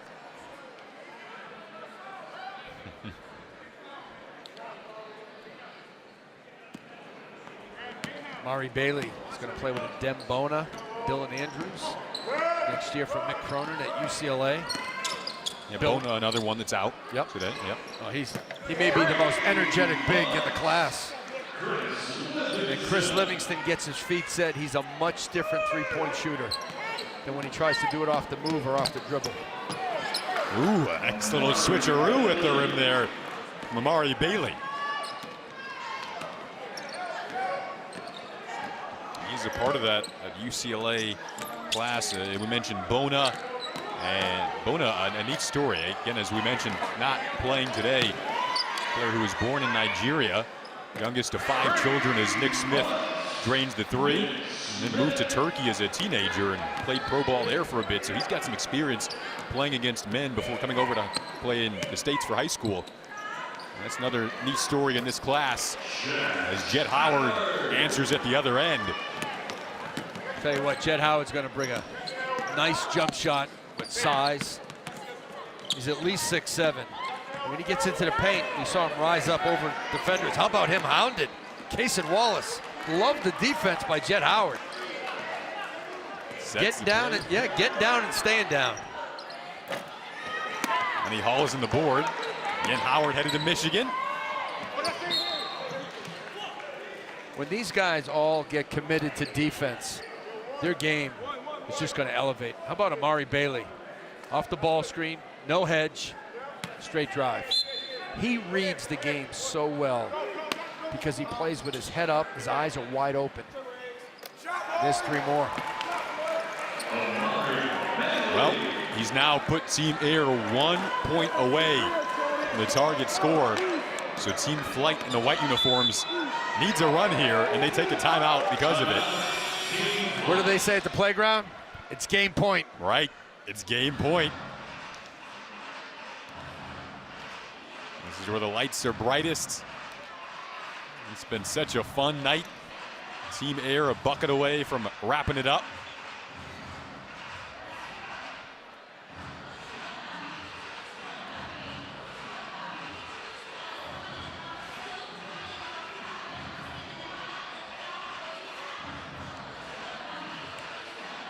I mentioned this is the second of 2 games today. Women's score earlier. It was a tight one down the stretch there. I had the pleasure of calling that one with Brooke Weisbrod. And that also had the same format, target score. Team Air won that 93-85.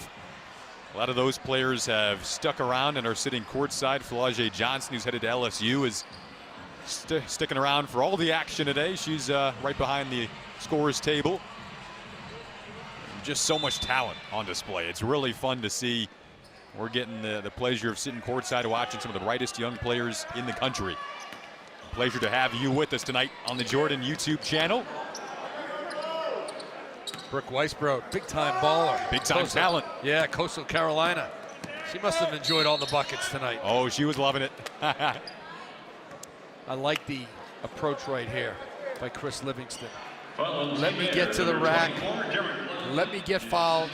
Score some points. We can set our defense. Obviously, they have a ways to go to get to 117. You can't take a bad shot right now. If you're Team Flight, you take a bad shot, Team Air runs, game's over.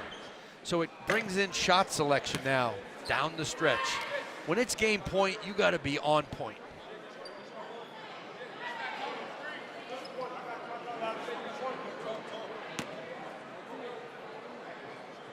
Now it's about buckets and stops. Livingston couldn't hit the second free throw. Jet Howard was leaking out. The trailer is lively to wrap it up for Team Air. What a great play by Jet Howard. Chased down the ball and had the basketball IQ and the talent to find Derek Lively, who is always running the floor. You run the floor, good things happen. Derek Lively, one of the best at going coast to coast. He's going to be at Duke next season. Right now, the #1 player in the ESPN class rankings. How about Lively? A lot of bigs would have just watched. Lively takes off. Emphatic finish. That was a nice pass from Jet Howard, too, as you mentioned. Future Wolverine to future Blue Devil to hammer it down. Well, they're about to present the MVPs of tonight's Jordan Brand Classic boys game. We're gonna let the in-arena hosts take over to present that. Of the Jordan Spirit. Here to present the awards on behalf of Jordan Brand. Please welcome Jordan, North American Senior Director of Men's, Avery Jessup.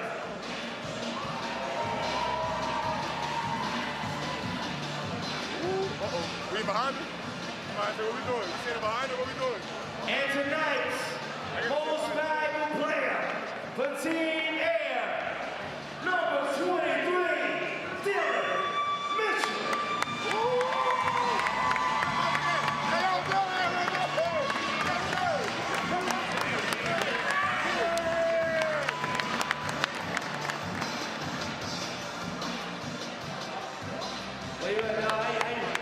Good. How you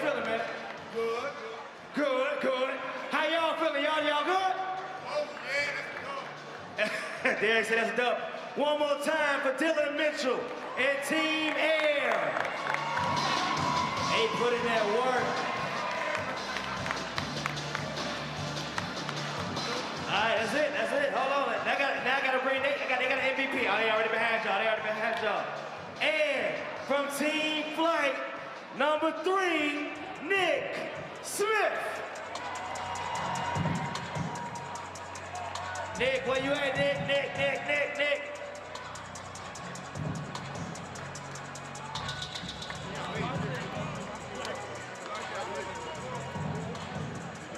Presented the award, the MVP trophy by Avery Jessup.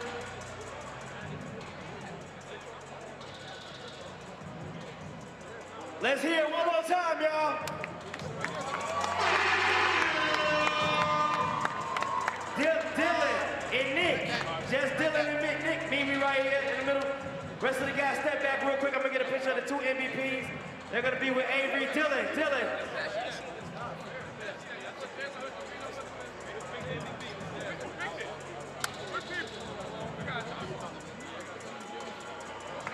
Let's get a picture with the 2 MVPs and Avery Jessup.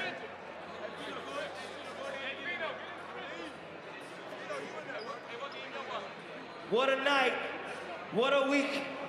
They've been putting in that hard work, and it all come together tonight. Chicago, the Jordan Brand Classic, the 21st, and this is it. Let's hear it one more time, y'all. As y'all walk out, make some noise for this space, this game, and the brand.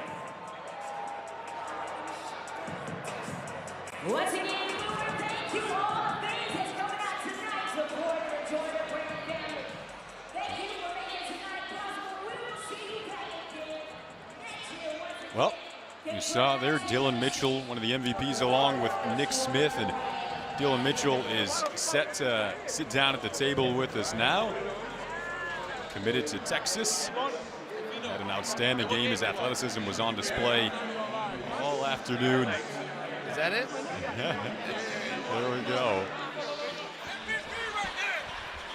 And Dylan Mitchell now joins us. Paul has the horns up for the future Longhorn here, Dylan Mitchell. You got to do it if you're going to Austin, Texas to play basketball.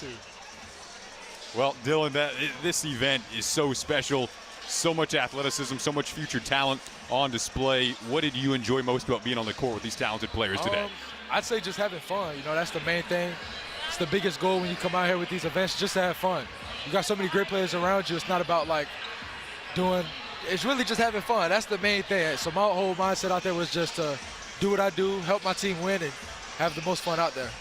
What was your pregame music tonight? Because whatever it was, you got to play it again next year. Longhorns. I was definitely listening to Lil Baby Always. But I came out a little tired. We had a long day today, so I was a little tired. I ain't really eat today. So after this, I'm definitely go out and give me some Chicago pizza and stuff like that. Love it. Got to.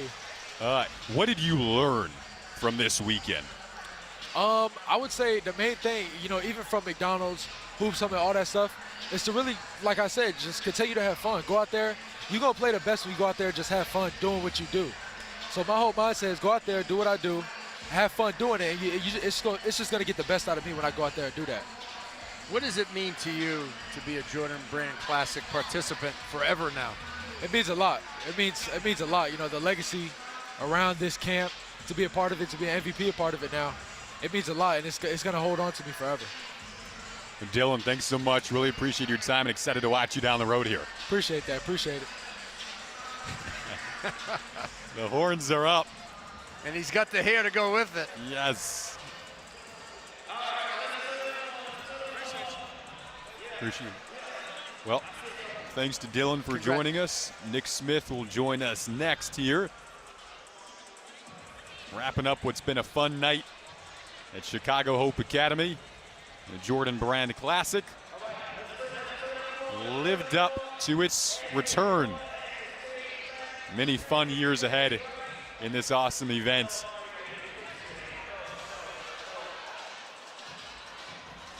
Players will have a little time to relax and kind of look back on this week when they head back to the hotel. they'll have a lot of time to relax because this is it. Yep, that's true. Again, as Paul mentioned earlier, kind of the last really big look at all of this talent on this level coming together for one event before we see them in college next year. And what an exciting group of guys for the college game. Versatility, elite athleticism, team players. It continues to make the college game grow. This class is going to be really exciting next season. Oh, yeah. I mean, just the different talents that we've seen from defense to offense, the 7-footers running the floor, the evolution of the game, really all out there today. And maybe because of Armando Bacot, the big man is coming back. Vincent Iwuchukwu, we saw him tonight, really made a lot of progress in his game. We're going to see a Dem Boner at UCLA, big, strong inside presence. Derek Lively, Kyle Filipowski, skilled but 7-footers and 6'10". I think we're going to see the utilization of big guys in the post more and more. People in this state are really excited about Ty Rogers in the upcoming Illinois class. Just saw Ty Rogers being interviewed there by some of the local news in attendance. And now Nick Smith will sit down with us here. Set to play for Arkansas next season. That is one big MVP trophy. Yes, sir. And that logo, what does that mean to you? I mean, well, it means everything, you know, especially for, you know, Michael Jordan to be the best to ever do it. You know, just putting that on my chest and, you know, just being honored to, you know, play against the, you know, high-level guys here. And they're coming out and showing out that, you know, that I can play basketball and won an MVP. You know, it's a blessing, you know, but at the end of the day, I just got to keep working and, you know, life's great right now, so. I guess so. Yeah, for sure. Nick, it felt like we saw you all over the court today. Where does your compete level come from? Where did you learn that? Who taught you that mindset? Well, you know, it's just playing basketball. You know, I feel like the game is not fun, you know, if you're not competing each and every day, just trying to get better. You know, because we all know that we're going to have a successful careers, you know, in college. So, you know, this is one of our last times, you know, actually just seeing each other, just kicking each other. You know, it's our draft class, you know. This draft class is one of, like, the best friendships I have, you know. So, you know, just coming out here just competing, you know, having fun with the guys, man, is basically, you know, what we were trying to do. And, you know, we went out and we did that, so. On the summer circuit, you played for Bradley Beal Elite. What's been his influence on you throughout your career? Well, Brad is like a big brother to me. You know, ever since, you know, I started playing for his team, you know, we've been locked in. You know, we've been close. We've been getting closer over the years. You know, just him coming out and just watching us play, man, it means a lot to me. You know, just calling him, you know, knowing he gonna pick up the phone. You know, calling me, checking in on me and stuff like that in the film. You know, he's like a big brother to me. You know, hopefully I get to get where he's at, and, you know, hopefully I get a chance to play against him or play with him. So. Hey, last thing, Anthony Black said one of the reasons he went to Arkansas was because of you. You're serious about your business, he said. He said you're a dog on the court. What's that backcourt going to look like with you and him at Arkansas next season? Well, first, you know, I just tried to tell Anthony Black everything that was going on here. You know, for me, it's not for me. It's not for, well, it was his decision. So, you know, him coming to Arkansas, you know, it's going to be good especially for the state of Arkansas. You know, but just the competitive job, man. You know, just knowing how AB plays. Yeah. You know, I feel like it was kind of hard for him not to come to Arkansas because, you know, we just like to win, man, and that's all I was trying to tell him. Like, if you come here, you know, this ain't gonna mean my show, your show. We're just trying to win, you know. But, you know, at the end of the day, we know we gotta come in the summertime and, you know, put in the work because, you know, none of this is guaranteed. So he said he likes to create buckets and you like to score them. That's a good combination. Yeah, great combination. Great combination. Well, Nick, thanks so much for your time. Really appreciate it, and good luck down the road. Can't wait to continue watching you. Appreciate y'all. That's Nick Smith headed to Arkansas next season. Wrapping up what was a very fun Jordan Brand Classic week. Just so much talent on display here, and it was a blast. And thank you guys for tuning in. We've got a couple of final thoughts before wrapping things up. Here's a look at Dylan Mitchell on the floor.